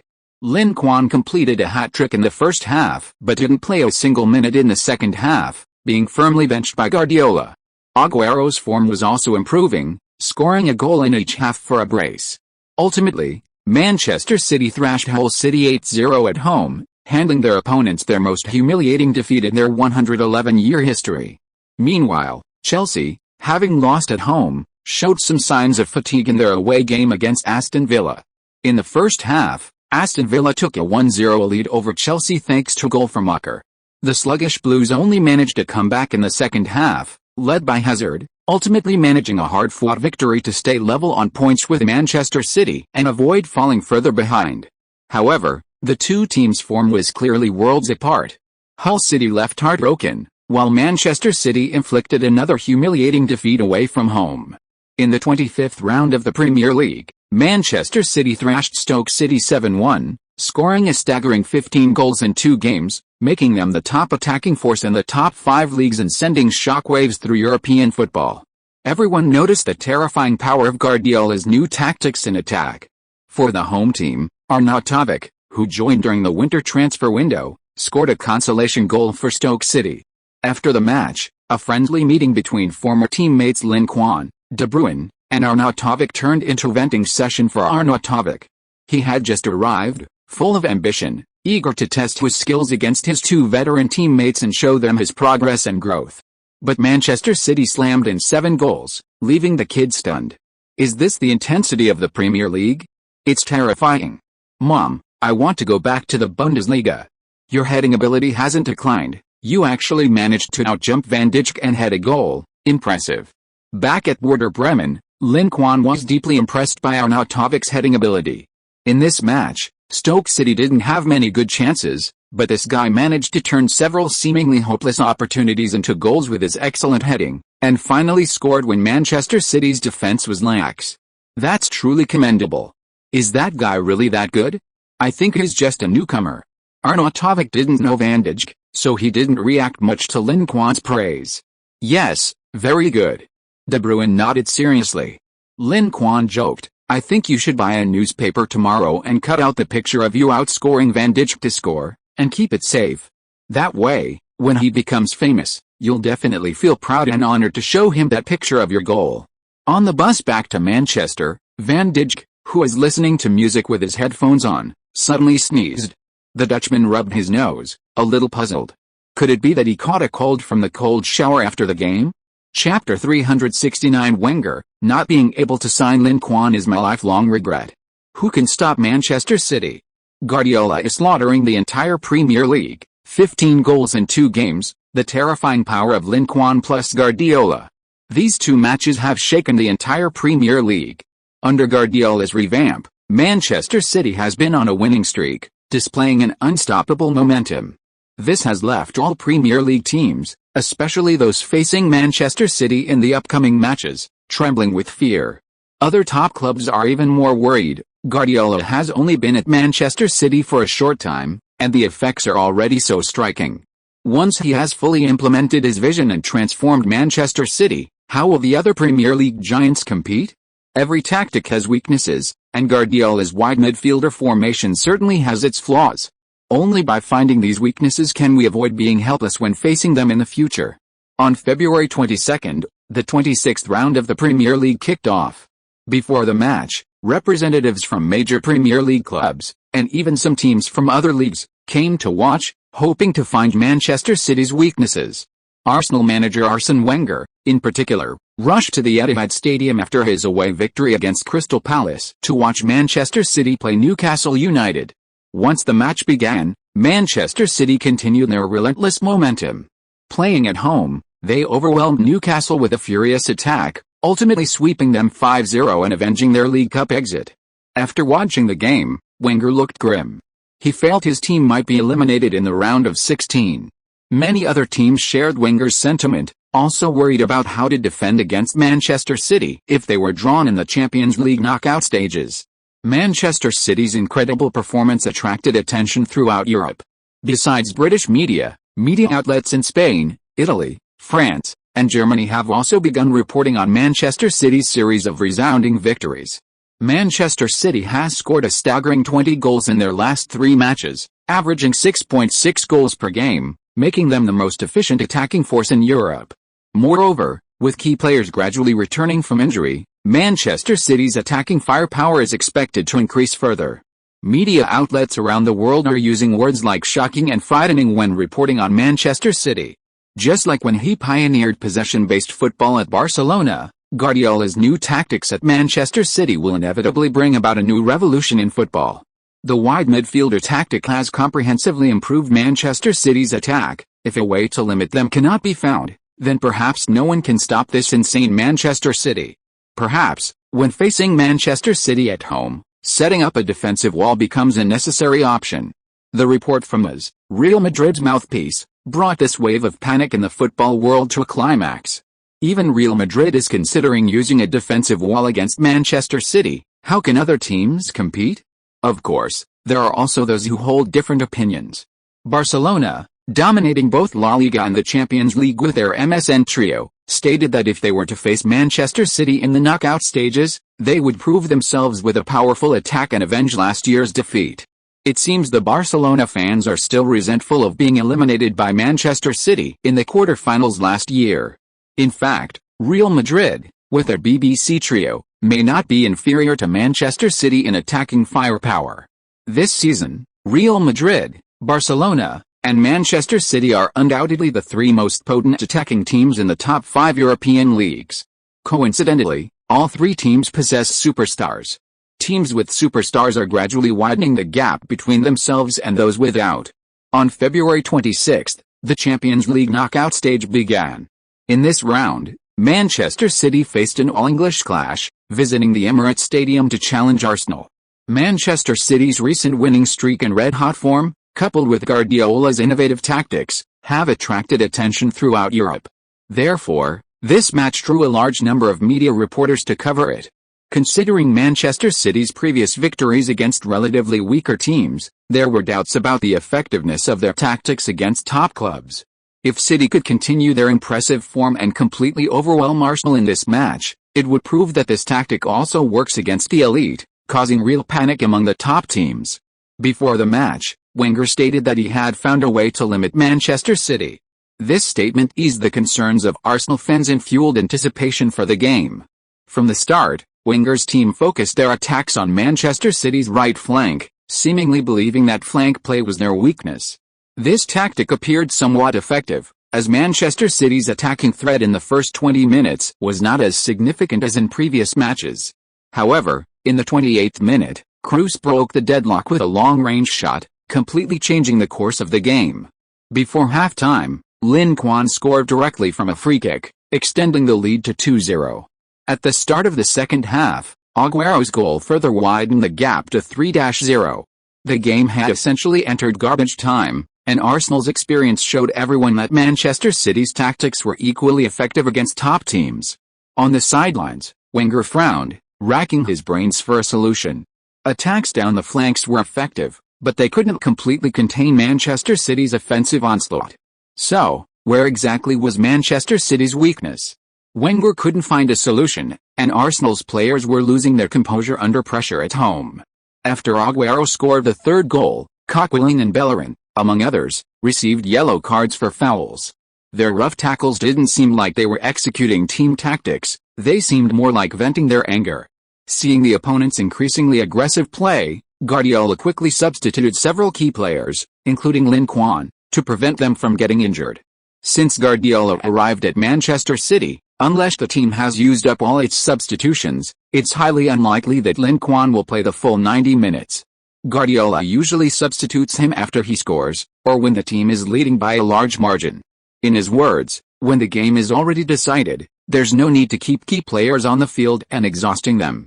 He didn't protect Messi enough and overused him, which led to Messi's series of injuries. Actually, Messi didn't have many injuries under Guardiola, they only became prominent after he left Barcelona. Even so, Guardiola still felt very guilty when he saw Messi's frequent injuries later. If it weren't for Lin Quan's emergence, Messi would probably be Guardiola's favorite player in the world, without a doubt. And now, that affection has been transferred to Lin Quan. Guardiola wants to make up for all the regrets he had with Messi. I've worked so hard to protect him, this kid must be incredibly moved. As Lin Quan was substituted, Guardiola gave him a hug, thinking to himself. Lin Quan, however, was speechless. Damn it, every time he wanted to rack up some stats, Guardiola would substitute him. Was he not allowed to have a good time? And wasn't he afraid the other players would be jealous of his open favoritism? He was beginning to understand how Haaland felt when he was substituted after scoring 5 goals in the Champions League. Being pampered by Guardiola wasn't a good thing. After Lin Quan was substituted, Manchester City's attacking threat decreased significantly. Without Lin Quan's threat, Arsenal's players collectively breathed a sigh of relief. They couldn't stop Lin Quan, but that didn't mean they couldn't stop the other Manchester City players. After filling the gaps in their defense, Arsenal's performance improved, and their attack also picked up. In the second minute of stoppage time, substitute Chamberlain pulled one back for Arsenal, making the score 1-3, salvaging some pride for the Gunners. Ultimately, the match ended with Arsenal suffering a crushing 1-3 defeat at home to the formidable Manchester City. This scoreline essentially sealed Arsenal's fate, and their chances of advancing in the next leg at the Etihad Stadium are likely slim. During the post-match handshake, Wenger praised Guardiola and his team. Your team played exceptionally well, congratulations on your victory. Guardiola also deeply respects Wenger, believing that his arrival transformed the Premier League, injecting a technological element into it. He certainly wouldn't have joined a league with a simple, brutal style of play, relying solely on long balls and crosses. Thank you for your praise. You and your players were also excellent. I wish you all the best in your upcoming matches. Wenger gave a wry smile. The good results Guardiola referred to were simply securing a top 4 finish. He'd been doing this for years, and had become quite adept at it. While Southampton's unexpected rise this year had created some difficulties for Arsenal's top 4 aspirations, Liverpool's decline had increased their margin for error. After playing against strong teams, the remaining matches are relatively easy for Arsenal. As long as the team doesn't make any more mistakes, securing a top 4 finish shouldn't be too difficult. However, what's the point of consistently aiming for a top 4 finish, only to be eliminated in the first round of the Champions League? Whether it's the league or the Champions League, Wenger desperately wants his team to win a title. I really envy you, being able to manage such a great player as Lin. Wenger made no secret of his admiration for Lin Quan. His biggest regret now is not having acted sooner that summer 2 years ago to secure Lin Quan. Given his reputation for utilizing young talent, he might have had a chance to bring Lin Quan to the Emirates Stadium if he had acted. Unfortunately, it's too late now. He missed the opportunity when Lin Quan's value wasn't so high, and now that Lin Quan has made a name for himself, Arsenal's financial resources probably won't allow him to be acquired. Guardiola sensed Wenger's sadness and frustration, and for a moment, he didn't know how to respond. Guardiola felt a pang of guilt when facing Wenger. When he was managing Barcelona, he poached Fabregas from Wenger.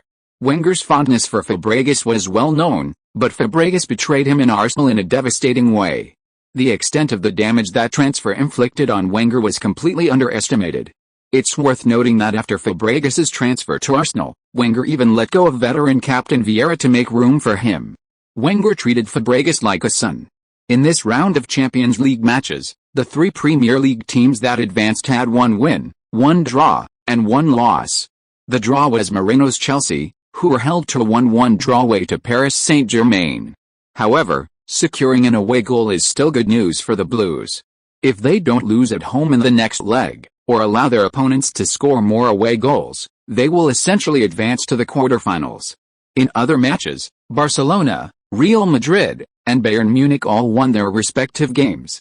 Bayern Munich's 7-0 thrashing of Shakhtar Donetsk at home showcased the terrifying firepower of Japank's Bayern side. This victory thrilled Bayern and all of Germany. They're back. Everything is back. This is the real Bayern. This is the taste of German football. They shouldn't be playing possession-based football, they should continue to uphold their glorious traditions. If they hadn't messed things up last year, Bayern might not have been eliminated, and the German national team might not have lost in the final. Fortunately, it's not over yet, they can still mitigate the damage. This resounding victory undoubtedly injected a powerful boost into their morale. Previously, the entire football world was hyping up how invincible and unstoppable Manchester City's attack was. But in this round of the Champions League, Bayern stole the spotlight, proving with a massacre that they were the true perpetrators of the disaster. Champions League title? Why not? My players and I are here for this goal. In the post-match interview, veteran coach Hanks made no secret of Bayern's desire for the Champions League title. His return was intended to rectify the chaos left at Bayern under Guardiola. The best proof to demonstrate that Guardiola's reforms at Bayern were wrong was to win the Champions League again. This would render Guardiola's year at Bayern, sandwiched between 2 Champions League titles, a failure. When Hanks' comments reached Guardiola's ears, he remained remarkably calm. Congratulations to Bayern on their victory, and I sincerely wish them continued success in the Champions League. Since arriving at Manchester City and personally managing Lin Quan, Guardiola has become largely indifferent to external criticism. He doesn't need to prove anything, now, he simply wants to enjoy football. Chapter 370 Sweeping Arsenal and advancing to the Champions League quarterfinals. Guardiola had just said he wanted to enjoy football, but only 3 days later, Manchester City suffered a crushing defeat. On March 1, in a clash of titans at Anfield, Manchester City lost 2-3 to Liverpool, a disappointing defeat. The match began with heavy rain, forcing both sides to play in the rain. The slippery surface severely hampered Manchester City's passing and possession tactics, with players frequently mispassing due to the waterlogged pitch. Meanwhile, Liverpool, eager for revenge at home, played with incredible ferocity. Ignoring the risks of injury on the wet pitch, they relentlessly ran and sprinted, launching counter-attacks against Manchester City's defense time and again. While Liverpool were largely on the back foot, with only 32% possession, their counter-attacks were extremely dangerous, especially those launched from the flanks after successful defensive plays.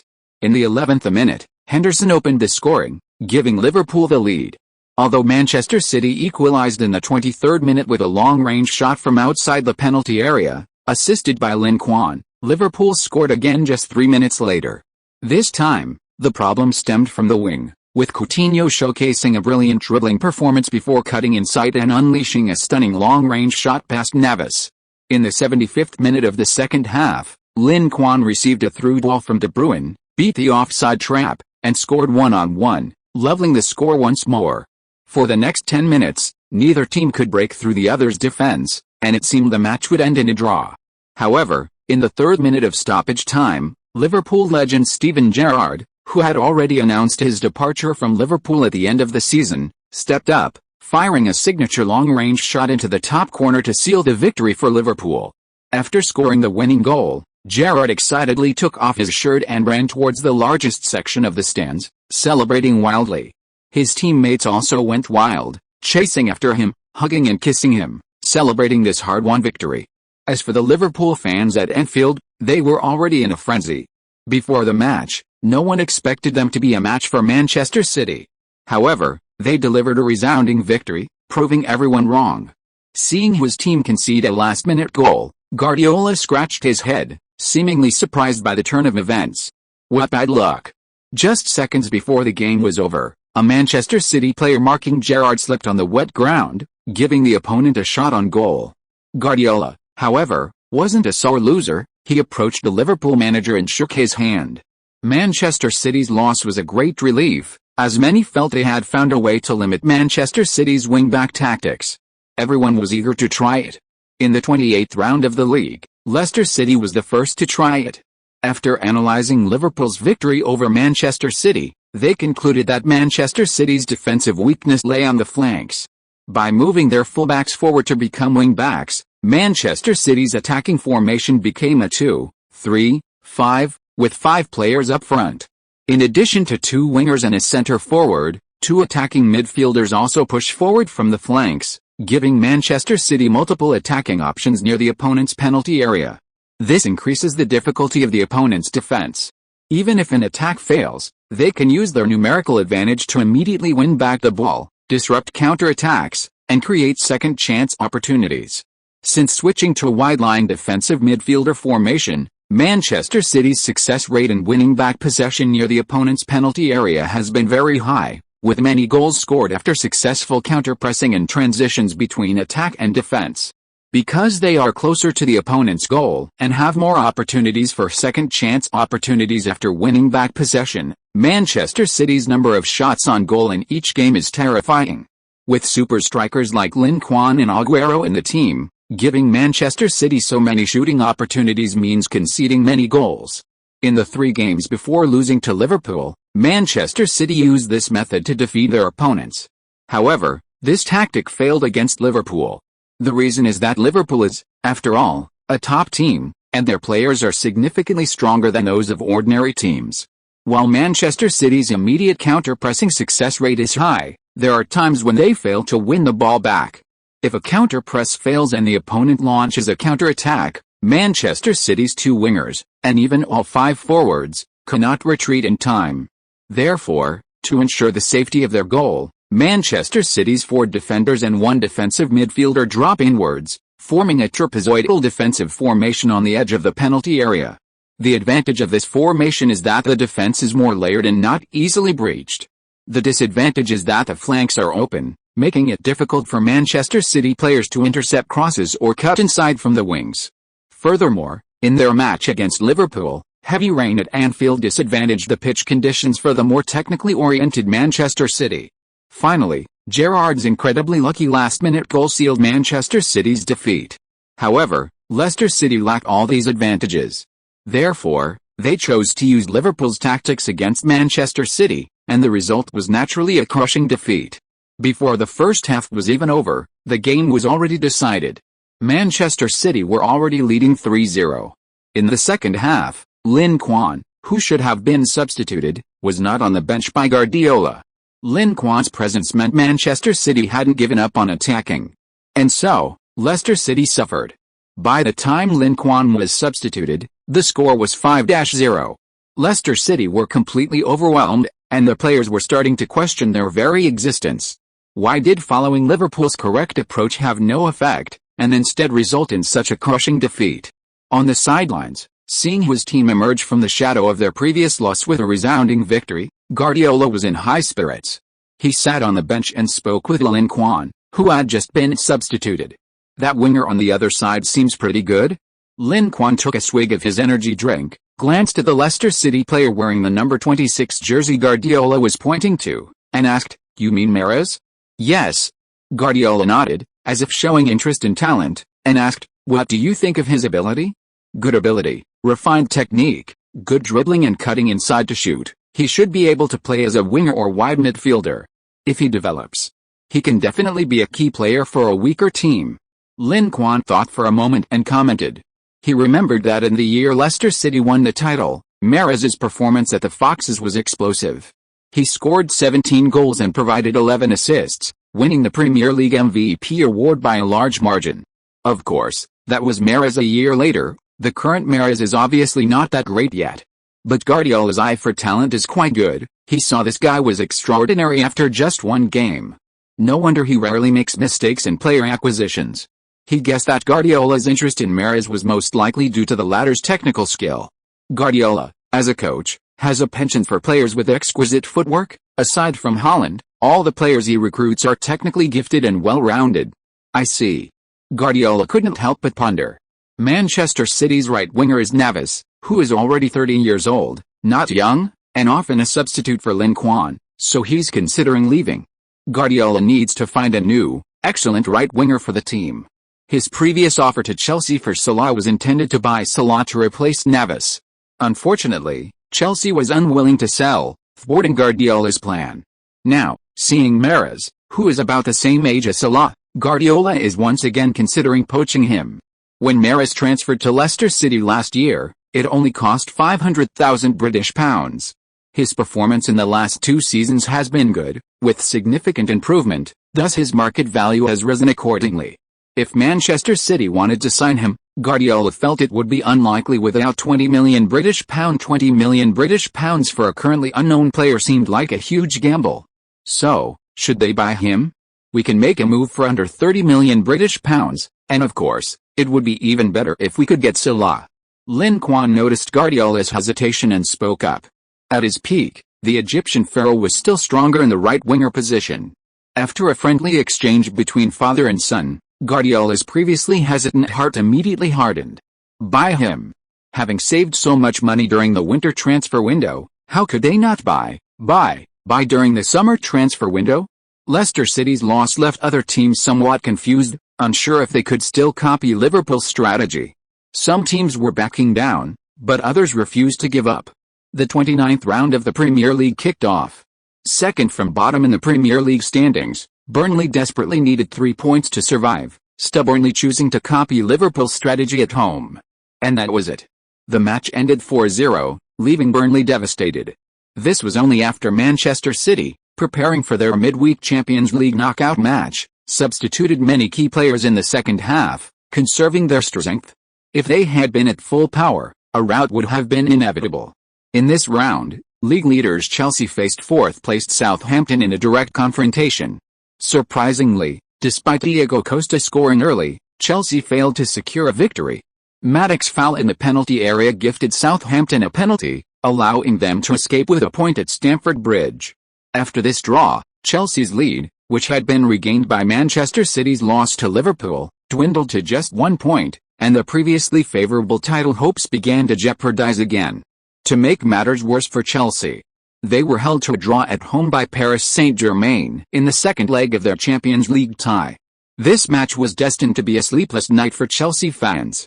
Their team finally broke through the opposition's defence in the 81st minute, a timely goal that gave them hope of victory.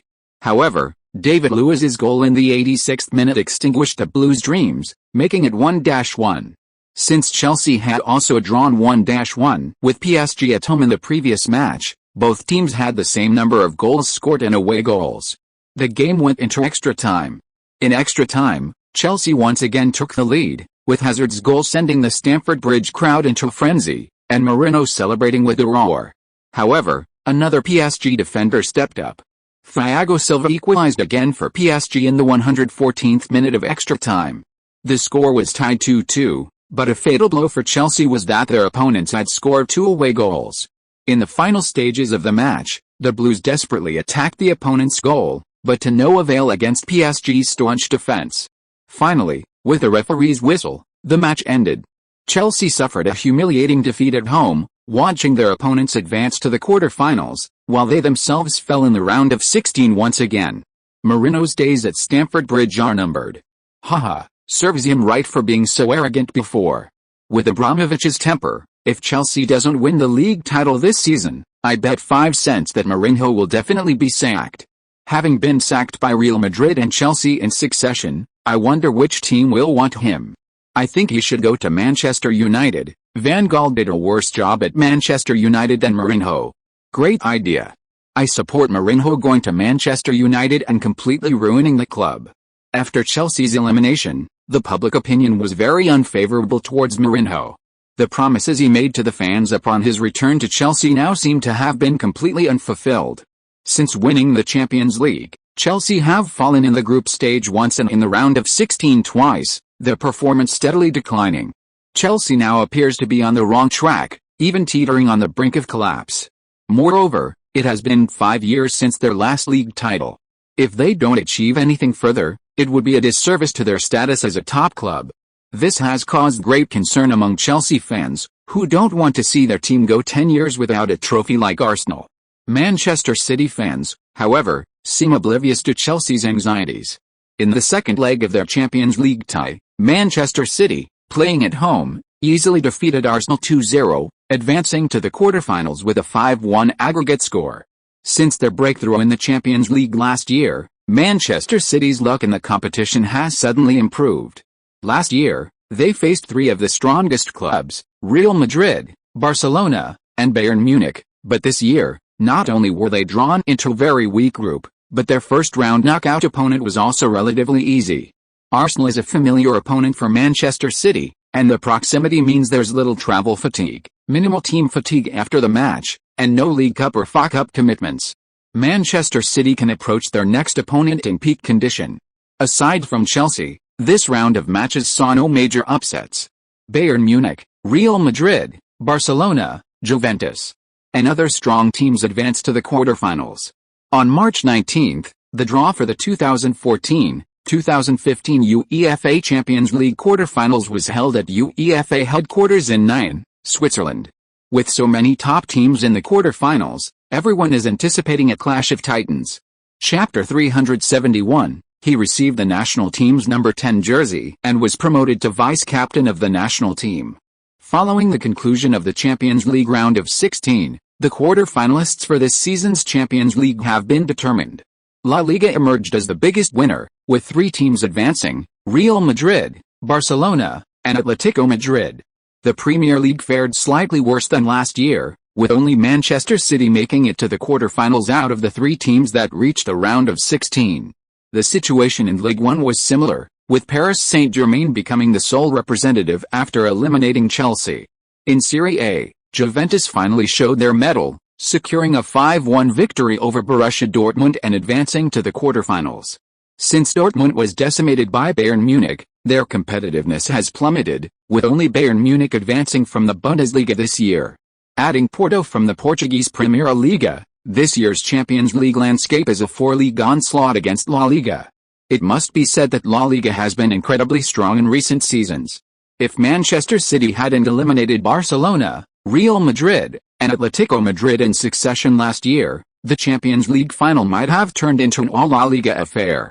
According to the Champions League draw rules, there were no rules to avoid pitfalls in this quarter-final draw. Teams from the same league or those from the same group could potentially face each other. Atletico Madrid was unlucky, being drawn first, and their opponent was their city rivals, Real Madrid. Upon seeing this result, both Real Madrid coach Ancelotti and Atletico Madrid coach Simeone looked tense. These 2 teams have faced each other frequently in the league, knowing each other well and recognizing the difficulty of the other. If possible, they would rather have a different opponent than face each other, as neither side had a clear advantage in this Madrid derby. The quarter-final draw immediately produced a city derby, exciting the audience and making them eager to see what other thrilling clashes awaited. Soon after, Barcelona was drawn from the pool. Seeing Barcelona's name, the coaches of the remaining 5 teams couldn't help but change their expressions. This year's Barcelona is much stronger than last year's. In his second year with the team, Neymar has fully integrated and his performance is improving steadily. After his return from suspension, Suarez became Barcelona's sharpest attacking weapon. His MSN trio with Messi and Neymar was unstoppable in La Liga and the Champions League. For any team facing such a Barcelona side in the Champions League, containing the MSN attack would likely be their biggest headache. The camera panned across the five coaches before finally focusing on Manchester City's Pep Guardiola. Before the draw, Barcelona fans had made bold statements, hoping to be drawn against Manchester City in the quarterfinals to avenge last year's defeat. If Barcelona and Manchester City are indeed drawn together, it will mark Guardiola's first return to Camp Nou in 3 years. However, this time, he will be there as an opponent. The close-up shot from the live broadcast led many to believe that Barcelona would be drawn against Manchester City. However, surprisingly, the team drawn from the pool by the draw experts wasn't Manchester City, but another team controlled by Middle Eastern tycoons, Paris Saint-Germain. The camera focused on the two coaches. Barcelona's coach, Enrique, smiled after seeing the draw result, seemingly considering it a favorable draw.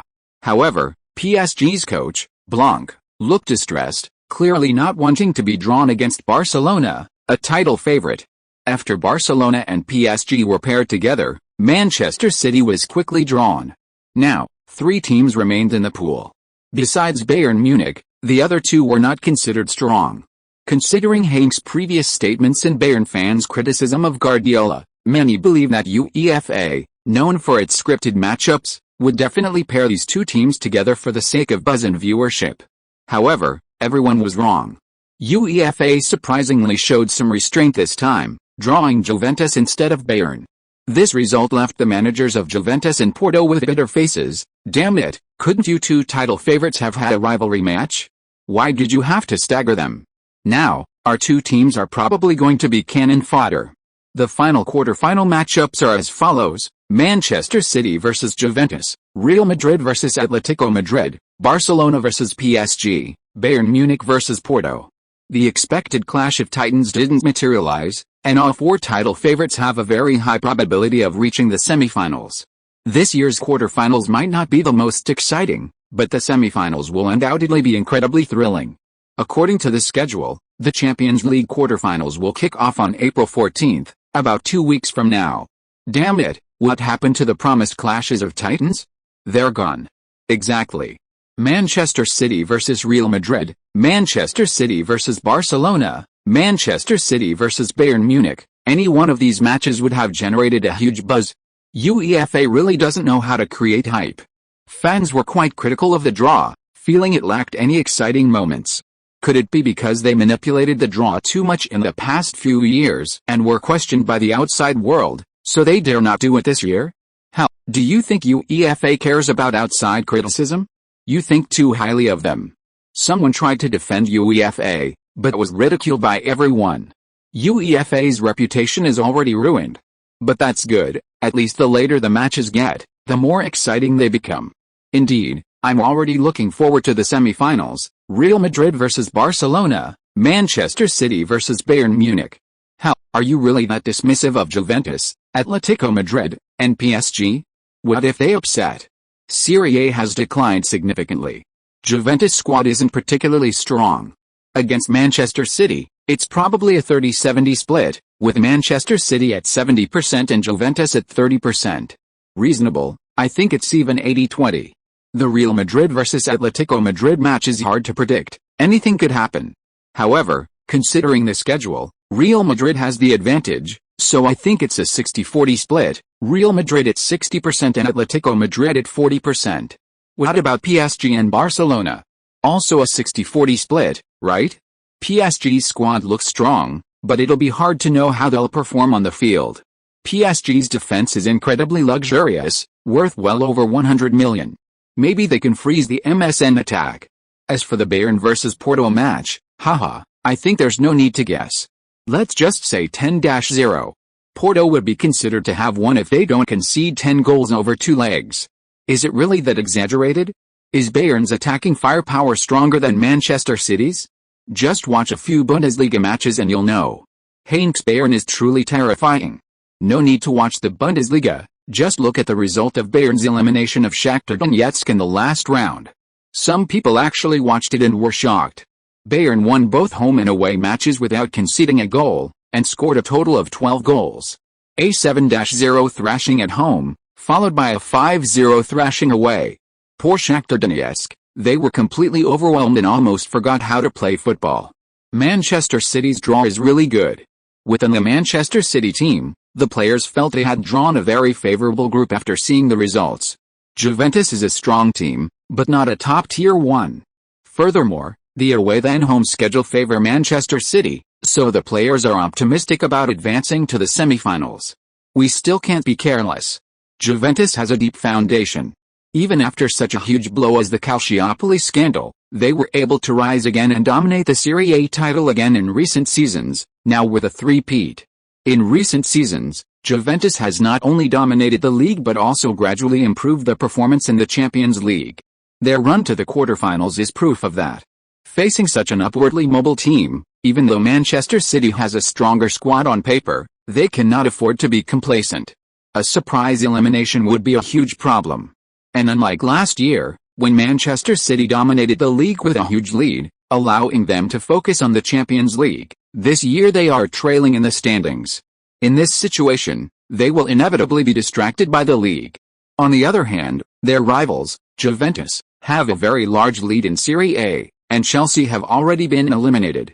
One team can focus on the Champions League, while the other can focus on winning the title. The situation for Manchester City doesn't seem as optimistic as they've imagined. Guardiola clearly understands City's predicament, so he's implemented a stable points-earning strategy in the league. With 9 rounds remaining, they're only 1 point behind Chelsea. If Chelsea makes a mistake, City's opportunity will arise. But this hinges on one condition: City themselves cannot afford to make a mistake. Another loss would likely mean the title is out of reach. In the 30th round of the Premier League, Manchester City hosted West Bromwich Albion. The game was effectively over within 2 minutes. A West Bromwich Albion defender tripped Lin Quan in the penalty area, resulting in a penalty and a red card. Lin Quan easily converted the penalty.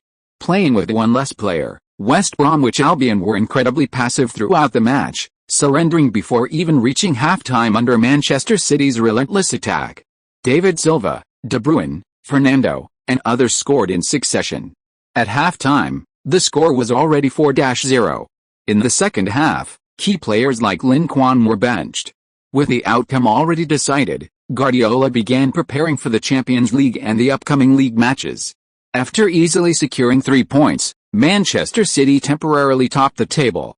If Chelsea failed to win their later match, the top spot would change hands. Under immense pressure, Chelsea's players played with great tension. Although they took the lead after just 2 minutes, their opponents rallied, scoring 2 goals in the 26th and 28th minutes, nearly stopping Chelsea fans' hearts. Diego Costa stepped up at the crucial moment, scoring a goal in first-half stoppage time to stabilize the team. Chelsea besieged the second half for a long time, finally taking the lead in the 77th minute and securing a hard-fought victory. Manchester City players also watched the match closely, with many watching the live broadcast at home. Seeing Chelsea ultimately win, they were somewhat disappointed.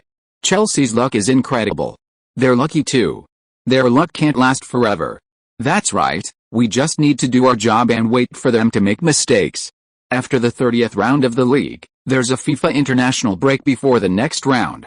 On March 28, Spain will host a Ukrainian national team.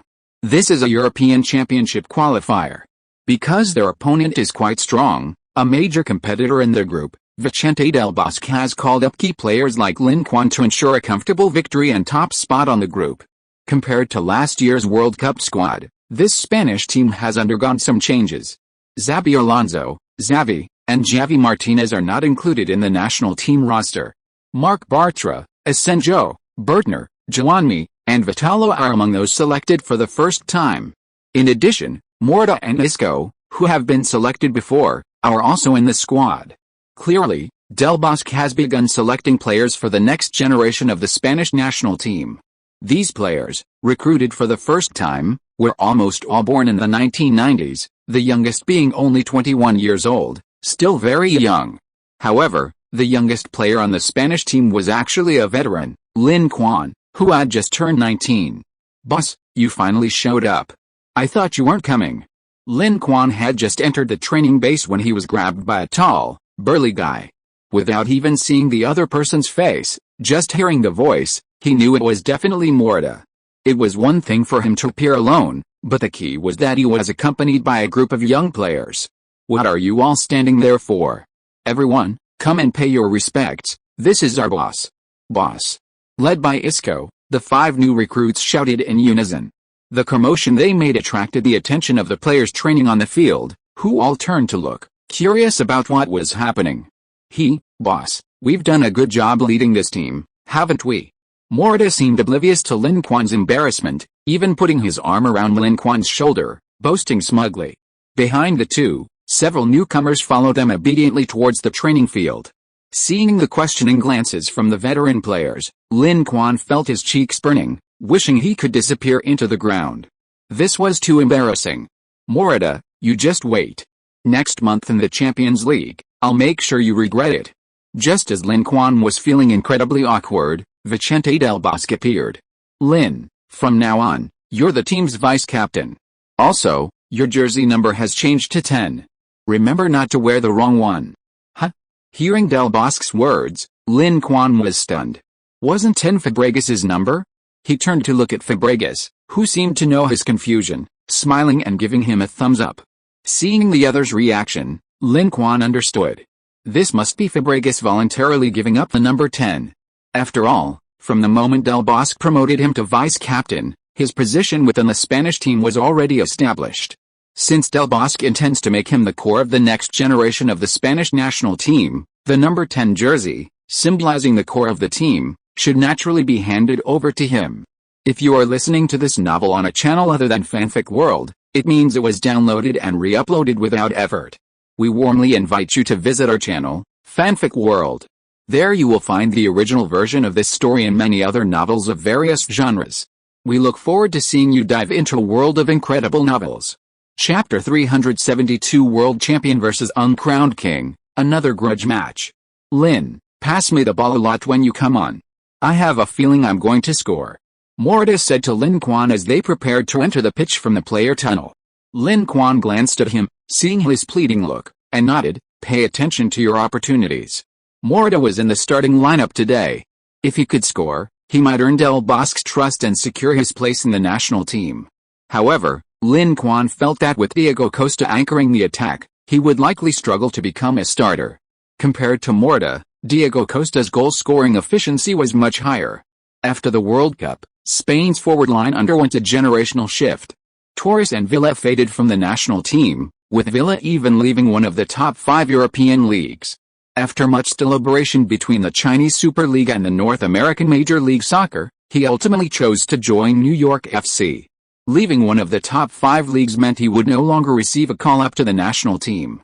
However, for Hilua, who has already won 2 European Championships, 2 World Cups, and 1 Confederations Cup with the team, his presence or absence is not particularly significant given the team's strong future. Spain at this time is not in a period of transition or on the verge of collapse. Although the team is full of talent, Vicente Del Bosque's lineup for this match was relatively cautious. He only fielded a few young players such as Morata, Isco, and Juanfran, aiming to secure a comfortable victory in this crucial game. This was due to a painful lesson learned previously.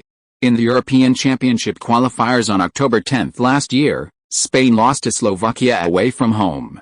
In that match, Del Bosque aggressively substituted a large number of new players, not calling up key players like Lin Quan. The new players were mentally unstable, and after unexpectedly falling behind at the start, they became increasingly anxious. Despite dominating the game, they struggled to score, finally equalizing in the 82nd minute through Paco Alcácer. However, their lack of experience allowed their opponents to capitalize on their mental lapse after scoring, netting another goal in the 87th minute to seal the victory for Spain. This defeat marks Spain's first loss in an international tournament in 4 years, since their group stage loss to Chile in the 2010 World Cup. Even including friendlies, it was their first defeat in 3 years. This loss left the new players deeply shaken. Even though the veterans reassured them that it was just a regular European Championship qualifier and that the loss wouldn't affect their chances of finishing first in the group, their poor performance had broken the team's unbeaten run, inevitably causing them anxiety and self-blame. In light of this, Vicente Del Bosque felt it was best not to rush things, but rather to proceed gradually, slowly increasing the playing time and opportunities for the younger players. During this process, it would be best to have regular starters mentor them, helping them regain their confidence. A period of transition is inevitable during this period of growth, and Del Bosque hoped this period would pass quickly. Currently, many players born after 1985 are still in their prime, but after the 2016 European Championship, these players will begin to decline. Given their age, it's uncertain how much form they'll retain by the 2018 World Cup. Therefore, Vicente Del Bosque only has about 3 years to adjust. Hopefully, more young and talented players will emerge in Spain during these 3 years. Ideally, a few more players like Lin Quan would appear. Of course, this is wishful thinking. Ukraine's strength isn't great. In Group C, they are currently third in points, tied with Spain and 3 points behind Slovakia. Therefore, this match is crucial for both sides in their fight for qualification. However, if Spain loses to Ukraine, their qualification situation will drastically worsen, and they may ultimately fail to qualify. For a double champion of the World Cup and European Championship, failing to qualify for the European Championship finals would be incredibly shameful. They cannot afford to lose face like that. Therefore, Del Bosque has given the team a strict order: they must win this match. From the outset, Spain didn't probe, launching a fierce attack on Ukraine, taking advantage of their home ground. Ukraine, aware of the vast gap in strength between themselves and the World Cup champions, dutifully parked the bus in their own half, attempting to steal a point through counter-attacking tactics. Even if they failed, a point away from home would be perfectly acceptable. The opponent's defensive strategy hindered Spain's attack. For the first 20 minutes, Spain had high possession and firmly controlled the game, but their attacks repeatedly failed to break through the opponent's defense. This caused impatience and worry among the Spanish fans in attendance, who began chanting the names of their players, hoping they would step up. As the biggest star on the field and a key player for the national team, Lin Quan's name was called the most frequently and loudest. Seemingly hearing the fans' calls, Lin Quan began to act. In the 28th minute, Lin Quan, relying on his superior individual skill, dribbled past 2 players and delivered a lobbed pass from the left side of the penalty area, assisting Morata to score. After the goal, Morata excitedly jumped onto Lin Quan, hugging his head and kissing his hair repeatedly. "Great pass. That was a beautiful pass," Morata exclaimed, praising Lin Quan's pass. He felt he had never scored such a satisfying goal. If he had a teammate like Lin Quan at his club, his goal tally would definitely be even higher. He felt that his current teammates, like the talented midfielder Pogba, simply couldn't deliver such a comfortable pass. "Lin, give me a few more passes like that later. I feel like I'm in top form. I'm sure I can score a hat-trick in this match," Morata declared confidently. Seeing that the opponent's shot was indeed of good quality, Lin Quan temporarily chose to trust him. After falling behind, Ukraine's defensive formation became untenable, forcing them to attack. Once they broke through, Spain's attacking problems were naturally solved. In the 32nd minute, Lin Quan once again sent a through ball to Morata, but Morata kicked the ball high into the stands. The stadium erupted in uproar, with countless fans covering their heads with their hands raised in celebration, utterly shocked by Morata's absurd shot. Morata himself was also taken aback. He hadn't expected such a high and wide shot. "Lin, my left foot is my dominant foot. Next time, pass it to my left foot, and I guarantee it will score." Lin Quan frowned in confusion. Is this guy's dominant foot his left? I seem to remember him being able to use both feet, with no weak foot. Oh well. Since he says so, I'll trust him this time. In the 55th minute of the second half, Spain executed a smooth passing move. After a series of 1-2 passes, Lin Quan once again delivered a nanny pass to Morata. And this time, the ball was specifically passed to Morata's left foot, as requested. When Lin Quan passed the ball, the goalkeeper had already lost his defensive position, and Morata's shot was practically an open goal. However, his shot towards the far corner went wide of the far post and rolled out of bounds. "Whoa!" Hiss. Gasps and gasps of surprise came from the Spanish crowd. Who is this guy? How could his footwork be so terrible? He missed an open goal? What a waste of Lin Quan's brilliant pass. After wasting 2 excellent passes in a row, Lin Quan learned his lesson and stopped passing the ball to the kid. He suspected that the kid's first shot was a fluke. How could he possibly produce such a high-quality shot with his footwork? Coincidentally, Morata's consecutive shooting opportunities drew the attention of the Ukrainian players. Taking advantage of this, in the 72nd and 77th minutes of the match, Lin Quan assisted David Silva and Pedro to score. After scoring 2 goals, the score became 3-0, and the outcome of the match was decided. In the 80th minute, Vicente Del Bosque made a substitution, replacing the increasingly lost Morata with Diego Costa. 2 minutes later, Del Bosque substituted Lin Quan, the undisputed hero of the victory, allowing him to receive a solo round of applause from the fans. Tens of thousands of Spanish fans at the Pizjuan Stadium rose to their feet, applauding Lin Quan. After high-fiving his substitute teammates, Lin Quan responded by clapping in return. The Pizjuan Stadium's main color is red, symbolizing fiery passion. Judging from the fans' actions throughout the match, this truly lived up to its name. Although the stadium is not large, with a capacity of only 45,000, Lin Quan and the rest of the Spanish team clearly loved their home ground. Perhaps it was because the colors here were similar to the Spanish national team's colors, giving them a sense of familiarity. Plus, the team's victory here had made them extremely happy. Ultimately, Spain, playing at home, easily defeated Ukraine 3-0. However, Slovakia also beat Luxembourg 3-0, keeping the point difference at 3 points, with Spain temporarily sitting in second place in the group. The next round of group matches will be in mid-June, when Spain will travel to Minsk to face Belarus away. After the European Championship qualifiers, the Spanish national team did not disband. They took advantage of the international break to invite an old rival for a friendly match. This old rival was none other than Spain's longtime nemesis, the Netherlands. On April 1, April Fool's Day, the entire Spanish team traveled to Amsterdam to challenge the Netherlands. Both sides tacitly fielded a large number of young players, but the Netherlands were clearly well prepared. In the 13th minute, the Netherlands created chaos in the Spanish penalty area from a corner kick, and Lazio's centre-back, De Vrij, scored to give the Netherlands a temporary lead. 3 minutes later, the Netherlands scored again, with Ajax's Klaassen finding the net. Conceding 2 goals in a short period left the Spanish players stunned. Known for their passing and possession-based style, they were even trailing in possession. This made Vicente Del Bosque, coaching on the bench, uneasy. These young guys are unreliable. How did they end up playing like this, he thought. The starting players, who had been chatting and laughing on the bench, stopped talking and their expressions turned serious as they watched their team concede goals and become disoriented. The young Dutch players looked formidable. Apart from a few veterans like Wilmer, Huntelaar, Sneijder, and Janmaat, the remaining 7 players were all born in the 1990s, including 2 born in 1994.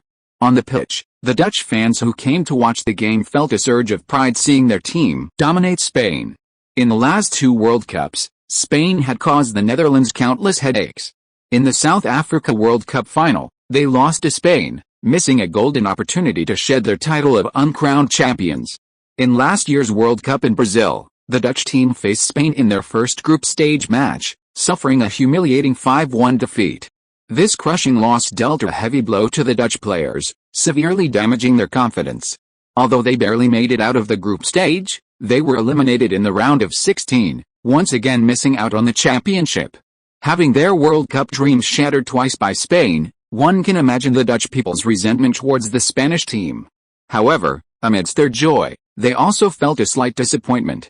The opposing team's key players, especially number 10 Lin Quan, were still on the bench. If he had been on the field, the Dutch team would likely have struggled to achieve such a significant advantage. While they were delighted with the outstanding performance of their young players born in the 1990s, the presence of Lin Quan and his age dampened their spirits. Born in 1996, Lin Quan was younger than their youngest player on the field. Moreover, the Dutch team couldn't find any player comparable to Lin Quan. In the second half, Vicente Del Bosque substituted his entire starting lineup, with Lin Quan, Diego Costa, Iniesta, David Silva, Busquets, and Ramos all coming on. The Netherlands, not to be outdone, also brought on key players like Van Persie and de Guzman. Both teams fielded their full-strength squads, turning a friendly match into a clash of titans resembling a World Cup final. However, in previous matches, the Spanish players had already proven their superiority over the Dutch starting 11. After 90 minutes, thanks to Lin Quan's brace and Ramos' header, Spain staged a 3-2 comeback victory, defeating the Netherlands in their friendly. This outcome seemed to make one forget the original purpose, a friendly match intended as a warm-up. It unexpectedly turned into a grudge match.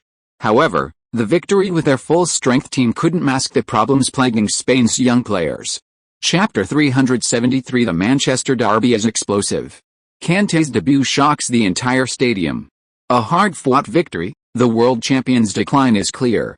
A glorious defeat, the uncrowned kings have a bright future. On the plane back to Manchester, Lin Quan saw media reports about the friendly match between Spain and the Netherlands. Just seeing these headlines left Lin Quan speechless. Were the winners really less worthy of respect than the losers? However, while the headlines were exaggerated, the content wasn't entirely without merit. They believed Spain's current squad was indeed strong, and even the departure of veterans like Xavi, Alonso, and Villa hadn't weakened their fighting spirit.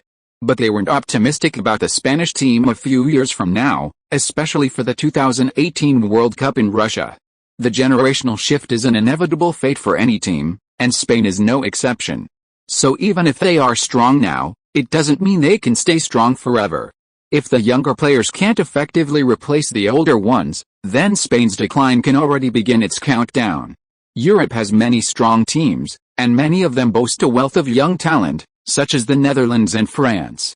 If Spain's young players aren't as good as these national teams, even with a star like Lin Quan, it's impossible to carry a team with 4 underperforming players. Cristiano Ronaldo and the future Erling Haaland have repeatedly proven this in their respective national teams. Football truly is a team game. Lin Quan remembers Spain's poor performance in the World Cup a few years later, even failing to advance from the group stage in the 2022 Qatar World Cup. However, he can't help with the national team's lack of talent. He can't conjure up a bunch of Mbappés and Haalands for Vicente Del Bosque to use. These are problems Del Bosque has to solve himself. On April 4, the 31st round of the Premier League kicked off. Manchester City and Chelsea both won their matches, and the score difference between the two teams remained unchanged. The most surprising match of this round was between Arsenal and Liverpool. In this clash of titans, Arsenal secured a resounding 4-1 victory over Liverpool at home. Wenger's team finally showed some backbone, achieving a long-awaited big win in a high-stakes match. Not only that, but this victory also propelled Arsenal up 1 place in the standings, overtaking Manchester United by 1 point to move into 3rd place. Considering their direct rivals for a top 4 finish, Liverpool currently only have 54 points, trailing by a full 9. This victory essentially guarantees Arsenal's safety in the top 4. They've secured their place. They truly live up to their reputation as top 4 contenders. Whenever it comes to the crucial moments of fighting for 4th place, Arsenal always unleashes unimaginable fighting spirit. Poor Liverpool, this season in both the league and the Champions League has been abysmal, and Captain Gerrard is leaving too. Sigh, I really don't know when the Reds will rise again. Liverpool fans are deeply worried, as the team shows no signs of improvement. After selling Suarez, Liverpool's attack has suffered a major setback this season, and Rodgers' magic has faded. They have become the most vulnerable of the traditional powerhouses. This season, Liverpool has already lost 9 games so far, averaging 1 loss in every 3 matches. Such a record is incomparable to other top clubs. Next season, Rodgers is likely to leave, and Gerrard will also depart. Where will Liverpool find such a loyal captain, and who will take over as manager? Despair. Across the sea in another country, Borussia Dortmund fans also feel utterly hopeless. In this round of league matches, Dortmund suffered another defeat at home against Bundesliga giants Bayern Munich. The Black and Yellows, who in previous seasons could even edge out Bayern to win the league title, have completely collapsed this season. After this loss, Dortmund is only 1 step away from the relegation zone. So far this season, no one expected Dortmund to be winless and reduced to fighting relegation. The magic of legendary coach Klopp seems to have run out. Borussia Dortmund is plagued by internal problems, with rumors circulating that key players like Hummels, Gundogan, and Reus will leave at the end of the season. Following the departures of Götze and Lewandowski, these rumors have caused immense anxiety among Dortmund fans. They fear these rumors might become reality. The team has already fallen to such a state. If stars like Reus also choose to leave, what will become of Dortmund next season? Will this former champion be relegated to the 2. Bundesliga and sink into oblivion? However, at this crucial moment, Reus stepped forward, publicly stating that he would stay and quickly arranging for his agent to negotiate a contract extension with the club. Reus's agent, Walker, hoped he would reconsider and leave Dortmund, this leaky ship, to play for a better team. However, Reus was determined, and Walker's attempts to persuade him were unsuccessful, leaving him no choice but to represent Reus in negotiating a contract extension with Dortmund. Marco Reus's contract extension injected a much-needed boost into Borussia Dortmund fans, offering a glimmer of hope in the darkness. However, just as the Black and Yellows fans were celebrating, their head coach, Jurgen Klopp, approached the club president and submitted his resignation. "Jurgen, are you leaving Borussia Dortmund?" Dortmund's president, Reinhardt, was visibly surprised upon seeing Klopp's resignation letter. Although Dortmund's performance this season was poor, Klopp's contributions were undeniable. Since taking over Dortmund in 2008, he had meticulously tailored a tactical approach, building a championship-caliber team with a distinctive style. Under his leadership, this young force won 2 Bundesliga titles, 1 German Cup, 2 German Super Cups, and reached the Champions League final in 2013. During this period, Dortmund was able to rival, and even surpass, Bundesliga giants Bayern Munich. This was the most exciting and memorable time for countless Borussia Dortmund fans.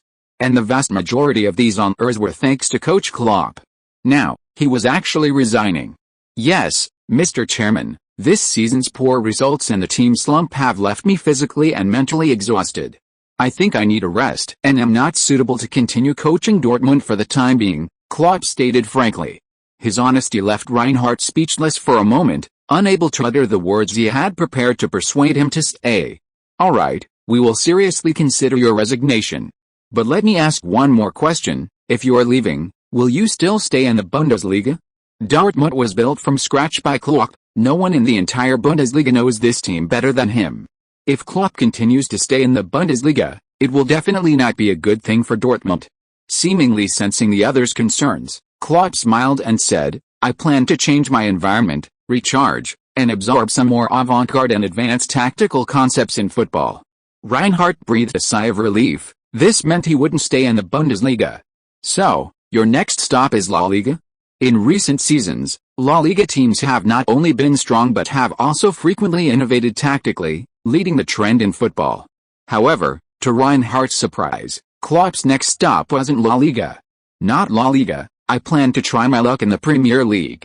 Mentioning the Premier League, Klopp's demise lit up. Guardiola and Mourinho, 2 of the most prominent coaches in football, were both in the Premier League. How could he miss this grand event? On April 12, the 32nd round of the Premier League kicked off. In this round, Manchester City would travel to Old Trafford to play their arch-rivals Manchester United in a Manchester derby. In this type of match, both teams always went all out, with no possibility of them holding back. However, Manchester United, free from the distraction of European competition, can focus entirely on the league. Manchester City, on the other hand, has a Champions League match against Juventus and Torino on April 15, which will inevitably affect their lineup. Guardiola hopes to overwhelm his opponents with a fierce attack in the first half, ending the game quickly so he can substitute key players and give them more rest to prepare for the Champions League match 3 days later. However, the shrewd Van Gaal seems to have seen through Guardiola's intentions. In the Manchester derby at Old Trafford, he surprisingly fielded a 5-man defense, setting up a solid defensive wall, determined to hold on to the bitter end. Compared to the chaos at the beginning of the season, after most of the season's adjustments, Van Gaal's control over Manchester United has improved significantly. Manchester United's defense is much more solid than at the start of the season. Throughout the first half, Manchester City exerted tremendous effort but failed to break through the opponent's goal. The second half began, and it was expected that Manchester United would play a defensive game like in the first half. If so, Manchester City might have sought a draw to conserve energy. Although a draw would widen the gap between them and Chelsea to 3 points, Manchester City would have a superior goal difference. If Chelsea lost a subsequent match, Manchester City could overtake them on goal difference. However, Van Gaal's decision once again surprised Manchester City. From the start of the second half, Manchester United launched frequent attacks on Manchester City, playing not conservatively but aggressively. This surprised Guardiola on the sidelines. He hadn't expected Manchester United to engage in an all-out attacking battle with Manchester City. Teams that go toe-to-toe with Manchester City usually suffer greatly. Since the opponent was courting disaster, Manchester City naturally wouldn't hold back. Thus, Guardiola made a decisive move, and Manchester City immediately adopted an attacking stance. Inside Old Trafford, The first half of the match had almost put the fans to sleep.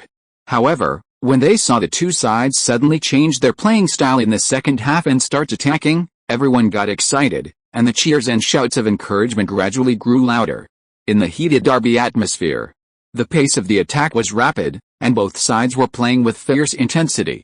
In the 51st minute of the second half, Lin Quan received a pass from his teammate and scored first, making the score 1-0. This was his fourth goal at Old Trafford. The last time he visited Old Trafford, Lin Quan had scored a hat-trick here, leaving behind the world-famous image of him surveying the pitch with his collar turned up. Lin Quan's goal reminded Manchester United fans of the painful memories of last year. However, this time, Manchester United did not surrender so quickly. In the 59th minute, Ashley Young scored, helping Manchester United equalize. The two sides were back on level terms, but neither team was satisfied with the result, and the attack continued. In the 67th minute, Manchester City took the lead again, with Aguero receiving a through ball from Kroos and chipping the ball into the net, making the score 2-1. However, this time, Manchester United equalized even faster. Just 1 minute later, Manchester United's Fellaini scored with a long-range shot, making the score 2-2. The rapid succession of goals left the fans in the stadium clutching their chests, almost overwhelmed by the excitement. The emotions of both teams' supporters were like a roller coaster, soaring to the top one moment and plummeting to the bottom the next. But the attacking play wasn't over. In the 73rd minute, Smalling scored again, giving Manchester United their first lead. In the 79th minute, Mata's goal made it 4-2. Old Trafford erupted, with Red Devils fans embracing each other in jubilation. With just over 10 minutes remaining and a 2-goal lead, they had essentially secured the victory. They had finally defeated that damned Manchester City, finally avenging last year's defeat. Not only were ordinary Manchester United fans incredibly excited, but even former Manchester United manager Sir Alex Ferguson, who was in attendance, stood up excitedly and clapped his hands vigorously after Mata's goal, applauding Mata and the Manchester United fans who had given their all in this match. However, sometimes being too happy too soon isn't a good thing. Manchester City wasn't defeated. They had initially intended to play conservatively, not wanting to expend too much energy. But the game had progressed to this point, and even if they didn't want to, they had already done their part. Therefore, a loss was absolutely unacceptable. Guardiola showed great courage, making substitutions, replacing Kroos with a young Kant to strengthen the midfield interception. This substitution proved incredibly effective in the subsequent match. This young black player, initially overlooked by Manchester United, joined his teammates in building an insurmountable wall of silence in midfield. His repeated tackles brought Manchester United's attacks to a halt. Conversely, thanks to their constant winning of possession through tackles in their own half, Manchester City's attacking opportunities increased significantly. This provided a constant stream of ammunition for their forwards. In the 85th minute, Kant intercepted the ball and passed it to De Bruyne, whose precise 45-degree cross found Aguero. Aguero unleashed a powerful shot, making it 4-3, with Manchester City trailing by only 1 goal. In the 89th minute, it was Kant again. He intercepted the ball again, dribbled forward, and passed it to Lin Quan. Lin Quan received the ball, dribbled past the defender, broke into the penalty area, and one-on-one with the goalkeeper, slotting the ball home. Manchester City equalized before the end of the match. Although the goals were scored by Aguero and Lin Quan, both attacks were largely due to Kant. Manchester United fans at Old Trafford were understandably furious. What kind of monster is this? How can he be so good at stealing the ball? Chapter 374 Spear and Shield, Lin Quan vs Kante. Although Manchester City ultimately failed to win the match, Guardiola still lavishly praised Kante at the post-match press conference. Kante's performance was simply astonishing. Although I had high expectations for him, I have to say he exceeded them. Reporters rarely saw Guardiola praise a player so highly, and coupled with their own amazement at Kante's performance, they all crowded around asking questions. Coach Guardiola, as far as I know, Kante came from an amateur club background, previously playing in lower leagues, only playing half a season for a League One team. How did you and Manchester City discover him? This question aroused immense curiosity. Kante's resume was unremarkable. The team he played for was a newly promoted team from the lower leagues, and one that was at the bottom of the league. How did Guardiola discover such a talented player as Kanté within Can's squad? I'm just as curious as you are about that. The reporters exchanged bewildered glances, unsure of Guardiola's meaning. You're the one who poached him, and you don't even know how you spotted him? Are you kidding me? Guardiola could have taken the credit for his keen eye for talent, but he chose to be honest with reporters. And Kimmich, Rudiger, and other players were also brought in by the team on Lin Quan's recommendation. After Kimmich was brought to Manchester City, he was loaned to Leicester City because there was no place for him in the team. Although he was only 20 years old, a young player, his performance at Leicester City quickly won the hearts of the Leicester City fans. There were even rumors that Leicester City wanted to buy Kimmich outright from Manchester City for a high price. All of this was seen by the outside world as evidence of Guardiola's talent for spotting players. But unexpectedly, it wasn't Guardiola who strongly advocated for signing Kimmich, but Lin Quan. Could it be that Lin Quan is even better at spotting players than Guardiola? Perhaps it's because he's dealt with the defenses of major clubs for many years, so he has a good understanding of defenders' abilities. Guardiola didn't know how Lin Quan could see the talent and potential of these players, and after thinking for a long time, he could only give this explanation. Strangely, the reporters actually accepted Guardiola's explanation. They probably also felt that for a top star like Lin Quan who frequently inspects opposing defenses, there must be some standard for judging whether a defender is a good defender. Because Manchester City and Manchester United drew, and Chelsea won 1-0 away against Queen's Park Rangers, the gap between the two teams widened to 3 points again. This relieved everyone at Chelsea. Before, when the two teams were only 1 point apart, they felt like a heavy stone was pressing on their hearts, making it hard to breathe. They were afraid that if they made a mistake, they would fall behind Manchester City in the standings. Now, with a 3-point lead, they at least had one game to spare. At this time, 32 rounds of the Premier League had been completed, with only 6 rounds left in the end of the Premier League. A 3-point gap is a significant advantage for the leader. However, Chelsea's players' smiles vanished after glancing at their schedule for the final 6 rounds. Manchester City had already played all their matches against the Big Four, but Chelsea still had 3 giants to contend with. In round 33, they would host Manchester United, followed by an away game against Arsenal in round 34. In round 36, Chelsea would host Liverpool. 3 of these 4 matches were against top teams, a truly grueling schedule for Chelsea. A loss or draw in any of these 3 games would wipe out their current lead.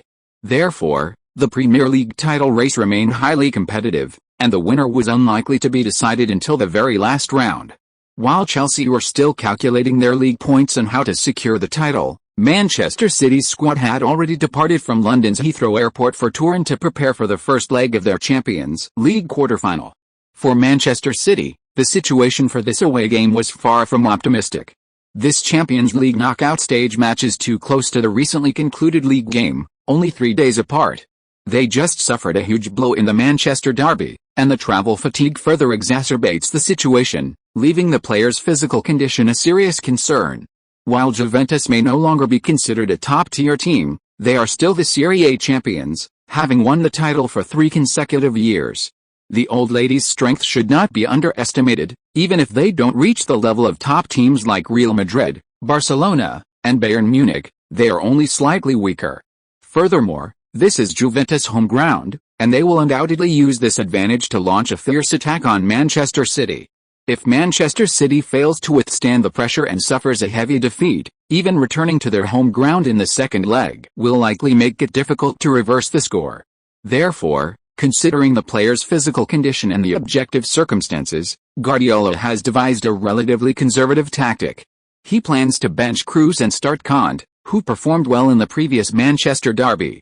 He believes in trusting those he trusts and not using those he doesn't know. Having already proven his ability in matches, Guardiola had no doubts about Kanté and immediately confirmed him as a starter. Compared to younger players like Kimmich and Rudiger, the 24-year-old Kanté had no issues with stamina and possessed ample experience. The only concern was his lack of experience in top-level competitions, especially the Champions League. Therefore, during training matches, Guardiola personally pulled Kanté aside, sharing his own experience playing as a defensive midfielder, reassuring him, and encouraging him to build confidence and avoid nervousness during matches that could lead to poor performance. Kanté was somewhat bewildered, He didn't actually feel any pressure from the big game. He only felt intense excitement and gratitude towards Guardiola. This coach was incredibly kind. He had expected a world-class manager to be aloof and difficult to approach, but he was surprisingly approachable. A true gentleman will die for one who understands him. To repay Guardiola's kindness in promoting him, Kant gave 120% even in training matches. Manchester City's key players were left questioning their existence by his constant dispossessions. Especially Aguero, whose dribbling skills are among the best in the team, was still helpless against Kant's tackles. "Hey buddy, stop targeting me. If you're so good, go and take the ball from Lin." Aguero, driven to desperation, betrayed Lin Quan, urging Kant to go after him. Seeing the potential for a good show, the other teammates egged on, encouraging Kant to challenge Lin Quan to a one-on-one duel. Van Dijk, who had joined Kant 6 months earlier, hesitated, seemingly wanting to say something, but seeing his teammates' enthusiasm, he didn't want to spoil the fun and ultimately didn't stop Kant. Kant was easily fooled. Seeing that Lin Quan was 5 years younger than him, he became somewhat careless. Fueled by his recent series of tackles, his confidence soared, and he readily accepted Aguero's encouragement to challenge Lin Quan to a one-on-one duel. Lin Quan knew Kante's ability. There's a saying, "There's no hurdle you can't overcome, only Kante you can't overcome." Moreover, there had been rumors that only Kante could defend Messi one-on-one. This piqued Lin Quan's interest, and he decided to test it out for himself. Lin Quan reached for the ball, and De Bruyne passed it to him. Kante quickly closed in. Lin Quan dribbled laterally, but Kante's speed was too great, completely blocking his path and leaving no space. "Wow, this kid's lateral movement is amazing. Lin's breakthrough space is blocked. Could this kid really stop Lin Quan?" The teammates watching marveled, their opinion of Kante's ability rising even higher. It seemed his performance in the Manchester derby wasn't just a flash of inspiration, but a genuine display of skill. "Not bad speed, how about trying this move again?" Seeing his opponent closing in, Lin Quan suddenly feinted with a lowered shoulder, tricking Kante into shifting his weight forward before quickly turning and shaking him off. What a fast move. What a convincing feint. Kante was completely taken aback before he even saw the move clearly. However, he didn't give up. A few minutes later, when Lin Quan was attacking with the ball, Kante appeared in front of him again. Lin Quan deliberately kicked the ball a little further, and taking advantage of the moment Kante kicked, he executed a one-footed nutmeg, easily getting past him. This time, the pass was even more thorough. Kante was now a full 2 body lengths behind Lin Quan, completely outmaneuvered. This time, Kante finally understood his opponent's skill. No wonder he wore the number 10 jersey. Although younger, his footwork was leagues ahead. Kante felt he had learned a lot from these confrontations, so instead of feeling defeated, he became even more determined. A few minutes later, the main team intercepted the ball in their own half and launched a quick counter-attack. As Lin Quan dribbled past midfield, Kante once again had the opportunity to challenge Lin Quan one-on-one. Kante quickly chased after him, his speed impressive, and charged up from the side to keep pace with Lin Quan. However, Lin Quan easily bypassed him with a simple shoulder drop and change of direction, using another substitute player who rushed up to help defend to block Kante, preventing him from even committing a foul. This defeat finally made Kante feel frustrated. He felt that he had been outmaneuvered by his opponent in terms of intelligence. The opponent's choices were so reasonable and so clever, while his defense seemed so clumsy. On the sidelines, Guardiola, who had been watching the one-on-one duel with great interest, couldn't help but shake his head after seeing Kante's defense. Kante still lacks some match experience. Against a player like Lin Quan, who has a very high frequency of footwork and strong dribbling ability, one shouldn't rush in, just maintain one's position. Don't try to steal the ball from the opponent. Holding your position and waiting for your teammates to double-team Lin Quan is the right approach. After all, in Guardiola's view, there's probably no one who can single-handedly defend against both peak Messi and the current Lin Quan. Kant, though frustrated, wasn't completely defeated. If he couldn't stop the opponent in open play, what about static defense? The substitutes, using their numerical advantage on the flanks, successfully pressured David Silva, making it difficult for him to control the ball. Silva saw Lin Quan coming up to receive the ball and passed it to him. As Lin Quan received the ball, Kant was already charging towards him. Lin Quan was now on the sideline, already stopped, a perfect opportunity to intercept. Kant was highly focused, his knees slightly bent, his body sideways, holding his position for interception and pursuit. Seeing this move, Lin Quan tapped the ball with his left foot, seemingly about to kick it forward, but as the ball rolled forward, he suddenly stretched out his right foot and pulled it back. Kant was momentarily fooled and immediately tried to intercept, but missed the ball and was easily outmaneuvered by Lin Quan, who didn't even manage to knock him down. This defensive failure made Kant realize that he couldn't possibly defend this man one-on-one. "I lost," Kant said dejectedly. Lin Quan stopped the ball at his feet, glanced at him, and said, "Your interception and tackling abilities are strong, but your teammates are even stronger. If you can coordinate well with your teammates, even I won't be able to easily get past you." Teammates are stronger? Kant pondered these words, seemingly gaining some insight. Although Kant lost the one-on-one, everyone didn't underestimate him. Instead, they recognized his abilities even more. It was normal not to be able to defend against Lin Quan. It would be abnormal to succeed. Although his defense failed, his encounter with Lin Quan showed that this guy was truly strong. The recognition from his teammates accelerated Kant's integration into Manchester City. The team paid him well, the coach treated him so well, and his teammates were all talented and kind. He loved it here. Even if other teams tried to poach him, he wouldn't leave. Manchester City's early arrival alerted Juventus fans. Many Juventus fans and Italian journalists flocked to the Torino club's training ground to gather intelligence. The old lady hadn't made a breakthrough in the Champions League for too long, and they were extremely eager for the title. However, the arrival of Manchester City was menacing, and their strength made them incredibly wary. They couldn't sleep soundly without gathering some information beforehand. But they were destined to be disappointed, as Guardiola hadn't arranged any special training sessions. The daily training content was simple and the amount of training wasn't much. His supposedly innovative wide midfielder tactic from the Premier League was completely absent from team training. This left the Italians unable to decipher Guardiola's true intentions. The more they couldn't understand, the more tense Juventus became. They felt that Manchester City had prepared some trump card for them. After all, how could Guardiola, who always liked to innovate, possibly stick to the rules without coming up with something new? After 2 grueling days, the first leg of the Champions League quarterfinals has finally begun. Chapter 375 Pirlo is retiring, and the French have struck gold. April 15th, inside the Juventus Stadium, the Champions League quarterfinal match between Juventus and Manchester City was about to take place. During the pre-match entrance ceremony, some familiar faces from the Juventus side approached Lin Quan to greet him. Youngster Buffon said, "Lin, let's grab a bite to eat after the match. The winner pays, how about it?" Lin Quan shrugged, "Just say you want me to treat you, while this beating around the bush. Hell, that's not necessarily true. This is the Juventus Stadium, you can't beat us here." Buffon had initially wanted to confidently declare a clean sheet against Lin Quan, but then decided against it. He was a little hesitant about shutting out Lin Quan, feeling uncertain about the outcome. After Buffon, Pirlo also came up and chatted with Lin Quan for a while. This was likely his last season in one of Europe's top 5 leagues. Approaching 36 years old, Pirlo would most likely leave Europe after this season. Therefore, these 2 matches might very well be his final encounter with Lin Quan. For old guys like us, if we were to go out and strike it rich, where do you think would be a good place? Several East Asian clubs had recently extended offers to Pirlo, including high salary contracts. These included the Chinese Super League and the Japanese J-League.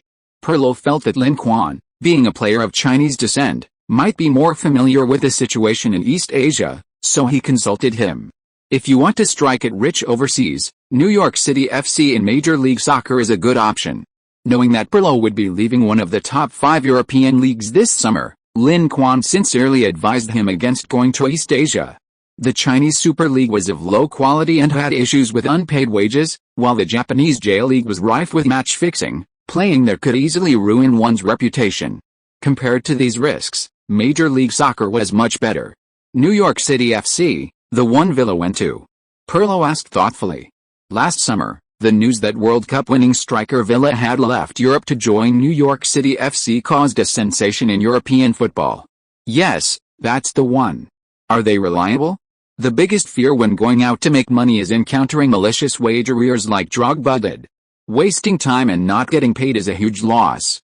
Don't worry about them, they're very reliable. New York City FC, like Manchester City, is a club under the City Group, and the two teams have a close cooperative relationship. Joining New York City FC offers the opportunity to be loaned to Manchester City in the future, just like Lampard. He also came from one of the top 5 leagues to the North American MLS, but only nominally joined New York City FC. After some maneuvering, he directly joined Manchester City. This way, Lampard and his family don't need to leave England to live overseas, receiving high salaries from New York City FC while continuing to play in one of the top 5 leagues. For Manchester City, they only need to pay a small portion of the wages to loan very useful players from New York City FC, greatly reducing the club's financial burden. The larger the City Group's football empire, the more similar operations there are. If the Abu Dhabi consortium wanted, they could easily make Manchester City's financial statements look very good. While Europe has financial fair play regulations, clubs also have ways to circumvent them.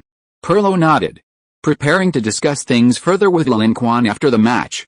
Just as he left, Juventus striker Morata sneakily approached, put his arm around Lin Quan's shoulder, and said, "Hey, boss, don't blame me for not warning you. Our vice-captain said he's going to freeze you out of this match and won't let you score a single goal."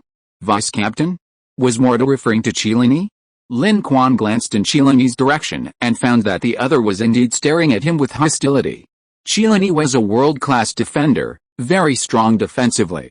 Lin Quan wouldn't underestimate him, so he nodded to Morata. Besides Chiellini, another person who harbored hostility towards Lin Quan was Tevez, wearing the Juventus number 10 jersey. Tevez transferred from Manchester City to Juventus, a move inextricably linked to Lin Quan. If Lin Quan hadn't joined Manchester City, they probably wouldn't have so decisively expelled the Argentine, completely severing ties with him. Therefore, Tevez felt that Lin Quan had stolen his starting position, filling him with resentment. Thus, at the start of the match, Tevez was exceptionally aggressive, tirelessly charging towards Manchester City players with a ball. It was clear he was determined to prove himself and show Manchester City's management how wrong their initial decision had been. However, before Juventus's overall formation pressed forward, all his efforts were in vain. Trying to steal the ball from Manchester City single-handedly was wishful thinking. Seeing Tevez's aggressive pressing, Manchester City players passed the ball back to their defenders. The defenders spread out, drawing the opponent's attention before passing to their teammates. So Tevez's aggressive pressing quickly turned into a dog-walking game for Manchester City. Initially, Juventus fans applauded Tevez's proactive attitude, but seeing him being treated like a dog, their smiles vanished. What is Tevez doing? His teammates aren't keeping up. He's just standing here trying to win the ball alone. It's pointless. Why aren't Morata and the others coming up to challenge him? Don't let Tevez do useless work. Opinions among the Juventus fans were divided. Some thought they should all press high, like Tevez, while others, wary of Manchester City's counter-attacking ability, believed it was too risky and that Tevez should stop his pointless actions. Morata symbolically tried to win the ball a few times, but after failing, he ignored Tevez. "This idiot can try to win the ball himself. I don't want to be treated like a dog." Morata, a Spanish international himself, knew how difficult it was to win the ball from Guardiola's possession-based football, so he didn't want to waste his energy on such a pointless endeavor. The match started slowly, with neither side committing many players to attack. Manchester City attempted several attacks, but failed to threaten Juventus' goal. Juventus counter-attacks were similarly ineffective. Manchester City's aggressive pressing made it difficult for them to even penetrate the midfield. Juventus coach, Allegri, remained composed, not immediately urging his players to speed up the pace and engage in an attacking battle with Manchester City. He knew his opponent was strong, and conceding a goal at home would be fatal for Juventus. Therefore, he planned to control the tempo, probing Manchester City's weaknesses little by little, and then delivering a decisive blow once he found them. Allegri's tactical ability is absolutely top-notch, a tradition among Italian coaches. He had only recently taken over as manager this season and hadn't yet had time to completely transform Juventus. Take Juventus' current tactics as an example. Allegri favors the 4-3-1-2 formation, while Juventus used a 3-5-2 undercount. Upon taking over, Allegri didn't rush into drastic changes to the team's tactics, but instead allowed Juventus to stick to the 3-5-2. The advantage of this was that it kept Juventus' overall performance stable, preventing drastic fluctuations that could erode the club's and fans' trust in him. Of course, continuing with the previous tactics wasn't sustainable, as the 3-5-2 formation, while adequate in the league, had proven difficult to execute well in the Champions League.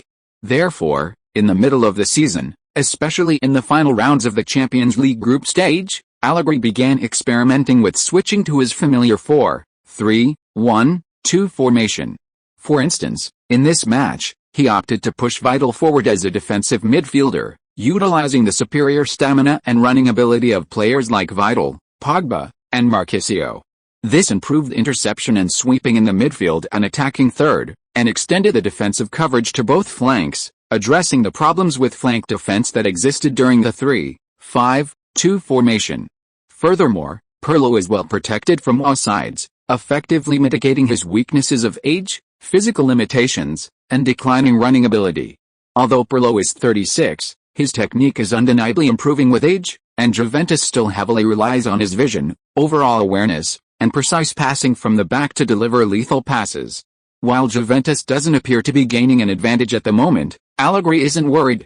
It's not time for Juventus to unleash their full potential yet. Once they start attacking, Manchester City will feel their terror.